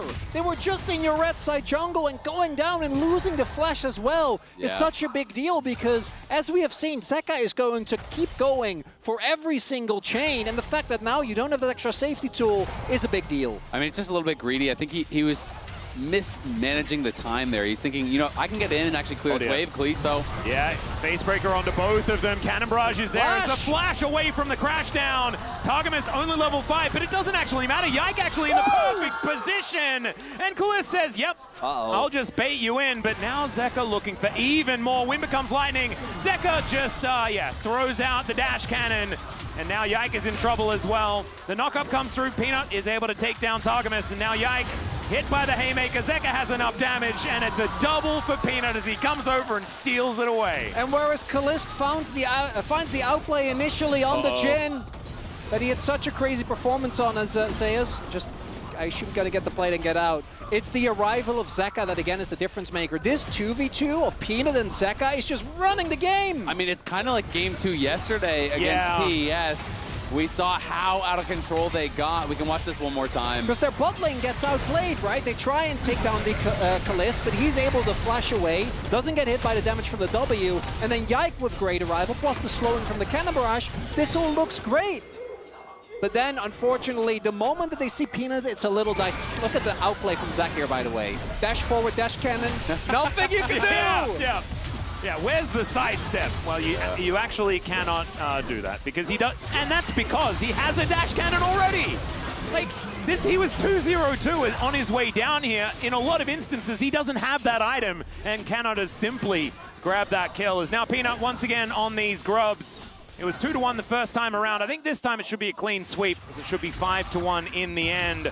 A lot of extra side lane power for a Jax composition alongside the Sylas is terrifying if you're trying to keep your structures alive. As HLE moving Viper to the mid lane now, looking to set up for that style of play as the arrow is going to connect onto Kalist. Peanut moving in as well, Facebreaker, fantastic. There's the superplexes, oh my god! The Magnet Storm's so good! Yike has been in the perfect positions and Delight going to be going down as well. Yike finally falls, but Zeka is a raid boss! He's just too strong!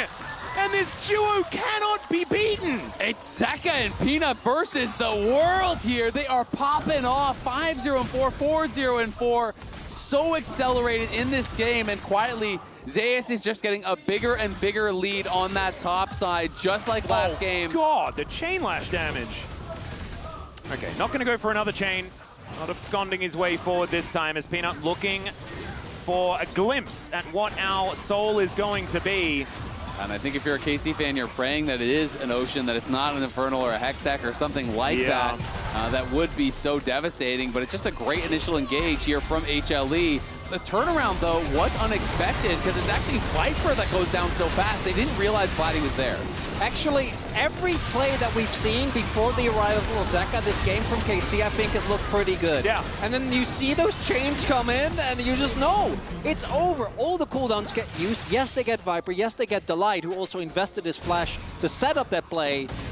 But then they all just become fodder for this 2v2 duo of Peanut and Zeka now, both with incredible gold leads, and it makes the game so hard to play because I think most of KC, Yike and Truckers in particular, they gotta get up close to try and get anything done. And I always find playing in a Mountain Soul as Jhin is horrible because you do so much damage based on missing health, the executes.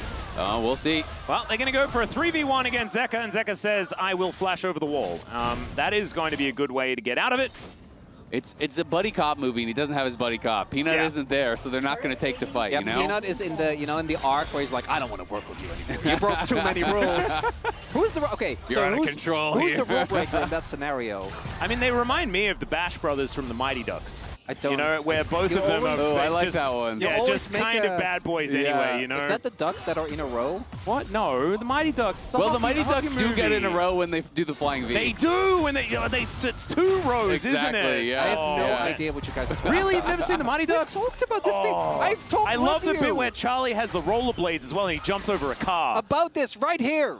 At this desk. Oh, yeah, and you didn't know then either. You haven't done your homework? The required reading? Okay. It was months ago, Chronicler. Okay. Well, you do know that the LCK is effectively a movie club, you know? You reference these things that you're supposed to go home and watch so you can discuss. Yeah, and please tell that to Valdez, who never does so. Disappointing. Yeah, he has watched some good ones, like some classics recently. KC right now in a rough spot is, Targamas. Yeah, Targamas in a little bit of trouble. That is a beautiful arrow, but doesn't actually do too much here as Vladdy getting pushed around. Once again, though, KC holding themselves together. Another suplex from Delight, who gets a haymaker for the big old shield and uses that to take down his opposite number. It's a 1-for-1 trade in the end as, oh god, yeah, there's those Bash brothers we were talking about. Vladdy is going to bear the brunt of that as Zeka underneath the turret isn't worried at all. The curtains have been called as Viper wanting to get that fancy footwork out and Peanut needing to block at least one of them.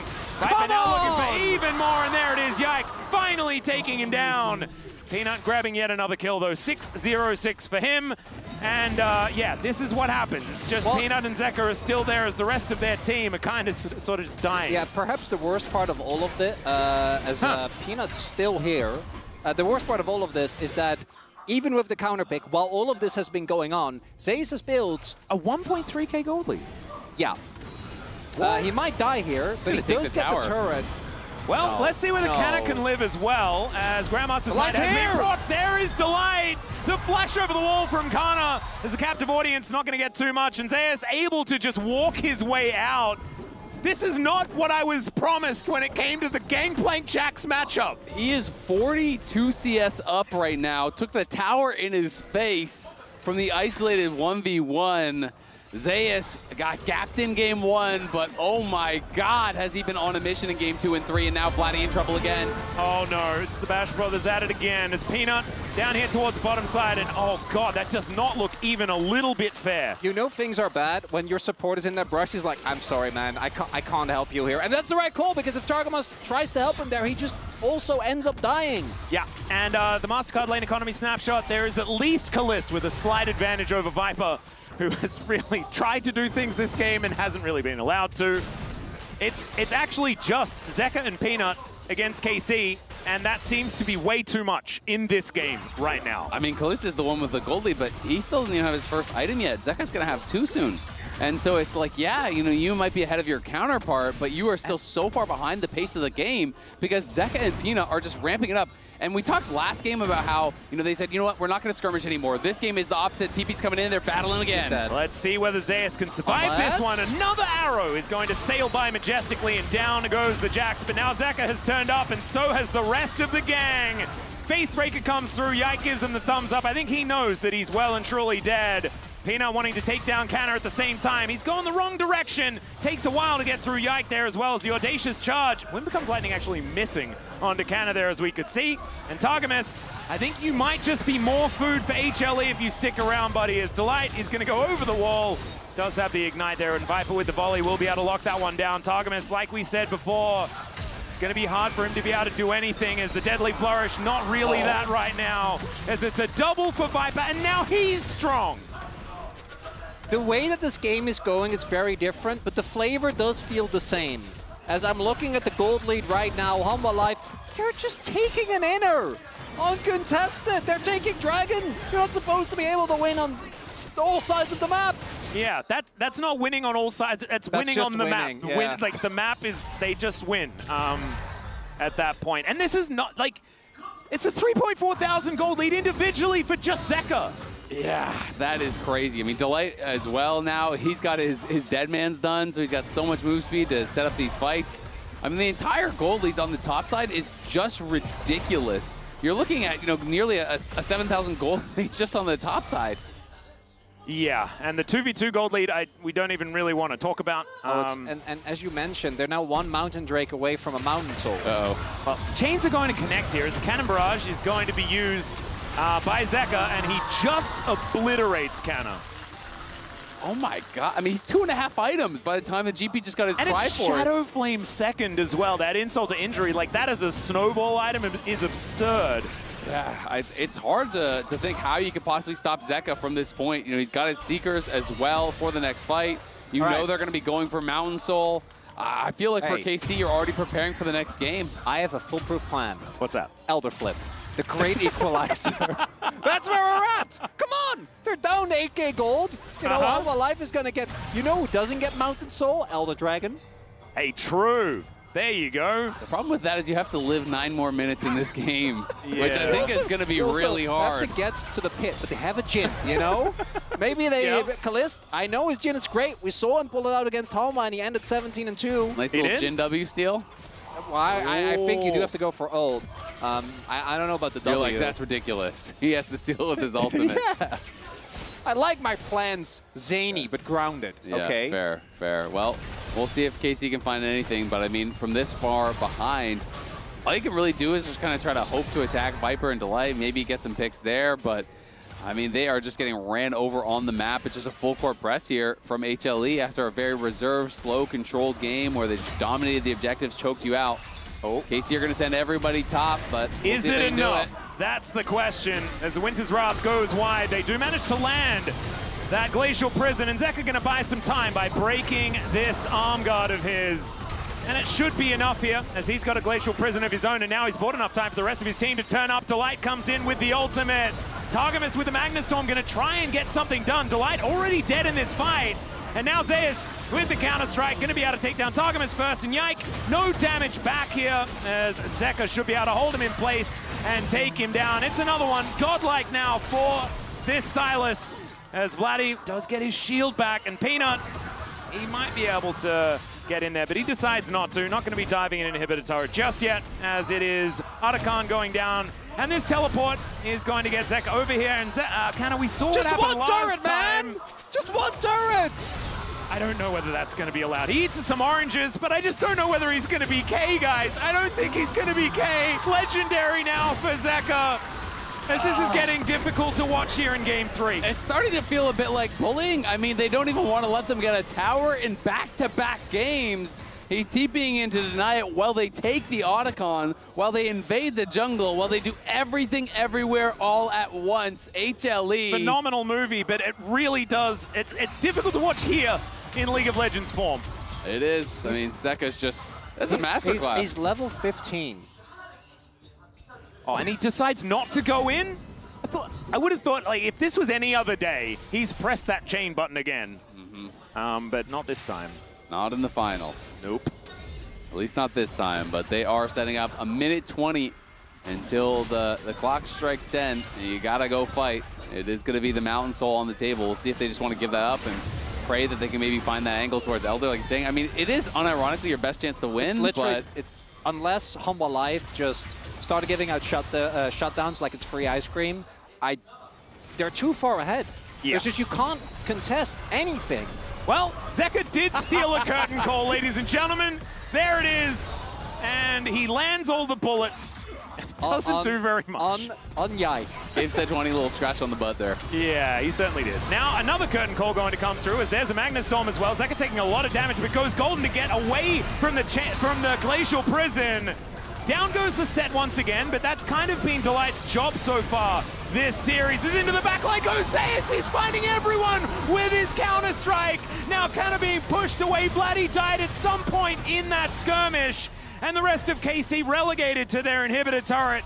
HLE now able to move back towards this dragon to grab a Mountain Soul in 10 seconds time. And the sacrificial set is going to be given up, but that is the jungler now down, meaning that the Mountain Soul is never going to get stolen away. It wasn't likely, but it's now impossible, as Peanut should be able to just pick that one up by himself. And it's kind of weird because what we were talking about before about where is their engage, it actually has been Delight walking towards the enemy team. I was so wrong. And throwing his body in there. We're going to see it right here. Look at Zeka selling out Viper here, by the way. Oh, yeah. If Viper gets ulted... Hey, he has cleanse. It's fine. Yeah, because Zeka uses his Zhonya's there, also has to flash out. And then the moment Zeus shows up, you know, the 4 versus 5 is the best bet you're going to get as KC. That Jax just runs rampant in the side lane. You know, well, I've got just jumping onto inhibitor turrets now. Well, Zeka versus 2 is not fair for KC at all. For the 2. As Vladdy's going to turn up, that might even things out here, as we can see Zeka not moving too far forward. Viper showing up as well. Spots Yike on this control ward. And yeah, so that is Mountain Soul. So now this team that is already very burly with a lot of inherent regen, it has a shield that is just going to repair itself over and over again. 808 for the legendary Zeka there in the mid lane, and Peanut 809 on the Xin Zhao. Zeka's falling behind. He's got to figure out a way to pick up that assist, man. somewhere. Well, not in the gold, because he's winning as far as the gold advantage is concerned. So there's at least that KDA they is can all hold that on matters. to. Look at the farm from Peanut, though, by the way. Back-to-back games, he is just power farming. He is actually close to where Viper is as far as he has more farm than Kana. Yeah, that is definitely something. Already on 3 items incredibly early. They are just unstoppable. Level 16 now already done. Pre-25 minutes here for Zeka. I think he knows that Yike's there, as Yike still hasn't moved. Oh, this game of chicken is actually just so interesting. You legitimately just don't have to roll damage to take down Zeka before help arrives. When's the last time you saw it's a deep flank! No! Oh, the Crab Rave from Zeka there as well. Wind becomes lightning, but doesn't find Bristle. As Yike is, I mean, this is a mission. He's going to get out. Well, let's see whether he can. He's fine. He is going to be able to walk over the turret. Yeah, nicely done.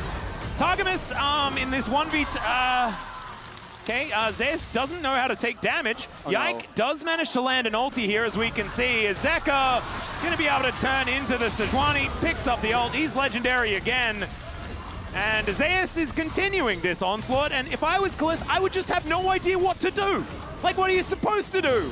Give him the thumbs up. Yeah, maybe that's just the rule. Is Vladdy going to turn up there as well? Zeus inside the enemy base. Delight going to be moving on over as well. And Leap Strike to get him out of there. So at least they convince the Jacks to leave. They got a tower. Yeah. We're on the board. Kana takes the tower. Uh-oh. Well, Zeka has found Vladdy again. Chaos Storm sort of everywhere. Flash out. And Delight just does the walk up and ignite maneuver. Yeah. Kingslayer gets a whole bunch of health back. Not going to be able to land the chain here as the Cannon Barrage will help take him down. Kalisz there with the 4th shot to the back of the head. So they get the shot down. The legendary Zeka is dead. And it's a 12,000 gold lead. Facebreaker comes on through here onto Targamas. And Peanut turns up. He says, I'm still very legendary. He hasn't died yet, by the way. Peanut now winning the KDA battle. Yeah, nailing it. Although actually, Zeka is now definable as far as KDA is concerned. Kana is going to get audaciously charged at here by Peanut. Flashes out of the way of the arrow. But this is now minions attacking Nexus turrets. I think game number 3 is done and dusted as HLE will move to match point here in this best of 5 and have now the opportunity to become our first stand champions with another win in this series. HLE just looking untouchable in back-to-back games. I mean, KC did get a tower in this one, but it was at the cost of the base and the Baron at the very end of the game. They are just completely dominating. The team has looked like they are on a different level than everyone else in this competition. KC gonna have to go back to the drawing board and find a way to be able to get back into this series. And obviously, the moment that we sold the Silas and the Zinzao get that far ahead, I think the game is always going to be really hard to play. I'm sure Casey knows that as well. But the fact that the counterpick on Zeus didn't work, that for me is real cause for concern, because you need to keep that guy down. Otherwise, the rest of Humble Life just gets to run free unchecked. Exactly right. And now HLE find themselves 1 game away from becoming our inaugural first stand champions. And we'll see if they can close it out in game 4 right after the break.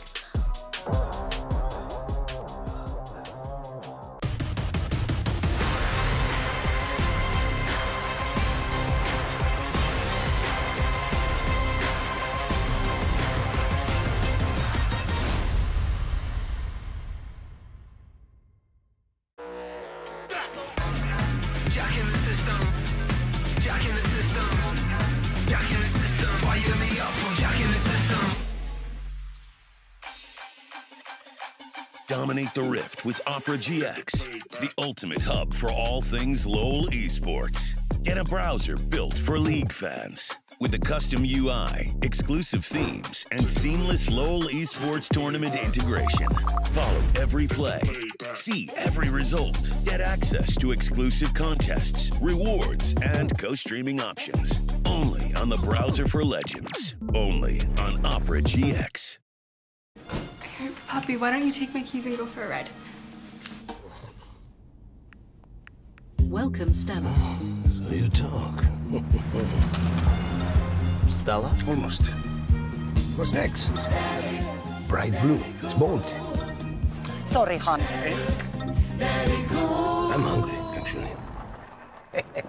Your favorite, right? How did you know?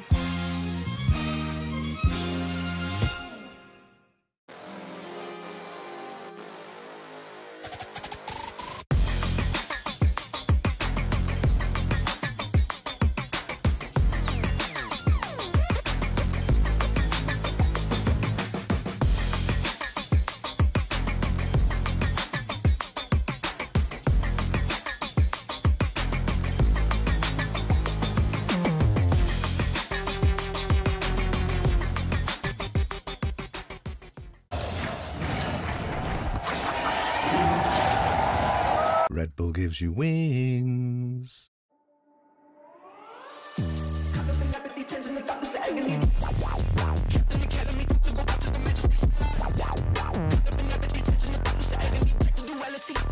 Flashback, before you got mad, you can crack that. In and out, dolo when a new man to the boy got only when he crack that. Man, I don't act like heads off, yeah, all of that one pack. I could be anywhere, feeling alright. To the game on the head is so mad at, mad at, mad at.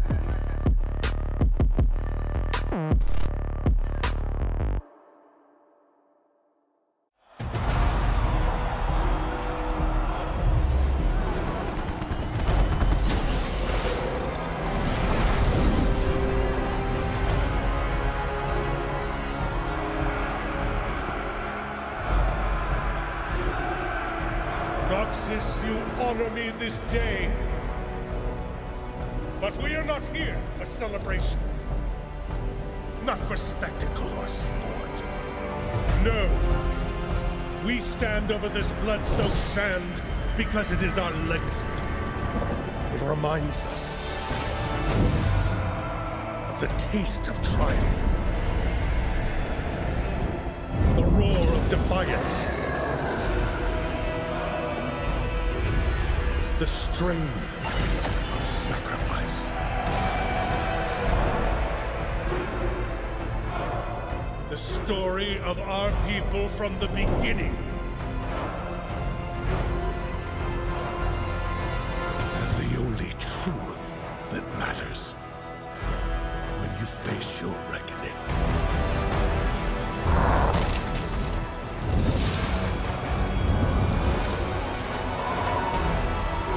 Strength above all.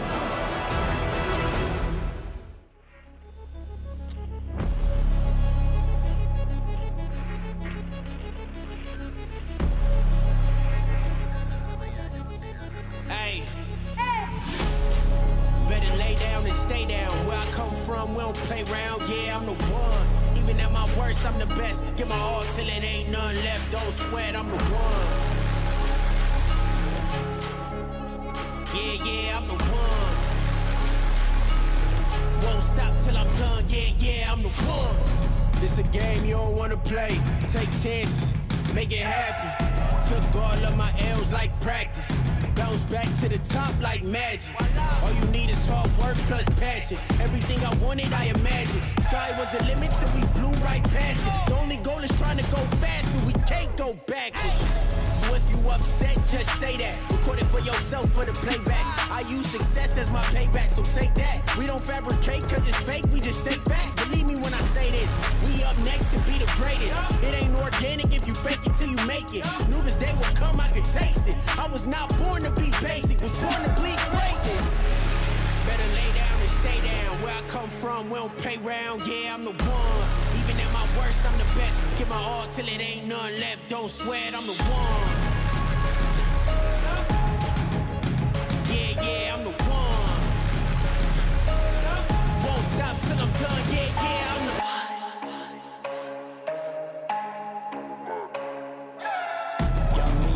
Craig to your Debo, calm at the line, it's a free throw. Talent God-given, this divine like a cheat code. Multiply, grind, bottom line, we ain't equal.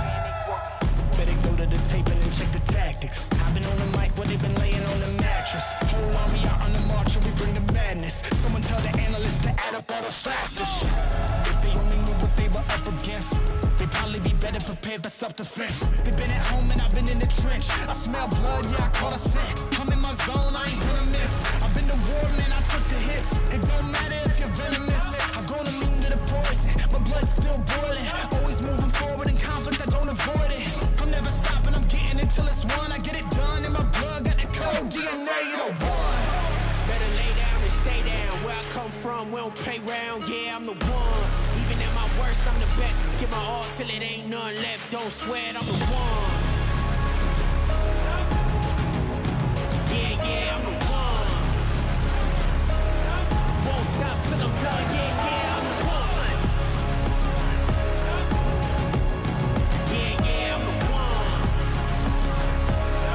Won't stop till I'm done. Yeah, I'm the one.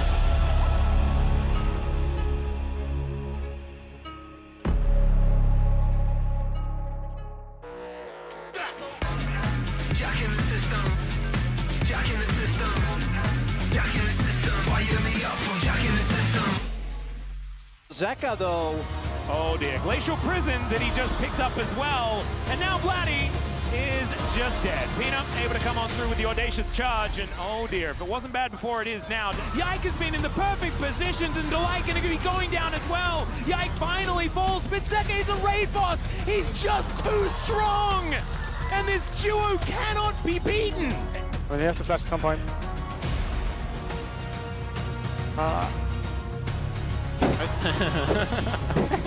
They got him. At least they don't have Silas anymore. At least he can't pick it anymore. That's true. The auto pieces are gone, guys. Don't worry. Welcome back to First 10 2025, where HLE take us to match point here. And I love the optimism from the KC boys here. At least they don't have Silas anymore. Honestly, watching this game, I was like, okay, guys, it's fine. We got it. You're good at League of Legends. Can you please move on now? We've had them big-upping each other like this throughout the entire tournament. Every time we've had comms open for these types of moments leading into draft, no, you're not nervous. No, you're not going to choke, this kind of stuff. And I think that's the attitude you have to have right now, because honestly, it's starting to feel pretty doomed. Yeah, from behind, like, you have to have that attitude. You have to make the comeback. Every game is an individual game. It's fine. They can't play those champions anymore. Run it back. Yeah, and this was more of, I think, what we've seen from HLE stylistically, right? Where as soon as they do get some sort of back-breaking fight, or they get a lot of these early skirmishes going, they're then challenging you everywhere on the map in a very different way from the slow kind of slowly sucking the life out of you through cross-map trading. Throwing something different game after game after game. And honestly, I'm going to be honest here, guys. Maybe it's me copying, but it looked like KC could have taken an early lead, but HLE turns the fight on bot lane in the early stages of the game in our HyperX Reflex replay. Yeah, and I think the big difference maker here is Zeka. He is going to get massively ahead off of this when he's able to join the fight, because, right, it looks really good. You have the global ult from the GP coming down. You're like, okay, they maybe can't get onto Kalist, right? And then here come Peanut and Zeka, and they are just absolutely going to destroy these fights. These two really took over the game after this. Yeah, and that was after the grub fight too, where they got kills in the grub fight. And so they're getting kills up there, then they're getting kills in the bottom lane, then they're getting kills in mid lane, and it's two Conqueror champions that just want to fight you, and they just look like enemy duo Q abusers just smurfing. It was absolutely insane what they ended up. They just kept on fighting and snowballing and snowballing. I mean, we could show even the stats if we could pull up the graphic there, because they ended this game on an absolutely dominant streak.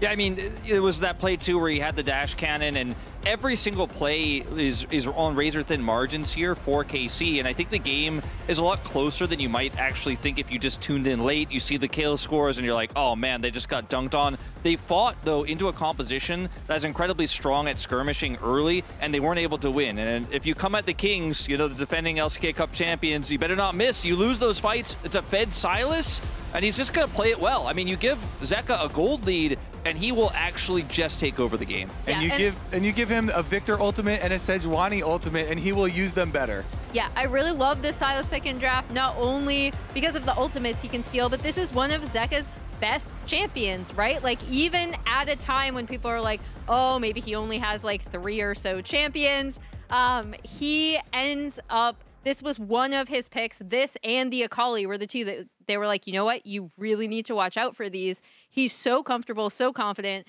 And they're your duo Q abusers. Yeah. Kobe. The screenshot, they caught him just at the end. Just at the end while he's dead. But it was insane from them. Both of them went legendary. As they said, these champions are taken off the board now. We're safe. At least I think we are. What is the hope for KC into what could be their last game of the tournament? I mean, I put some win cons here, maybe. Draft for bottom prio. Yike plays for bot. Kana plays a tank or weak side, because you're probably not going to beat Zeus. It hasn't been working out. And then also pray for Peanut having a bad game playing Zyra, maybe some inting. That's all you got. That's all you got. You got to play for bottom, though. I like where your head's at with the, you know, asked for Peanut inting. I mean, yeah, they didn't stand a chance in this game, realistically, looking at the post-game breakdown. Do you have something for me, Kobe? Yeah, we all wrote down some options here, trying to get as many as we could. All right, well, we'll see what they can do. We'll see if KC can bring us to Game 5 in this best of 5. Will they manage to stay off their opponents and bring us to Silver Scrapes? Or will we crown HLE in our inaugural First 10 champions? The thing that's difficult about that is the fact that you move to a Game 5, and then we bring up all of the graphics about Zeka in Game 5s where he just never loses and all that sort of stuff. Okay, but Hanwha Life was on a 15-game win streak in Game 1, and KC broke that. You can't break 2 in the same series, though. Well, isn't it more likely? if you broke one, then the other doesn't mean that much, right? I think you just gave Max an existential crisis. Yeah, He no, was I'm like trying to figure it out now. I'm like, is that record even relevant at all? Like now that they've lost game one, does what do anything things matter even mean? anymore? Who am I? What am I doing with my life? I'm reading a draft. That's what I'm doing. Okay. The Poppy and the Renekton both taken away, and there is Peanuts Nidalee and the Yone taken away from Zeka, understandably so there as well. The Akali is still available. Was gonna say, yeah, Akali is up, and as much as they're kind of like joking, half joking, well, at least he can't play Sylas anymore. Well, he can play Akali if you don't ban it, and they are leaving it open, which I think is a bit shocking. I do think Zeka has the confidence to just play it. I don't know whether you first... Do you first No, pick I don't it? think you first pick it because they're never going to take it. All right, Vi's available as well. But you just take Vi, and then you can take it on 2-3. No, they're going to go via Kali again. Oh, it's the Bash Brothers all over It's literally again. what they did yesterday, except even more so than what they did in the previous game, because they were a combined 33 and 30. Yes, you heard that right, with the Vi Akali, which has been left up. This is bold from KC.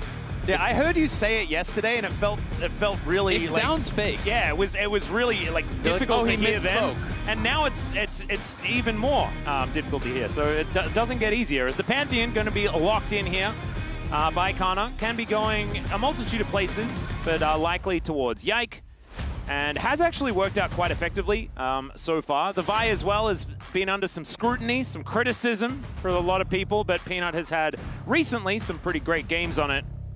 Callista's looking really stressed. I mean, he goes Draven, but he does not look happy about it at all. Like, he was having a discussion there with the coach, and I mean, I think realizing you want me to go Draven, but they're probably going to play via Kali, aren't I just going to be dead every fight? Like, you know, it can be tough. I mean, Draven blind as well?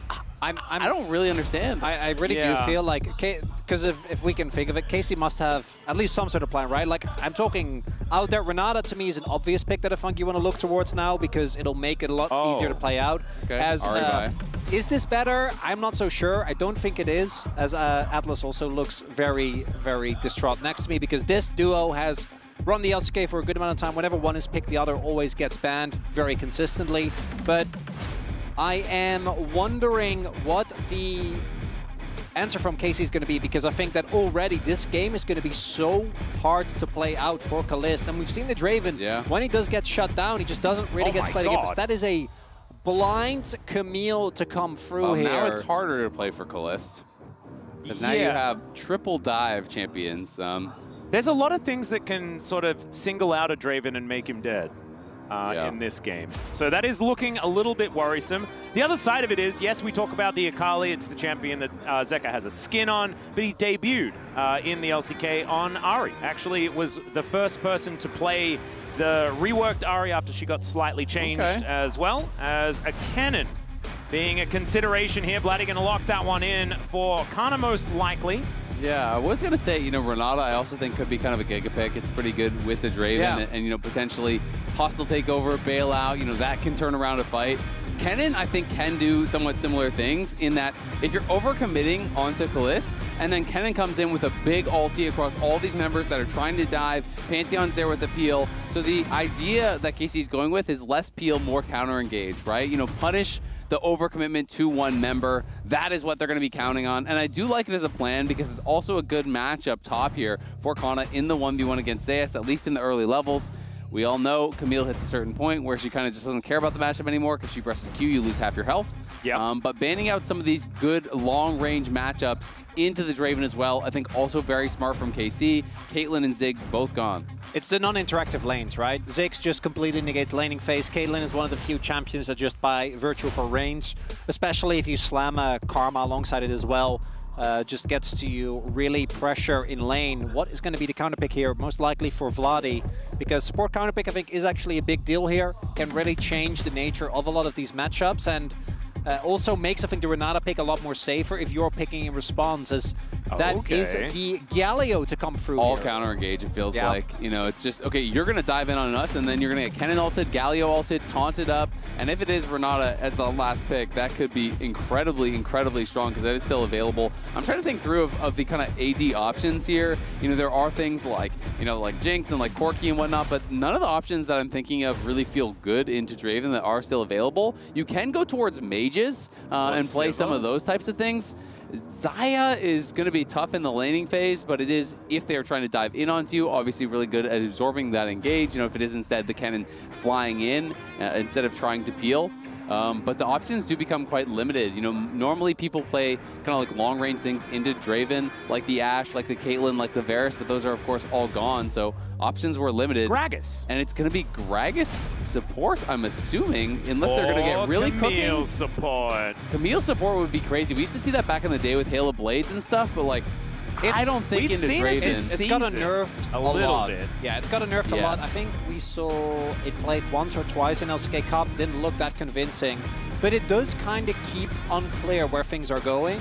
So we'll see what the response from KC is going to be. Renata is just... complete no-brainer. The Renata does come through. Renata's Giga pick. But why would they ban, you think, Pyke and Nautilus over that? Because it feels to me like such an obvious one. That's a little bit surprising. I mean, Targamas did play a Pyke game, but... I'm a little bit surprised by the HLE bans. Well, I guess because they wanted to, the Pyke at least makes sense for me with the Xayah, because Xayah already I think is going to really struggle in this lane.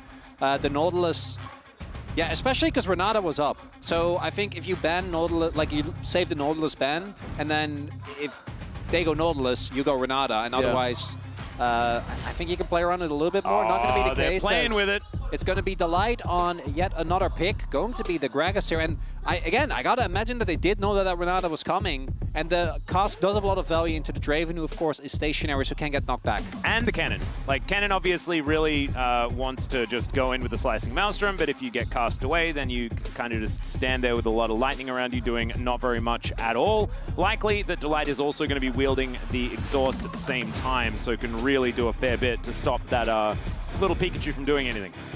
As we look at the oranges, that Renata to me is going to be the key difference maker. If Targamas can find big value in the team fights, I think that the angles that Humble Life is going to have to take have to be really, really crisp, because both the ultimate, the fact that you're basically fully short-range combat, even Xayah doesn't have that much effective range, combined by all the counter-engage that's there, we'll see. But the laning phase has been the really big difference, and if this Draven falls behind, I do think the comp falls apart. Exactly. I mean, it's kind of the same conversation we had in Game 2, where I really like KC's draft, and if you can get to late game on even terms, I think KC almost always wins with that Game 2 draft, but that is a big if based on how HLE has been playing these last 2 games.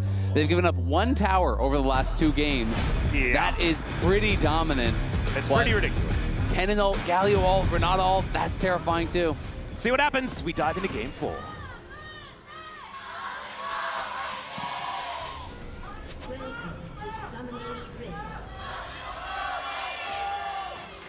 All right. Big cheers. We saw the blue wall outside is looking real thick. There is not a lot of room to walk around that one at all. How many Cs? It's a lot of Cs. Maybe 3, but maybe it's only 2. I don't know. Like, I thought you were going to go with like 5. No, I think the cap really dictates. Like, Cap has the cap of the Cs, I think. His name even starts with C. It's like Wolf and the certification. Yeah. The Zeri moments. There are certain things that belong to certain people, and I can't put that many Cs on. As Zeka with the sad B. Happy B there from Mr. Galio. It is worth noting that there is no exhaust, so Delight did decide to go Ignite. That's pretty common, honestly, with the Gragas support, because you are playing kind of so aggressively. But yeah, no exhaust versus cannon is always a little bit of a question mark. Can be pretty spooky if that cannon can find the perfect engage. Well, Delight spots everyone out here as they do eventually move over. Can take the body slam, of course, as Peanuts moving in as well. What is he doing? I don't know. He's sort of just auto-moving into the brush. He's going to be lit on fire. There's that Ignite that you were talking about as he flashes over the wall. Yike now as well in a really weird position. First blood goes over to Peanut. Yike is going to have to flash, but the immediate follow is there from Zeus, who might be starting the game with another one. Yep, there we go. The hook shot comes off cooldown, and he takes down the enemy jungler here. That could not have gone worse. I mean, Kalist just completely lost track of where his team was. I guess he just didn't realize that they weren't walking with him, because they were both going over to the Raptor pit. He just walked in completely blind and face-checked the brush. And you're starting this elimination game down all of these kills. I mean, it's right here. Dyke is over, gonna start the Raptors. Why are you solo invading the red? Well, not only that, but even if Kalist doesn't walk that far up, like Zeus is also here. They clearly read this play. The invade comes through. Kalist goes down, and the only thing they get out of this is Yike gets Raptors. And guess what? That's not going to be worth. Zeus is going to behind a little bit in experience because of this whole sequence. And that means that Kana gets to play out the lane with a little bit more dominance. You can see no CS yet, but he has a kill. Yeah, and now you're playing Draven with no flash, no barrier, and you have no heal on Targamas. And that is a really rough situation to be in. You want to play for lane dominance with this comp. We talked about as long as they can stay even, you know, things could look okay. But it is already really tough from the word go. There is a lot of team fighting potential. If they can stabilize things here in this game, then a mid game could look okay, utilizing a lot of these R buttons that they do have. It's not all doom and gloom, but it's a lot of doom and gloom, like a lot. To start this one off, we saw that HLE did not require a start like this to look good in the last couple of games. As Viper, I think, wanting to get out of this lane for a little bit. And Peanut, here going to be taking down his blue buff. Will be able to finish a full clear very, very quickly, as it is going to be the Rift Scuttler before the Wolves. And as it is, you know, we have to find an angle.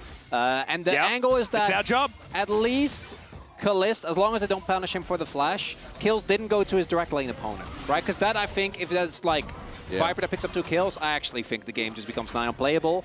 It is Peanut and Zeus that pick up those kills. Zeus hasn't backed yet, so hasn't actually been able to utilize this gold. As Yike going in for the repeat invade, I don't know if there's much that Hanwha can do about this. Peanut clearly wants to try and go for the smite. See whether he can actually get it, as Yike will once again be able to take down these Raptors. So holds a monopoly on that particular camp. Yeah, nicely done. And honestly, the gold lead is insignificant at this point. You know, it's just the 200 gold. So great job recovering here from KC. Really rough start, but they're not just kind of collapsing from that. And we'll see what they can actually do from here. Still a slight advantage on that bot side there for Kalist. And he really is going to be such an important part. I mean, Draven from ahead, we know how strong it can be, but Draven from behind, especially against a comp like this, has almost no chance of survival. It's also something we saw with the lane swap meta so much, is that experience, particularly early, matters so much more. Zeus is also a champion that is both gold and experience reliant.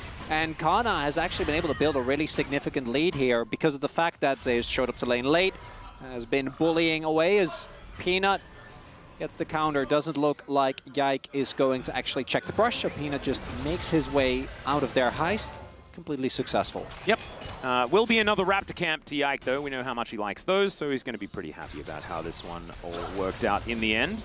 Viper with the Blade Caller, utilizing that in order to farm, of course, things quite hard as Xayah in this matchup. Draven, of course, early on, very, very dangerous. As Targamas, I mean, the double range as well. I mean, it doesn't look very good here for the HLE bottom lane, just the general laning. I mean, it's really tough, right? And as the light, unless you're willing to commit to a body slam flash, there's handshake and stand aside for your E, right? It's very difficult to actually find that body slam.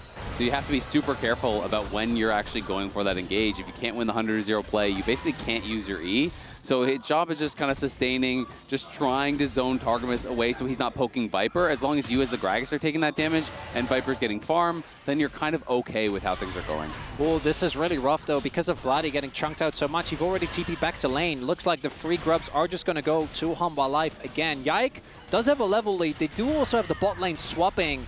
Are ahead on that because the light's already here, but Viper still has to run a good amount of distance. And then has first move as well. I think KC can actually fight this. Yeah. Yep.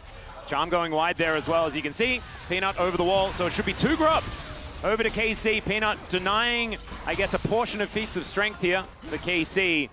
They're not going to be holding that monopoly, and we know that they've been utilizing Void Grubs very effectively so far this series. Not going to be able to do so, at least for the first portion this time.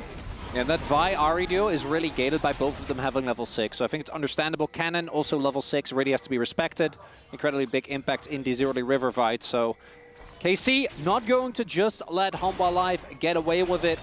Pick up that objective for free, is now here in the 1v1 as expected, even with the early not quite going the way that obviously KC was hoping for. Well, it's still fine. And you know, he didn't lose stacks. Yeah. That's something. He's been able to build up a good amount now. Once that ultimate is available, going to try, and they do have so much CC and setup to try and secure him these early kills. And the thing that I'm thinking is the fact that the early game that was so awful feels like a nightmare now, not actual, like, real League of Legends. So that's a phenomenal thing here for KC. They're also able to get themselves this Drake, largely to do with the fact that this composition in the laning phase is very, very strong, but the stabilization incredibly important against HLE. Yeah, I mean, I think it's huge. You know, whether you draft it for strong lanes or not, just the fact that they are in a better position, that they're actually being able to get some pressure in these lanes is so big, because if you allow HLE to dictate the pace of the game as they have these last two, we've seen what that looks like, and it does not look good, but Peanut is here, and they may be going. Oh, Yike is there as well. I think he's waiting, has his ultimate available, can join in a moment's notice. Yeah, Grand Starfall could get in there. Hasn't pressed that button, though. And Peanut is also just going to wander away. Zeka dealing with this wave. Vladdy's already sorted his out. We'll be able to get into position here, possibly setting up a trap for Zeka. Oh, this is scary. Justice Punch. Oh, not enough to actually connect. The charm is going to be there, and there's the stun, but Spirit Rush gets Zeka out and back in, and then potentially out again as well. But they still do get the cooldown on that ulti. And the big thing here is you do have both Yike and Vladdy with those semi-global ultimates, right? I think that's why they didn't want to pull the trigger on that bot side play, even though Peanut was clearly looking to try and take down Kalist. Not going to happen. And the small lead for HondaLife still just basically coming down to those early kills. You can see, though, as soon as we saw both Yike and Vladdy attack Zeka, the bot lane had to back off for KC, because then they know, all right, we can't actually have that response coming in if Peanut is still in the area, and Peanut was, in fact, still in the area. So they intelligently play that safe. They do back off. Of course, that means it's going to be a faster reset from Viper and Delight, who are heading out towards topside, potentially in preparation of these grubs. Charm just barely going wide there, as Vladdy has been doing a great job just clearing out these waves. We've seen Galio struggle a little bit in this tournament thus far. I mean, Honkyu's game comes to mind against KC themselves, where they really did abuse the Galio. This time around, hasn't been the case at all, and he's been doing just fine. As Delight going to find a body slam, and Kana going to be delivered to the hook shot. Nowhere that he can go, and that is just a very comfortable kill here for Viper, also getting the feats of strength as well. He's wadded up to you! Yeah. Yeah, that was some disrespect from Kana. I just don't think he realized maybe that Zeus was still around. Maybe thinks Zeus isn't going to go for this, but yeah, not even having to commit the flash. The Light just kind of walks up and ults him. That was the one winning lane! The freebie. He's there, you see the shield, you see the perk of the minion go over. And Kana, this was the one lane where they had actually a big lead, where he was able to apply this early pressure. And now that gold lead all but evaporated. Yeah, and in the meantime, it was Zeus heading down towards the bottom side. So he ate himself an extra minion wave and has been able to at least farm up a little bit as well. He was really struggling in that lane. So you're exactly right, works as a bailout for the HLE top lane at the same time as getting themselves a portion of the feats of strength, getting Viper a kill. It's the good news doesn't really start here for KC. Kana, though, they may be trying to go here for Zeus. Yeah, hook shot, oh, the buffer. Absolutely gorgeous, but he will get stunned on the wall there. That pushes him at least away for now. And Void Grub's up and available, and that will give KC the advantage. As far as those pushes are concerned, the Void Might's going to be helping them out when they're trying to take down these turrets. Yeah, I mean, if Kana had ulti there, it might have been able to get a kill or at least a flash, but of course he didn't. I still like the lane assignments here. Zeus is going to match the Galio, so they sent the Ahri down to bot where they were expecting the Kennen to be, but KC is saying, no, you can't actually just have free farm against the Galio. We're just going to keep moving the Kennen around to keep you locked in this lane, which I do think is very intelligent, because you are on a timer a little bit in this matchup, and they want to make sure they're keeping Zeus down for as long as humanly possible. You can't let him just farm against the Galio. Wow, that sidestep was absolutely absurd. The charm going to connect onto Kana as well. Throws down the ulti though, and Zeka taking a lot of damage. Heroic entrance as well, but it's not enough. Peanut is able to lock down the kill before the gargoyle arrives. Does get the flash out from Peanut though, as he wanted to avoid the taunt. Another charm connecting here as it's magnetic for Zeka.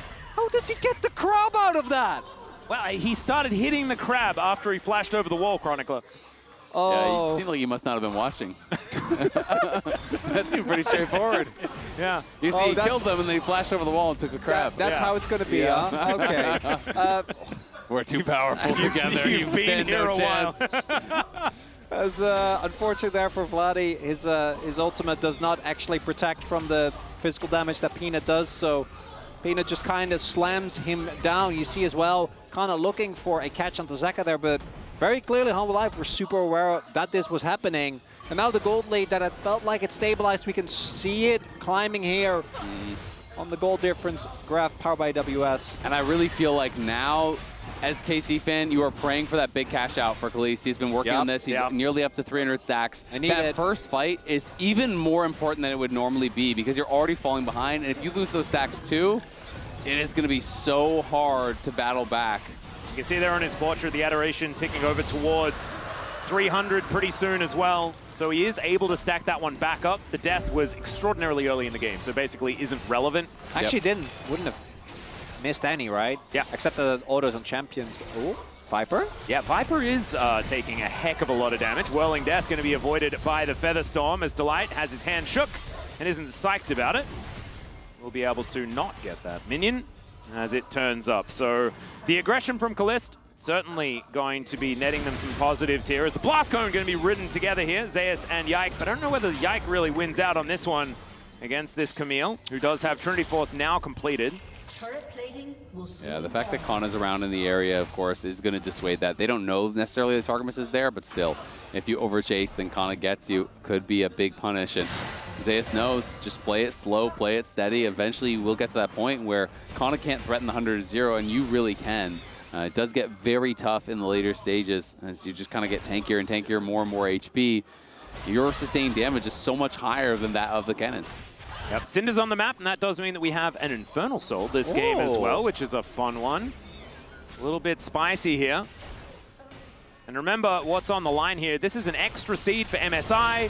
This is being the first victor of the first stand ever, right? Like this, there is so much here both of these teams are fighting for, and HLE wanting to pick up their first international win as this organization, even dating back to when it was known as the Rocks Tigers, right? So many phenomenal international performances, but none of them international championships. And so HLE, KC, both of them really desperate for a win here. And KC just to keep themselves alive in the tournament. Again, need to do something like killing Peanut here, which is what they were going for, the Grand Starfall. Oh dear. Yeah, that hurts. It's such a long cooldown early on into the game that you're not going to have this for a long time now. You know, Yike really trying to get Khaleesi into this position we're talking about. You know, now closing in on 350 stacks. And that is a lot of gold waiting to be claimed, but Peanut in the meanwhile has taken away that blue buff. Ooh, Yike going to be able to come over and get the crab. Some good news here is the MasterCard lane economy snapshot showing us that, yeah, the mid-jungle duo from HLE are continuing to be pretty powerful in this series and this game. Peanut and Zeka will see whether they can get together and get things done. As you can see, up towards his top side, and Vladdy gonna get hit by the charm. Vault Breaker comes through, cease and desist. Can be lined up if he'd like to press the button, but he won't. He's gonna let the Gargoyle escape for now. Yeah, just happy to take up a chunk. You know, you can see that the Herald's going to be spawning here in 20 seconds. So, you know, just trying to delay the base, trying to keep Vladdy from being out on the map at full health, and they can pressure this tower right here. Might even get a turret out of it. And while it's really good that they were able to deny too many grubs, KC was from Humble Life, particularly with the Camille. If there's no one to protect the turret, isn't really anything that they can do, as there goes the first turret blood. That's Feats going over to Humble Life as well, and we are getting closer and closer to the point where KC, they're just going to need to somehow get Kalista kill. Yes. And there are, again, many tools, but you can see as well, Humble Life are, I feel like, playing around it very careful. Oh, Kana. Well, he was thinking about going for a bit of a back here, possibly baited in, as there's the body slam flash from Delight, put into the Hextech ultimatum, and Canner is just dead with the help of the turret, and Zeus able to really turn this matchup around now. Now having a gold lead as well. The only lane that KC were winning is now also blue. It's just a really nice bait there from Zeus. The light is around, and Kana says, oh, you're pretty chunk low. Maybe I can actually find something. Steps that little bit too far forward. Delight nails the engage, knocks him back in a tower, and there's just no chance the Bash for him. Bros. Oh dear. Remember, cease and desist still available as the Vault Breaker even lands. He flashes, but cease and desist says no justice for you, my friend. And he's taken down. Rift Herald does go over to KC in the meantime. But when they're bleeding these kills, like both Soul Lane is dying at exactly the same time, it feels like this game is starting to fall apart. Oh, you can see there as well. They really want to try and get damage down. The bailout was used there just to try and get more damage out of Kalist. couldn't quite find the stand aside. Viper just running it off.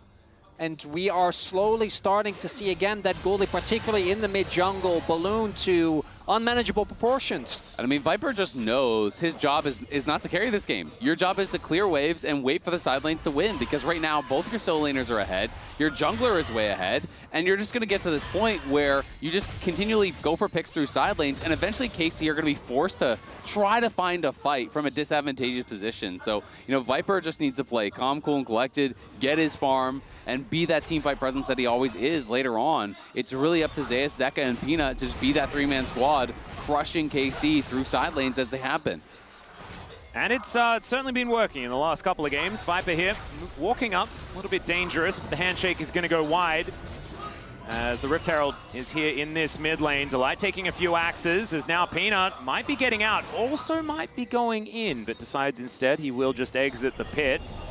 As, all right, there's a Rift Herald. Hi Shelly, how you doing? It's just a taxi over towards the dragon. Yeah, wanted to make sure he wasn't time for the big fight. That's actually really good. The big fight, that is definitely happening, right? Yeah.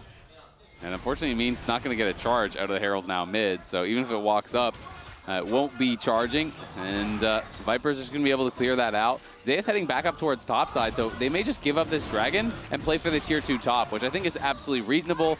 You don't have to commit to this whatsoever. You're in a good spot. It's only the second dragon here from KC. You know, maybe Peanut fishes around to try for a steal, but don't need to. Or do they just go for it anyways? The flash out from Targamas, he does avoid the charm. They take a lot of damage though. Zeka actually really hurting right now with 2 items completed. The dragon, 50 health, and it is going to be secured here by KC. Flash out from Peanut gets him to relative safety. In the meantime, outer turret in mid lane. Oh, and the cask is going to connect the charm to follow. But it's not enough to kill Targamas just yet, as the inner turret is also dead. I love what Hanwha do there. It's literally just a free-man annoyance squad. Peanut trying to sneakily steal it away. And the harassment of both Zeka and Delight, because meanwhile, Viper's pushing mid, and Zeus is pushing top. The gold lead now is getting to the point where, again, it's 6k gold at 19 minutes. Yeah, I mean, it's 4 towers to 0. They're just playing it out so well, utilizing the mobility, right? Because all 3 of these champions are so mobile. They're just playing right on that engage range. You know, really the only thing you have to be worried about is like a flash taunt or a flash, you know, stun there from Yike. But because they're playing far enough away, there wouldn't really be able to be follow-up immediately. And they're always going to be able to use that mobility to get right back out. It's just excellently played here from HLE.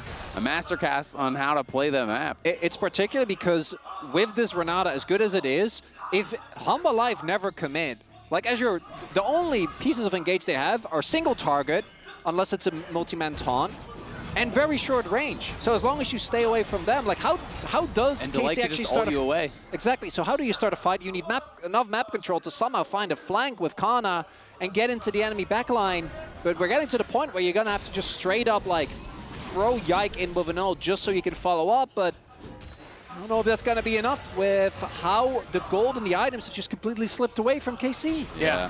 The thing that's a real worry for me as well is that KC tried to sort of cheat it, right? Because they have a lot of champions with these globals that can try and just sort of cheat away tempo. With the fact that you have the heroic entrance, the Grand Starfoil, even the whirling death that can come through, they can affect the map pretty globally. But none of that has been able to be utilized because HLE have had so much control throughout this entire game. Or maybe top lane. Yeah, it could be an opportunity here. Zeus with hookshot says, no, there's not an opportunity here. In fact, it's impossible to kill me. He would have needed to hit the stand aside, right? If you can actually interrupt there, then maybe there's some sort of opportunity where you can chase in, but it's going to be so hard. It's desperation hours. Oh, Kalist, if he dies here, it could just all be over, and he is definitely dead. Peanut. There's fists were made for talking as Yike now also in trouble. Delight with the body slam comes through. Zeus turns up as well. And Yike is also on the floor. HLE just taking him down one after the other. Another inner turret should be going down here as the minion wave is still very healthy.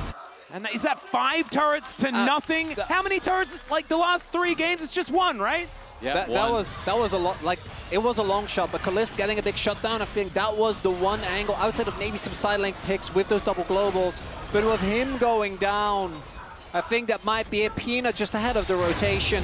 catches him early, and the moment any CC connects, you know this Draven is 100% dead. And they layered it perfectly, right? You know, it's Peanuts all into the root, into the Delight all, into the body slam, into the Vault Breaker, everything back to back to back to back. I mean, we're now at 24 towers to 1 over the last 3 games. And HLE has just been dominating the map completely. 8,000 gold. Now the lead as well, and for 22.5 minutes, that is pretty absurd. As here in these side lanes, it's another one of these compositions that does 1-3-1 really effectively, and if a 1-3-1 composition is ahead, it is so hard to play into.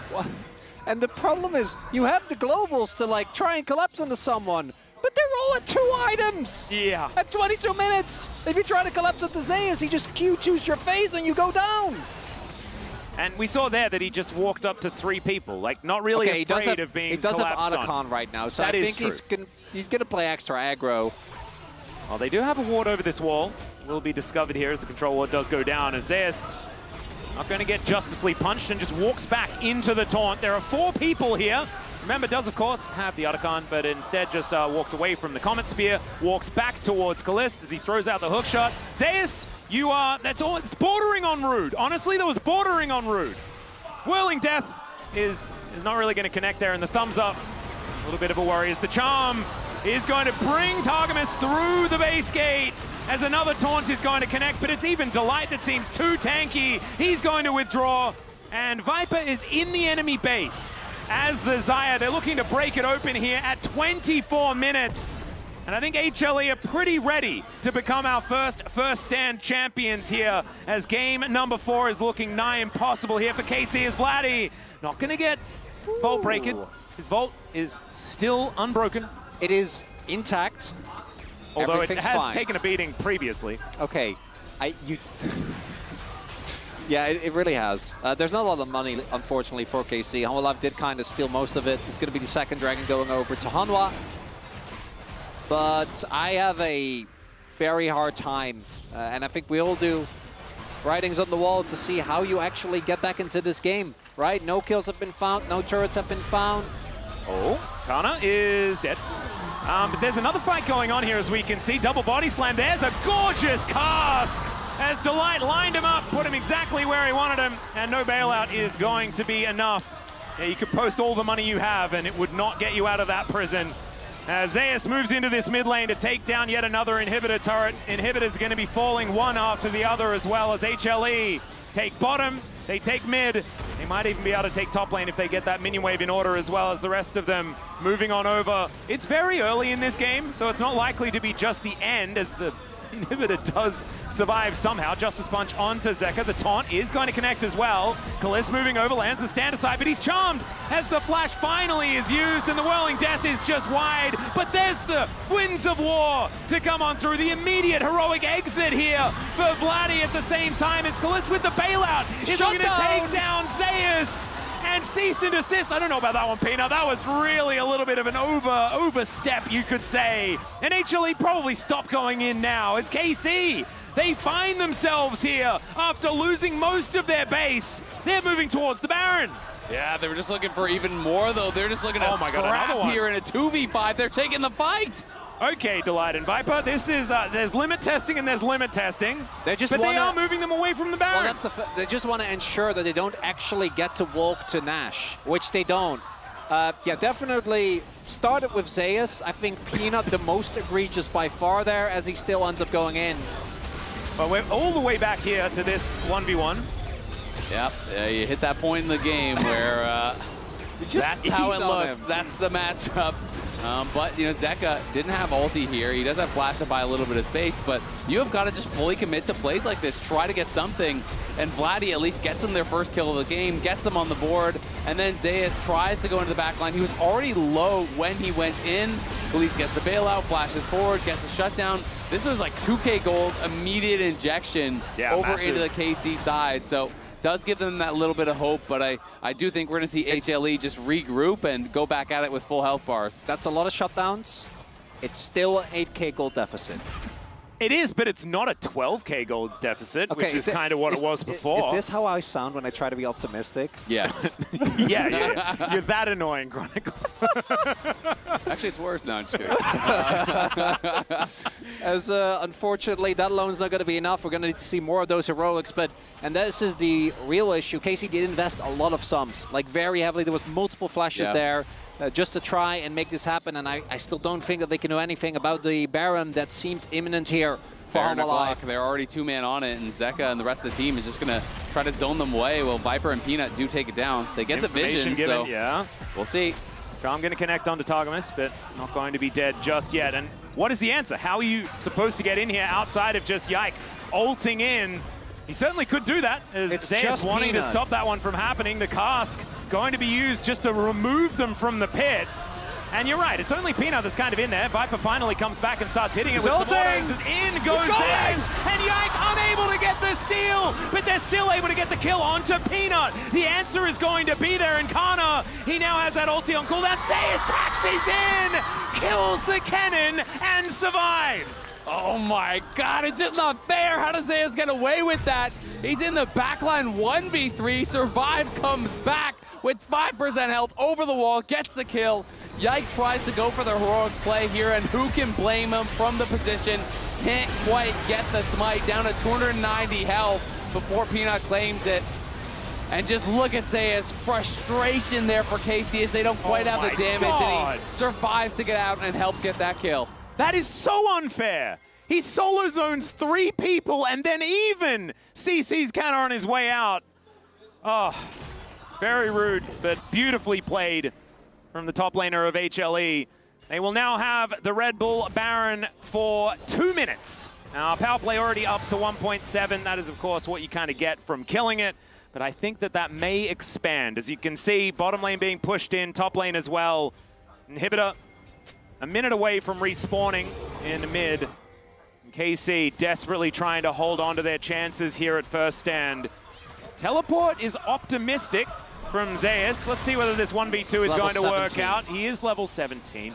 And there is a heroic entrance. So with 3 people, it might work out. Not timing the Hextech ultimatum just right here, but the rest of HLE are going to turn up. The bailout onto Canna is going to be able to keep him alive, but he's dead immediately afterwards. And Viper says, enough of this silly business. I'm looking to try and win the game with double siege minions. Both of these Nexus turrets are going to die. Vladdy going golden, but he can't defend as the hostile takeover is fantastic, but he does have the Featherstorm still. Avoiding the feathers, though, is Vladdy. Can he get more here as Targamas is chasing after him, and Viper, man against the world, he's going to be able to take down Targamas, but there he goes, Comet Spear to take him out. Off screen, yeah, they were delighted. Viper were pushing, they were able to kill Kalist and then go for the game, as meanwhile Zeus, bold as you like, just TPs in on their face. They take the fight, it goes KC's way, so KC will survive. The Hextech ultimatum, as you called out, Max, just not timed that well. He was trying to use it on the heroic entrance, didn't actually find the timing, goes in a little bit early, gets CC'd up, locked down, even with Zeka and Peanut coming in. Zeka gets hit by the taunt and loses so much health as he enters. And we see Peanut then tries to 1v1 Yike and actually loses, which I understand why he thought he can, but you can't disrespect the Pantheon like that. And then here Kalist trying to solo hold, but obviously not going to be able to do that in a 1v2 scenario. But because the rest of the top side of Hanwha Life took some liberties that they shouldn't have. Reinforcements can arrive. Nexus turrets can respawn now. So there is a possibility for a hold, but we do see in the picture the Infernal Soul, I think, or is it just the Infernal Drake? Yeah, the third Drake getting secured. And we are still in this game. The game still goes. HLE having a bit of fun with it for sure. Enjoying their victory lap, it feels like, as they are so far ahead, but we'll see if KC can pull off a miracle. You know, you get a little bit overconfident a few too many times. You give over some shutdowns, maybe you give over something like a Baron. Maybe KC can find a way to claw back into this, but HLE still massively ahead. A Peanut of all people should know this. He's the man that has found his fair share of 10k gold. Well, I say fair share as if it's been a lot. There's been a few of 10k deficit comebacks. And I do think that the KC comp will always struggle when the fight is very spread out. But if they can just continue this, eventually the gold lead is going to mean less and less, right? We're already getting to that point. The mid lane inhibitor is still up. And I think KC, there's still a chance. It's not a big chance. We got to be realistic. And I think it also relies on Hanwha, who have very clearly been playing with reckless abandon. Yeah, there's some fast and loose moves being pulled here as Zeka is going to use the ultimate, but you can see Kalista starting to do a lot of work here. That was just one of these axes, and the Ahri lost a third of her health. That is certainly good news here for KC, but they've only got one turret left remaining. Two of them are going to be respawning, but this is the last one that they can lose for real. And some inhibitors also in a little bit of trouble as Kana going to be trying to clean things up. And here they are back once again. And the cast going to separate Targamas, but now the re-engage. The charm just going to interrupt everything as the Grand Starfall. Not exactly timed perfectly here by Yike as the full engage hadn't actually occurred from HLE. They're just going to move back. They're going to take the inhibitor in mid lane. And they're playing it a lot slower now. You can feel it. This is a pretty marked difference in how they played before, right? Just playing for the inhibs, playing to ensure that KC doesn't get to play the game. Baron is going to come up. And as much as we have been kind of laughing at the antics of Hanwha Life, they do have a short-range composition. Their siege is actually quite weak because the fact that Viper obviously needs to walk up quite close. He's waiting now, as I say that, and the antics are done. There is just a Xayah waiting alone for someone to walk towards the brush. So does have GA, but would still be kind of out in the middle of nowhere. I think now the issue for KC is that they can't actually walk up. Yeah, which target is he looking for? That's kind of the question that I have, because it's likely that Yike is the one that's going to be walking in to try and... Gotta be Renata, right? Yeah. He could definitely kill the Renata. They also need to have an answer for Zeus, which is going to be tough. Well, Vladdy is looking to try and be that as the hookshot gets Zeus out of there, not wanting to scuffle in the 1v1. And Viper picks up the wave in mid lane. The Baron getting pinged out here, and I imagine that HLE probably wanted to move over and grab their second one of those. It's looking like it. Another buffer. That is so annoying. Yeah. But Kana playing over on that side. Zeka looking for a potential flank here. Yeah, Charm going to connect there onto Yike. Not going to invest any more than that, as we do have the re-engage onto Zeus once again, and that's the hookshot for the third time in a row. That's flash. And yeah, did have to use the flash, so that is certainly important. Oh, that ward actually showing that they are currently not on the Baron, but they can two-man this very easily. Teleport is going to come in as well just to ensure, and KC, I think rightly identified, they just can't get to that objective. Yeah, and Delight on maybe the steal. This is actually, yeah, so they do get the vision. Whirling Death is going to hit Zeka, so it doesn't get towards the Baron. No chance for that one to steal things away, and we're not going to invest a full Pantheon to try and take that down when they couldn't see that health bar. And HLE just grabbed themselves an uncontested Baron and now look to use that to take down the Nexus turrets for the second time in this game. Feels like it's all up to Kalista, really, trying to set him up. He does have 4 items completed now. He is kind of that strong member at this point. Yeah. If KC can find the perfect angle, we'll see. Yeah, Yike is certainly off on a flank angle here as the Grand Starfall to get him in, but the immediate body slam to delay it. Viper just pulls back the feathers. There's a dead Pantheon. The 2-man body slam is gorgeous as the defensive ulti from Vladdy is trying to get things done. Hostile takeover is going to connect onto Zeka, but he goes golden in the nick of time. Targamas hit by the feathers, and now Zeus turns up, and all of KC are going to be on the floor. Their last dance in this first stand as HLE are looking to take down the Nexus for the 3rd time in this best of 5 and become your first stand champions.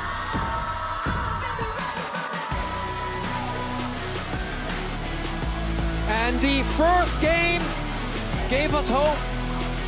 A back and forth, a crazy streak being broken. But then game number 2, 3, and 4, it was Hanwha Life showing why they are the LCK representative here at First Stand. And HLE throughout this whole event just on another level than the rest of the competitors. KC still should be very proud, made it to the finals here. Did Europe proud, a great debut for most of these players internationally. Absolutely. A lot to be excited about with this KC club, for sure. Took down CFO in a really exciting series, but HLE, they are just different. These guys have looked so incredible. They really do showcase the fearless style They certainly do. But in our trophy ceremony presented by Mercedes-Benz, HLE will lift an international trophy for the very first time. Peanut has been, of course, able to lift it, but with a different team, with SKT back in the day, but now with the team that took over from the Rocks Tigers in their slot in the LCK. It means so much that Peanut, even now, is able to help that organization, or at least the one that took them over, hoist a trophy for the first time. And Zeus as well, gonna go for his trophy lift.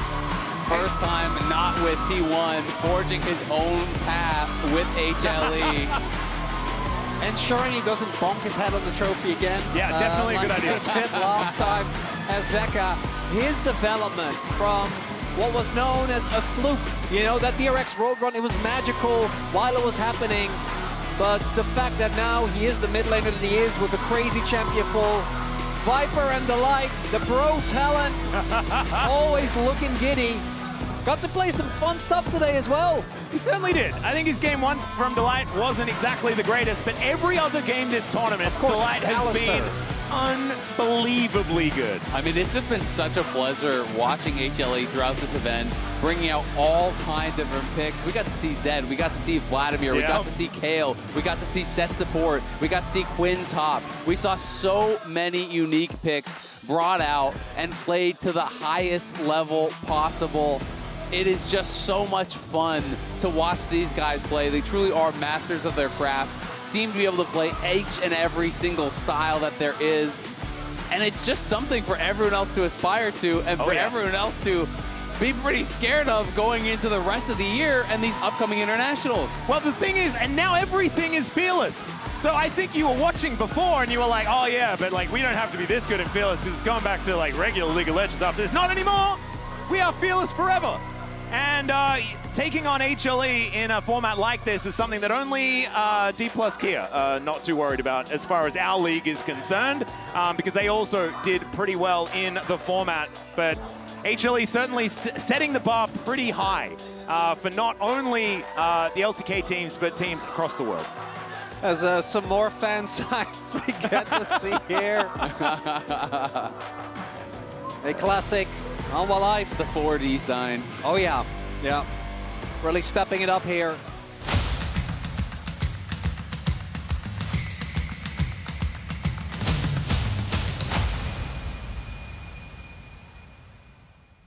끝까지 가면 우리가 이긴댔지. It's gonna open it up, and out come the needles as they chip away at that front line. Life Esports looks like they have finally done it. Zeka, he's just always biding his time. 그런데 제우스가 좀 위험하긴 하거든요. 제우스가 위험한 거예요? 제우스 이거 드리블 되나요? 제우스가 안 위험한 것 같은데요? 제우스 안 위험하네요. 제우스는 위험하지 않습니다. 하나 생명. It's happening, Zed! Yes! What in the... Yo, stats team, give it! Zed, though, still gonna put on that pressure. The Ignite is coming in. Zeka, one last auto, doesn't need it. A super dominance game from Life Esports as they continue. But Viper and Peanut are going forward. It's so many kills for Viper. There's no hope for KC and HLE. Bury him in the bot lane. I feel like that guarantees them moving on to the bracket stage now. First kill goes the way of HLE. Zeka crushing the fight. It's HLE working their magic time and time and time again. Can they get something back here? It's Zeus. Of course it's him, the Thunder God himself. HLE will not be stopped. Will march towards the finals. 여러분 금닥들만 축원합니다. 하루 생명 e스포츠입니다. 데미지로 이거 변신으로 살아갑니다. 하나 생명 맛부활. 예, 국제대회 우리도 우승해야겠거든.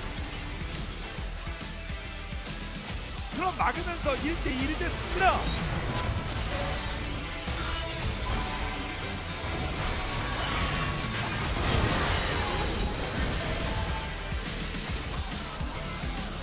아, 1레벨 지렸다.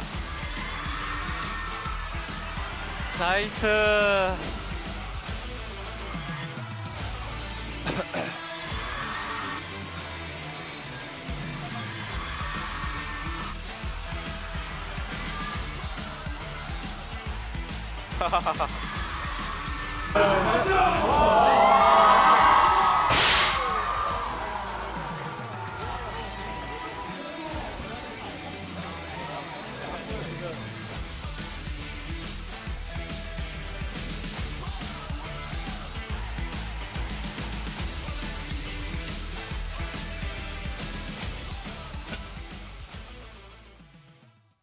퍼스트 스탠드 토너먼트 파이널 7일간의 뜨거운 여정 끝에 새로운 2025's First Stand Tournament Finals. After 7 intense days of competition, history has been made.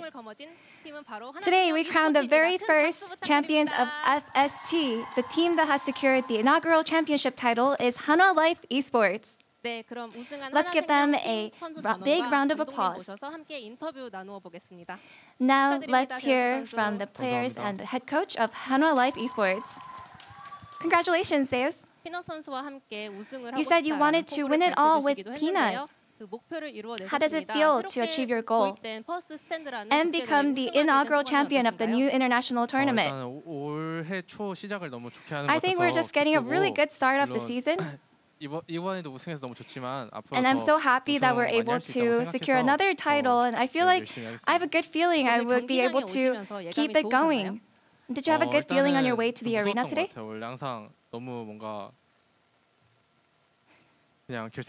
Every time I come to the finals,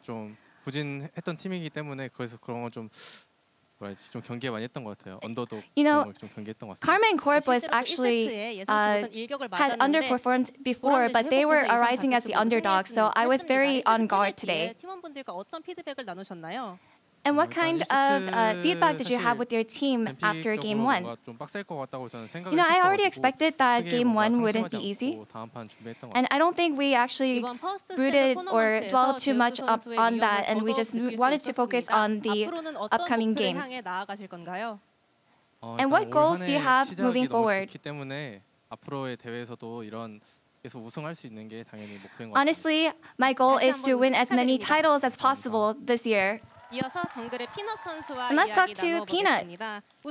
In Jungle, congratulations. You said once we go all the way, we will win. And after winning your 2027 MSI title, you seized the trophy against LEC again. How do you feel?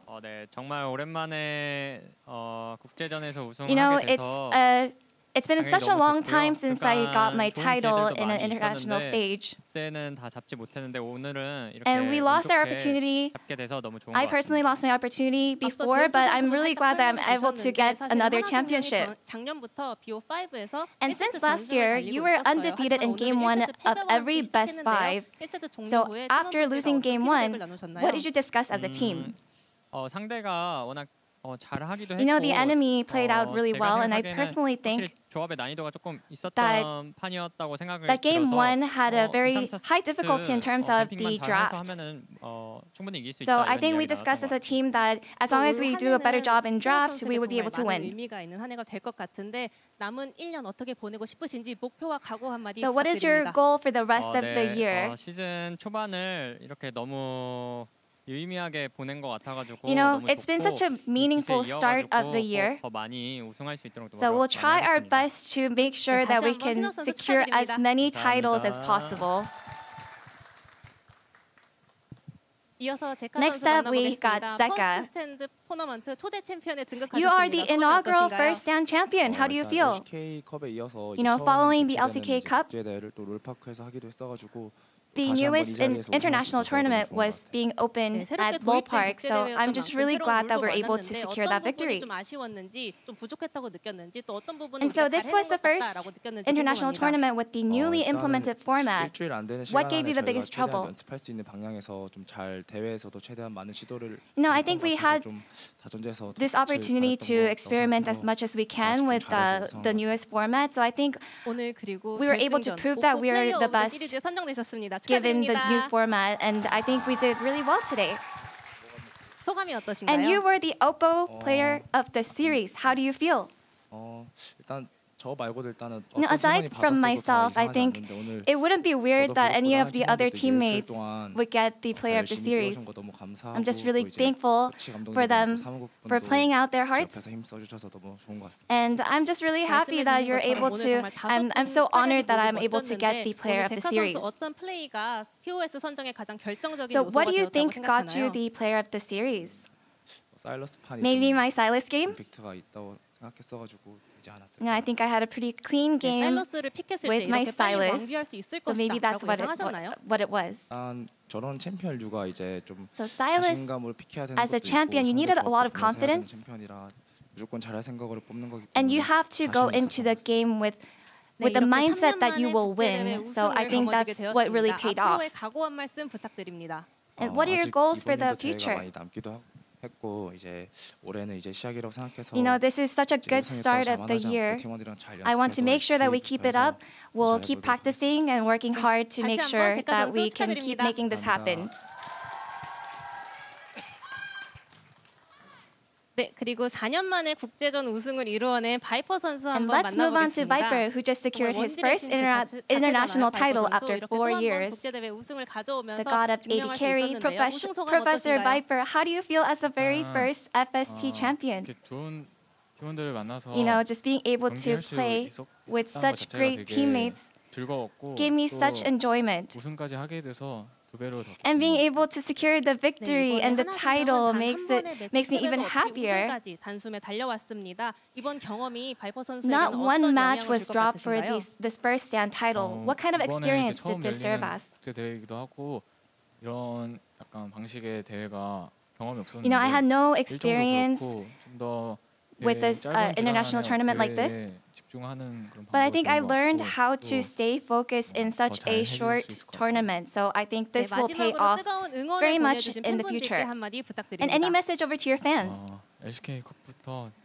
Since the LCK Cup to the first stand, thank you so much for all your support. And I hope you can keep cheering for us in the future. Congratulations again. Thank you. And let's have a talk with Delight. Congratulations. This is your first international title. How does it feel? You know, I've always just participated in MSI and Worlds. And I feel like being able to stand here today in a new international tournament like First Stand and being able to win makes me so happy. And you played set support in Game 3 and support Gragas in Game 4. What made you pick them without hesitation? You know, I discussed as a team during the draft phase what kind of champion I need to play to fit our comp, and that's what we came up with. And with so much anticipation in the future, what would you like to do in the future? You know, I had so many goals for this year. I want to make it to Worlds, so I hope I can achieve it this time.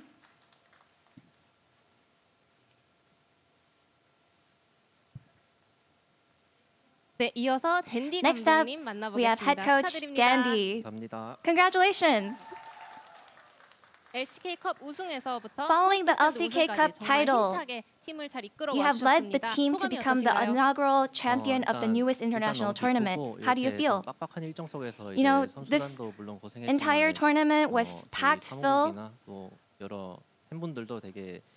full of so many things, and I think from the viewer standpoint, I'm sure you guys all had a lot of fun. And I'm just so happy to make sure that we're able to repay our fans. What was the most memorable moment? No, every moment was very cherishable, but the first game loss actually stands out a lot because we hadn't lost the first game of a best of 5 in such a long time. So what kind of advice did you give to your players after that loss in game 1?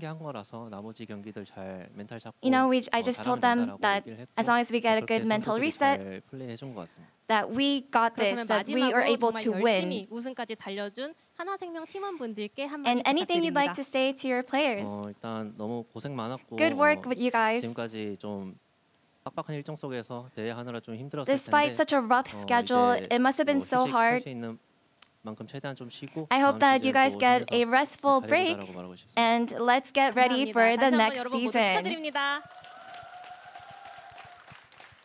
네, 다시 한번 2025 And with 퍼스트 that, 스탠드 토너먼트 파이널 The 초대 챔피언에 2025 등극한 하나생명 First e스포츠 Stand 정말 Tournament 축하드립니다. Finals comes to 오늘 an 뜨거운 end. 감동을 함께해 주신 모든 분들의 열정을 가슴에 새기며 저희는 다음 무대를 And your passion 기약하겠습니다. and 다시 enthusiasm 한번 퍼스트 have made 스탠드 this 토너먼트 event 초대 챔피언 탄생을 truly 축하드리면서 special. 저희는 여기서 인사드리겠습니다. With this incredible energy in our hearts, we look forward to the next event.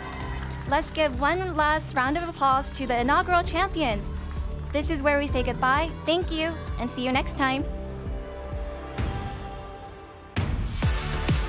Thank you so much, Dia, for the translation. And once again, huge congratulations to Hanwha Life Esports for being our inaugural First Stand winners. Lifting the trophy once again. The first international title for Hanwha Life Esports. Extremely deserving winners. And honestly, this tournament has just made me excited for MSI and for Worlds. Having Fearless at those events, I think it's just going to get better and better. Shout out to all the crew as well, both in front of the camera. I really want to thank ourselves, but mostly everyone behind. There's an entire team of people, Legends. you know, all the videos, the hype. It's always a pleasure. An absolute blast, and on behalf of our entire casting team and crew, congratulations, Hanwha Life, and thank you, the viewers, for watching. We'll see you next time as we look forward to MSI, and we'll sign you into Split 2 with Fearless Draft for the rest of the year, remember. Woo! Good night.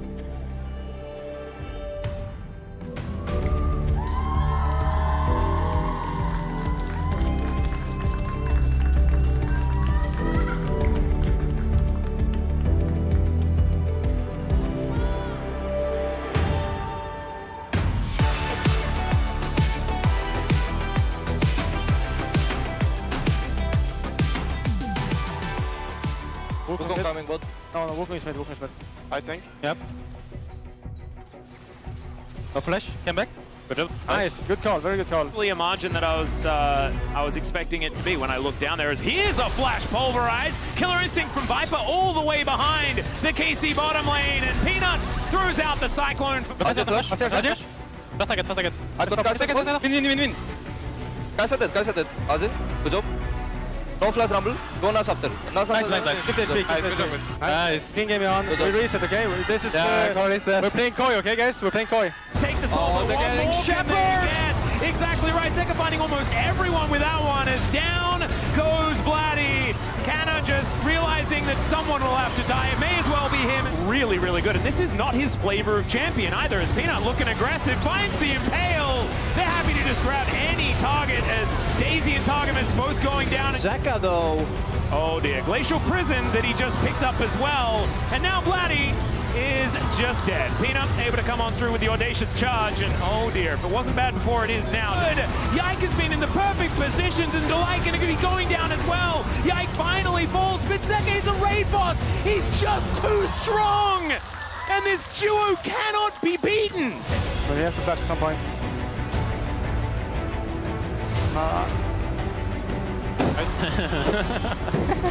I got him. At least they don't have Silas anymore. At least he can't pick it anymore. That's true. The autopiece are gone, guys. Don't worry. Hostile takeover is going to connect onto Zeka, but he goes golden in the nick of time. Targamas hit by the feathers, and now Sayers turns up, and all of KC are going to be on the floor. Their last dance in this first stand as HLE become your first stand champions.